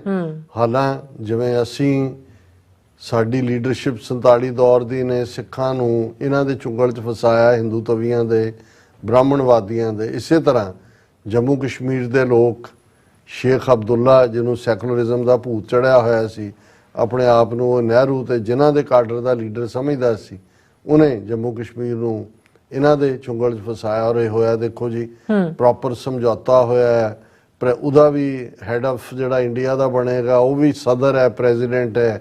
ਜੰਮੂ ਕਸ਼ਮੀਰ ਦਾ ਵੀ ਪ੍ਰੈਜ਼ੀਡੈਂਟ ਕਹਾਏਗਾ, ਆਪਣੀ ਕਾਂਸਟੀਟਿਊਂਟ ਅਸੈਂਬਲੀ, ਆਪਣਾ ਸਾਡਾ ਝੰਡਾ, ਆਪਣਾ ਸਾਡਾ ਰਾਸ਼ਟਰੀ ਗੀਤ, ਆਪਣਾ ਜਿਹੜਾ ਸਾਰਾ ਕੋਈ ਦਿੱਲੀ ਦਾ ਕਾਨੂੰਨ ਆਟੋਮੈਟਿਕਲੀ ਕਿ ਜੰਮੂ ਕਸ਼ਮੀਰ ਤੇ ਲਾਗੂ ਨਹੀਂ ਹੋ, ਇਹ ਸਾਰਾ ਆਰਟੀਕਲ 370 ਧਾਰਾ 370 ਦੇ ਥੱਲੇ ਜਿਹਨੂੰ ਕਨਸਟੀਟਿਊਸ਼ਨ ਦੇ ओरिजिनल ਡਰਾਫਟ ਦੇ ਵਿੱਚ ਐਡ ਕੀਤਾ ਗਿਆ। ਹਾਲਾਂ BR ਅੰਬੇਦਕਰ ਜਿਹੜਾ ਇਹਦੇ ਹੱਕ 'ਚ ਨਹੀਂ ਸੀ, ਪਰ ਨਹਿਰੂ ਨੂੰ ਪਤਾ ਸੀ ਕਿ ਵੀ ਇਹ ਸਾਰਾ ਅਸੀਂ ਇੱਕ ਮੁਸਲਿਮ ਮੈਜੋਰਟੀ ਸਟੇਟ ਨੂੰ ਲਿਆ ਰਹੇ ਹਾਂ, ਇਹਨਾਂ ਨੂੰ ਘੱਟੋ ਘੱਟ ਕੁਛ ਤਾਂ ਜੇ ਹੁਣੇ ਹੀ ਦੱਸਤਾ ਵੀ ਅਸੀਂ ਇਹਨਾਂ ਨੂੰ ਕੁਝ ਨਹੀਂ ਦੇਣਾ, ਇਹ ਤਾਂ ਰਿਬੈਲੀਅਨ ਤੇ ਆ ਜਾਣਗੇ, ਇਹਨਾਂ ਨੂੰ ਥੋੜਾ ਬਹੁਤ ਤਾਂ ਜਿਹੜਾ ਤੁਸੀਂ ਟਿਕਾਓ ਪਹਿਲਾਂ ਫਿਰ ਦੇਖਿਆ ਜਾਏਗਾ। ਉਧਰੋਂ ਇਹ ਸੰਵਿਧਾਨ 'ਚ ਦਿੱਤਾ, ਉਧਰੋਂ ਨਹਿਰੂ ਇਸ ਇਸ਼ੂ ਨੂੰ UN ਸਿਕਿਉਰਿਟੀ ਕਾਉਂਸਲ 'ਚ ਲੈ ਆਇਆ ਕਿ ਜੀ ਵੋਟਾਂ ਪਵਾ ਲਓ ਲੋਕਾਂ ਤੋਂ, ਉਧਰ ਧੋਖਾ ਦੇ ਦਿੱਤਾ ਇੰਟਰਨੈਸ਼ਨਲ ਕਮਿਊਨਿਟੀ ਨੂੰ, ਇਧਰ ਆਪਣਿਆਂ ਨੂੰ ਧੋਖਾ ਦੇ ਦਿੱਤਾ। ਹੁਣ ਅਸੀਂ ਦੇਖਦੇ ਹਾਂ ਕਿ ਕਿਵੇਂ 5 ਅਗਸਤ 2019 ਨੂੰ ਆਲਮੋਸਟ 5 ਸਾਲ ਪਹਿਲਾਂ ਭਾਰਤੀ ਪਾਰਲੀਮੈਂਟ ਨੇ ਅਮਿਤ ਸ਼ਾਹ ਮੋਦੀ ਨੇ ਉਹਦਾ ਉਡਾਤਾ ਆਰਟੀਕਲ 370-35 ਸੂਬੇ ਦਾ ਵਜੂਦ ਵੀ ਖੜਾ ਕਰਤਾ। ਹੁਣ ਜਦੋਂ ਲੈਜਿਸਲੇਚਰ ਜਾਂ ਐਗਜ਼ੈਕਟਿਵ ਇੱਕ ਨਾਇਨਸਾਫੀ ਦੇ ਰਾਹ ਤੇ ਤੁਰ ਪੈਂਦੀ ਹੈ, ਤੁਹਾਡੇ ਕੋਲ ਕੀ ਹੁੰਦਾ ਹੈ? ਜੁਡੀਸ਼ਰੀ। ਹੁਣ ਜੰਮੂ ਕਸ਼ਮੀਰ ਦੇ ਲੀਡਰਾਂ ਨੂੰ ਇੰਨਾ ਭਰੋਸਾ ਸੀ, ਉਹਨਾਂ ਨੇ ਕਿਹਾ ਜੀ ਇਹ ਤਾਂ ਕਨਸਟੀਟਿਊਸ਼ਨ ਦੇ ਮੂਲ ਡਰਾਫਟ ਦੇ ਵਿੱਚ ਹੈ, ਇਹ ਤਾਂ ਬਿਲਕੁਲ ਅਨਕਨਸਟੀਟਿਊਸ਼ਨਲ ਕੰਮ ਕੀਤਾ ਇਹਨਾਂ ਨੇ, ਇਹ ਤਾਂ ਸਾਨੂੰ ਉੱਥੋਂ ਜਸਟਿਸ ਮਿਲੇਗਾ। ਇਹ ਗੱਲ ਮਹਿਬੂਬਾ ਮੁਫਤੀ ਵੀ ਕਹਿੰਦੀ ਰਹੀ, ਫਾਰੂਕ ਵੀ, ਉਮਰ ਅਬਦੁੱਲਾ ਵੀ, ਉਹਨਾਂ ਦੀ ਬਾਰ ਕੌਂਸਲ ਵੀ, ਇਹ ਉਹ 2019 ਚ ਉਹਨਾਂ ਨੇ ਖਤਮ ਕਰਤਾ ਜੰਮੂ ਕਸ਼ਮੀਰ ਦਾ ਕੰਮ। ਨਾਲ ਦੀ ਨਾਲ ਉਹਨਾਂ ਨੇ ਡੈਮੋਗ੍ਰਾਫੀ, ਰੀਡਿਸਟ੍ਰਿਕਟਿੰਗ, ਉਹ ਸਾਰਾ ਕੰਮ ਸ਼ੁਰੂ ਕਰਤਾ। ਇਹ ਇੱਧਰ ਬੈਠੇ ਡੀਕਦੇ ਸੀ ਕਿ ਜੀ ਸੁਪਰੀਮ ਕੋਰਟ ਤੋਂ ਸਾਨੂੰ ਉਹ 4 ਸਾਲ ਤਾਂ ਸੁਪਰੀਮ ਕੋਰਟ ਉਹਨਾਂ ਪਟੀਸ਼ਨਾਂ ਦੇ ਉੱਤੇ ਹੀ ਬੈਠਾ ਰਿਹਾ, ਕੁੱਤਾ ਮਰ ਜਾਏ ਬਿੱਲੀ ਮਰ ਜਾਏ ਉਹਦਾ ਸੂ ਮੋਟੋ ਨੋਟਿਸ ਲੈ ਲੈਂਦਾ ਨੇ। 2019 ਤੋਂ 2023 ਤੱਕ ਜਿਹੜਾ ਸੁਪਰੀਮ ਕੋਰਟ ਨੇ ਹਾਲਾਂ 100 ਤੋਂ ਜ਼ਿਆਦਾ ਪਟੀਸ਼ਨਾਂ, ਨਵੰਬਰ 2023 ਦੇ ਵਿੱਚ ਸੁਪਰੀਮ ਕੋਰਟ ਨੇ ਫੈਸਲਾ ਸੁਣਾਇਆ। ਉਹਨੇ ਕਿਹਾ ਜੀ ਇਹ ਬਿਲਕੁਲ ਕਨਸਟੀਟਿਊਸ਼ਨ ਦੇ ਮੁਤਾਬਕ ਹੋਇਆ, ਇਹ ਰਾਈਟਸ ਤੇ ਟੈਂਪਰੇਰੀ ਪ੍ਰੋਵੀਜ਼ਨ ਸੀ, ਔਰ ਉਸ ਦੇ ਥੱਲੇ ਉਹਨਾਂ ਨੇ ਖਤਮ ਕੀਤਾ। ਬਿਲਕੁਲ ਠੀਕ, ਕਹਾਣੀ ਖਤਮ। ਹੁਣ ਇੱਕ ਪ੍ਰੋਵੀਜ਼ਨ ਹੁੰਦਾ ਹੈ ਕਿ ਜਿਹਦੇ ਥੱਲੇ ਤੁਸੀਂ ਸੁਪਰੀਮ ਕੋਰਟ ਨੂੰ ਹੀ ਰਿਵਿਊ ਪਟੀਸ਼ਨ ਫਾਈਲ ਕਰਦੇ ਹੋ ਕਿ ਜੀ ਜਨਾਬ ਇਹ ਤੁਸੀਂ ਫੈਸਲਾ ਸੁਣਾਇਆ, ਪਤਾ ਨਹੀਂ ਤੁਹਾਨੂੰ ਨੀਂਦ ਆਈ ਸੀ, ਅੱਖਾਂ ਬੰਦ ਸੀ ਕਿ ਤੁਹਾਡਾ ਦਿਮਾਗ ਜਿਹੜਾ ਉਹ ਥੱਕਿਆ ਹੋਇਆ ਸੀ, ਉਹਦੇ ਤੇ ਜ਼ਰਾ ਦੇਖੋ, ਗੌਰ ਕਰੋ, ਮੁੜ ਗੌਰ ਕਰੋ, ਰੀਵਿਊ ਕਰੋ। ਹੁਣ ਉਹ ਜਿਹੜਾ ਸੀ ਉਹਨਾਂ ਨੇ ਫਿਰ ਰਿਵਿਊ ਪਟੀਸ਼ਨ ਕਿੰਨਿਆਂ ਨਹੀਂ, ਬਾਰ ਕੌਂਸਲ ਹੀ ਉਹ ਅੱਜ ਉਹਨਾਂ ਨੇ ਕਿਹਾ supreme court dismisses pleas to review article 370 judgement. ਉਹਨਾਂ ਨੇ 5 ਜੱਜ ਬੈਠੇ ਜਿਨ੍ਹਾਂ ਚੀਫ ਜਸਟਿਸ ਚੰਦਰਚੂੜ ਜਿਹਦੇ ਬਾਰੇ ਹੁੰਦਾ ਜੀ ਇਹ ਮੋਦੀ ਦੇ ਖਿਲਾਫ ਔਰ ਦੂਜਾ ਬੜਾ ਇੰਡੀਪੈਂਡੈਂਟ, ਪੰਜਾਂ ਨੇ ਕਿਹਾ ਵੀ ਚੱਕੋ ਹੁਣ ਵਾਪਸ ਨਾ ਆਇਓ, ਖਤਮ ਤੁਹਾਡਾ ਕੰਮ ਹੁਣ ਜਿਹੜਾ। ਔਰ ਇਹ ਵੀ ਕਿਹਾ ਕਿ ਵੀ ਸੂਬੇ ਦਾ ਹੱਕ ਵੀ ਨਹੀਂ, ਇੱਕ ਤਾਂ ਸੀ ਵੀ ਕਈਆਂ ਨੂੰ ਆਸ ਸੀ ਕਿ ਸ਼ਾਇਦ ਸੁਪਰੀਮ ਕੋਰਟ ਉਹਨੂੰ ਰੀਡੂ ਨਹੀਂ ਕਰੇਗਾ, ਪਰ ਇਹ ਇੰਡੀਆ ਦੇ ਗਵਰਨਮੈਂਟ ਤੇ ਪ੍ਰਵੇਲ ਕਰੇਗਾ ਕਿ ਵੀ ਉਹਨੂੰ ਸੂਬੇ ਦਾ ਦਰਜਾ ਦਿਓ ਵਾਪਸ। ਲਦਾਖ ਤਾਂ ਉੱਚ ਬਣਾ ਹੀ ਦਿੱਤਾ ਯੂਨੀਅਨ ਟੈਰੀਟਰੀ, ਔਰ ਇਲੈਕਸ਼ਨਾਂ ਕਰਾਓ। ਸੁਪਰੀਮ ਕੋਰਟ ਨੇ ਉਹ ਵੀ ਨਾ ਕਰਤੀ, ਉਹਨਾਂ ਨੇ ਕਿਹਾ ਜੀ ਨਹੀਂ ਵੀ ਸੂਬਾ ਤਾਂ ਵੀ ਜੋ ਵੀ ਹੈ ਫਲਾਣਾ ਹੋਏ। ਤੇ ਹੁਣ ਵੈਸੇ ਤਾਂ 1988-99 ਚ ਹੀ ਕਸ਼ਮੀਰੀਆਂ ਨੇ ਹਥਿਆਰ ਚੁੱਕ ਲਏ ਸੀ, ਔਰ ਹੁਣ ਇੱਕ ਪਾਸੇ ਦੁਨੀਆ ਨੂੰ ਕਹਿੰਦੇ ਨੇ ਦੇਖੋ ਜੀ ਕਿੰਨੇ ਟੂਰਿਸਟ ਜਾ ਰਹੇ ਨੇ ਉੱਥੇ। ਹੁਣ ਜੇ ਟੂਰਿਸਟਾਂ ਦਾ ਜਾਣਾ ਕਸ਼ਮੀਰ ਦੀ ਆਜ਼ਾਦੀ ਦੀ ਗੱਲ ਹੈ, ਹਾਲਾਂ ਅਸੀਂ ਕੋਈ ਹੱਕ 'ਚ ਨਹੀਂ ਹੈ ਕਿ ਕੋਈ ਇਨੋਸੈਂਟ ਨੂੰ ਕੋ ਮਾਰੇ, ਤਾਂ ਉਹਨਾਂ ਨੇ ਵੀ ਕਿਹਾ ਵੀ ਠੀਕ ਹੈ। ਹੁਣ ਕੋਈ ਦਿਨ ਐਸਾ ਨਹੀਂ ਗੁਜ਼ਰਿਆ ਹੁੰਦਾ, 2-3 ਦਿਨ ਪਹਿਲਾਂ ਵੀ ਸੀ ਕਿ ਰਾਜਸਥਾਨ ਦੇ ਕਪਲ ਨੂੰ ਗੋਲੀਆਂ ਨਾਲ ਉਹਨਾਂ ਨੇ ਭੁੰਨਿਆ, ਜਾਂ ਆਉਣ ਵਾਲੇ ਪੀਰੀਅਡ 'ਚ ਹੋਏਗਾ। ਹੁਣ ਜਦੋਂ ਤੁਸੀਂ ਸਾਰੇ ਹੀ ਦਰਵਾਜ਼ੇ ਬੰਦ ਕਰ ਦਿੱਤੇ ਨੇ ਤੇ ਉਹਨਾਂ ਦੇ ਉਹ ਫਿਰ ਤੁਸੀਂ ਪਾਕਿਸਤਾਨ ਦੇ ਖਾਤੇ 'ਚ ਪਾਓ, ਉਹਨੂੰ ਜਿਹਾਦ ਦੇ ਖਾਤੇ 'ਚ ਪਾਓ, ਉਹਨੂੰ ਦਹਿਸ਼ਤਗਰਦ ਦੇ ਜੋ ਮਰਜ਼ੀ ਕਰੋ, ਜਦੋਂ ਤੁਸੀਂ ਸਾਰੇ ਦਰਵਾਜ਼ੇ ਬੰਦ ਕਰ ਦਿਓਗੇ ਤੇ ਫਿਰ ਅਲਟੀਮੇਟਲੀ ਉਹਨਾਂ ਵਿਚਾਰਿਆਂ ਦੇ ਕੋਲ ਹੁਣ ਹਿੰਸਾ ਤੋਂ ਬਿਨਾ ਹੋਰ ਕੋਈ ਰਾਹ ਬਚਿਆ ਵੀ ਨਹੀਂ ਹੈ। ਜੀ ਰਾਜ ਸਾਹਿਬ ਦਾ ਬਹੁਤ ਬਹੁਤ ਸ਼ੁਕਰੀਆ। ਸੋ ਹੁਣ ਆਪਾਂ ਆਪਣੇ ਵਿਊਅਰ ਮੈਸੇਜ ਨੇ ਉਹ ਲੈਣ ਜਾ ਰਹੇ ਹਾਂ, ਸਭ ਦਾ ਬਹੁਤ ਬਹੁਤ ਸ਼ੁਕਰੀਆ ਅਦਾ ਕਰਦੇ ਹਾਂ। ਇੰਦਰਜੀਤ ਸਿੰਘ ਸੰਧੂ, ਬਲਜੀਤ ਵਰੈਚ, ਕੁਲਦੀਪ ਕੌਰ, ਸਿੰਘ ਗਰਚਾ ਜੀ, ਜਸਵੀਰ ਬਰਾੜ ਜੀ, ਫਿਰ ਇਸੇ ਤਰ੍ਹਾਂ ਕੁਲਵਿੰਦਰ ਸੰਧੂ ਜੀ ਔਰ ਜਸਕੀਰਤ ਸਿੰਘ ਜੀ, ਇਹ ਸਭ ਸਾਨੂੰ ਫਤਿਹ ਬੁਲਾਉਂਦੇ ਨੇ ਔਰ ਸਾਡੀ ਚੜ੍ਹਦੀ ਕਲਾ ਦੀ ਅਰਦਾਸ ਵੀ ਕਰਦੇ ਨੇ ਔਰ ਤੰਦਰੁਸਤੀ ਦੀ ਵੀ ਅਰਦਾਸ ਕਰਦੇ ਨੇ।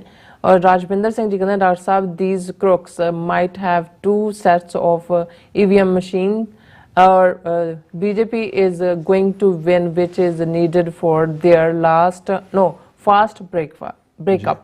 ਸੋ ਇਸੇ ਤਰ੍ਹਾਂ ਜਸਵੀਰ ਬਰਾੜ ਜੀ ਵੀ ਕਹਿੰਦੇ ਨੇ ਡਾਕਟਰ ਸਾਹਿਬ ਤੇ ਭੈਣ ਨੀਲਮ ਕੌਰ ਜੀ, ਵਾਹਿਗੁਰੂ ਤੁਹਾਨੂੰ ਤੰਦਰੁਸਤੀ ਤੇ ਤਰੱਕੀਆਂ ਬਖਸ਼ੇ ਪ੍ਰਮਾਤਮਾ, ਤੁਸੀਂ ਬਹੁਤ ਵਧੀਆ ਤਰੀਕੇ ਨਾਲ ਸਮਝਾ ਰਹੇ ਹੋ। ਔਰ ਇਸੇ ਤਰ੍ਹਾਂ ਸ਼ੁਕਰੀਆ ਭਾਈ ਸਾਹਿਬ। ਕਰਮਜੀਤ ਸਿੰਘ ਜੀ ਵੀ ਚੜ੍ਹਦੀ ਕਲਾ ਡਾਕਟਰ ਸਾਹਿਬ ਕਹਿੰਦੇ ਨੇ, ਔਰ ਫਿਰ ਕਹਿੰਦੇ ਨੇ ਕਿ ਗੁਰੂ ਜੀ ਕਿਰਪਾ ਬਣਾਈ ਰੱਖਣ ਤੇ ਸੇਵਾ ਲੈਂਦੇ ਰਹਿਣ। ਔਰ ਬਲਵਿੰਦਰ ਸਿੰਘ ਕੰਗ ਜੀ ਵੀ ਸਾਨੂੰ ਫਤਿਹ ਬੁਲਾਉਂਦੇ, ਖਾਲਸਾ ਜ਼ਿੰਦਾਬਾਦ ਕਹਿੰਦੇ ਨੇ। ਔਰ ਜਸਬੀਰ ਸਿੰਘ ਜੀ ਵੀ ਫਤਿਹ ਬੁਲਾਉਂਦੇ ਨੇ। Sukhjeevan Bachu ji good job, keep up, thanks to open people eyes. Hardeep Singh ji Khalsa ਜ਼ਿੰਦਾਬਾਦ ਕਹਿੰਦੇ ਨੇ ਔਰ ਫਤਿਹ ਵੀ ਬੁਲਾਉਂਦੇ ਨੇ। ਗੁਰਨੇਕ ਨਿੱਜਰ ਜੀ ਵੀ ਫਤਿਹ ਬੁਲਾਉਂਦੇ ਨੇ, ਖਾਲਸਾ ਜ਼ਿੰਦਾਬਾਦ ਕਹਿੰਦੇ ਨੇ। ਔਰ ਕਮਲਜੀਤ ਸਿੰਘ ਜੀ ਕਹਿੰਦੇ ਨੇ ਕੇਜਰੀਵਾਲ ਭਾਜਪਾ ਤੇ RSS ਦੇ ਰੋਲੇ ਨੂੰ ਇਸ ਸੰਦਰਭ ਵਿੱਚ ਦੇਖਣਾ ਚਾਹੀਦਾ ਹੈ ਕਿ RSS ਕੇਜਰੀਵਾਲ ਨੂੰ ਕਾਂਗਰਸ ਦੇ ਬਦਲ ਵਜੋਂ ਸਥਾਪਿਤ ਕਰਨਾ ਚਾਹੁੰਦੀ ਹੈ, ਪਰ ਮੋਦੀ ਤੇ ਉਸ ਦੀ ਜੁੰਡਲੀ ਇਸ ਨੂੰ ਆਪਣੇ ਸ਼ਰੀਕ ਵਜੋਂ ਦੇਖ ਰਹੀ ਹੈ। ਇਹ ਸਾਰੇ ਇੱਕੋ ਹੀ ਨੇ ਜੀ, ਰਲੇ ਹੋਏ ਨੇ ਇਸ ਹਮਾਮ ਦੇ ਵਿੱਚ, ਸਭ ਨੰਗੇ ਨੇ। ਰਮਿੰਦਰ ਸਿੰਘ ਜੀ ਵੀ ਫਤਿਹ ਬੁਲਾਉਂਦੇ ਨੇ। ਔਰ ਫਿਰ ਇਸੇ ਤਰ੍ਹਾਂ ਕਮਲਜੀਤ ਸਿੰਘ ਨੇ ਜ਼ਿਆਦਾ ਬੱਚੇ ਹੋਣ ਨਾਲ ਸੰਬੰਧਿਤ ਵਿਸ਼ੇ ਤੇ ਜੇ ਕੋਈ ਲੇਖ ਭੇਜਣਾ ਹੋਵੇ ਤਾਂ sos@tv84.tv ਤੇ ਸਾਨੂੰ ਈਮੇਲ ਕਰ ਸਕਦੇ ਹੋ। ਔਰ ਗੁਰਮੁਖ ਸਿੰਘ ਜੀ ਵੀ ਫਤਿਹ ਬੁਲਾਉਂਦੇ ਨੇ, ਖਾਲਸਾ ਜ਼ਿੰਦਾਬਾਦ ਕਹਿੰਦੇ ਨੇ। ਔਰ ਫਿਰ ਇਸੇ ਤਰ੍ਹਾਂ ਦੀਪ ਸਿੰਘ ਸਿੱਧੂ ਜੀ ਖਾਲਸਾ ਜ਼ਿੰਦਾਬਾਦ, ਸੁਖਵੰਤ ਸਿੰਘ ਜੀ ਔਰ ਇਸ ਤਰ੍ਹਾਂ ਮੁਹੰਮਦ ਅਸਲਮ CH ਕਹਿੰਦੇ ਨੇ ਕਿ good morning doctor Sahib and sister Neelam, after a long time program has appeared on YouTube, thanks God। ਦੇਖੋ ਫੇਸਬੁੱਕ ਤੋਂ ਤਾਂ ਸਾਡਾ ਪੇਜ ਹੀ ਉਹਨਾਂ ਨੇ ਗਾਇਬ ਕਰਤਾ ਹੈ। YouTube ਤੇ ਅਸੀਂ ਪ੍ਰੋਗਰਾਮ ਤਾਂ ਚੱਲਦੇ ਰਹੇ ਨੇ ਇਹਨਾਂ 4 ਦਿਨਾਂ 'ਚ, ਪਰ ਸੱਚੋ ਸੱਚ ਜਿਹੜਾ ਅਸੀਂ ਥਰਸਡੇ ਤੋਂ ਬਾਅਦ ਅੱਜ ਕਰ ਰਹੇ ਹਾਂ, ਕਿਉਂਕਿ ਬਿਲਕੁਲ ਪਿਛਲੇ ਦਿਨਾਂ 'ਚ ਦੂਸਰੇ ਪ੍ਰੋਗਰਾਮ ਲਾਈਵ ਚੱਲਦੇ ਸੀ ਜੀ। ਮਨਜੀਤ ਸਿੰਘ ਮਿਠਾਰੂ ਜੀ ਵੀ ਖਾਲਸਾ ਜ਼ਿੰਦਾਬਾਦ ਕਹਿੰਦੇ ਨੇ। ਔਰ ਫਿਰ ਕਹਿੰਦੇ ਜੈਸ now time is following, definitely Khalsa Zindabad, world political current is involved sick around the world। Jatinder Singh ji ਫਤਿਹ ਬੁਲਾਉਂਦੇ ਨੇ। ਰਾਜਵਿੰਦਰ ਸਿੰਘ ਜੀ ਕਹਿੰਦੇ doctor Sahib even though nothing comes out of elections in India for us, we should not oppose our people, some people spending all shows promoting boycott।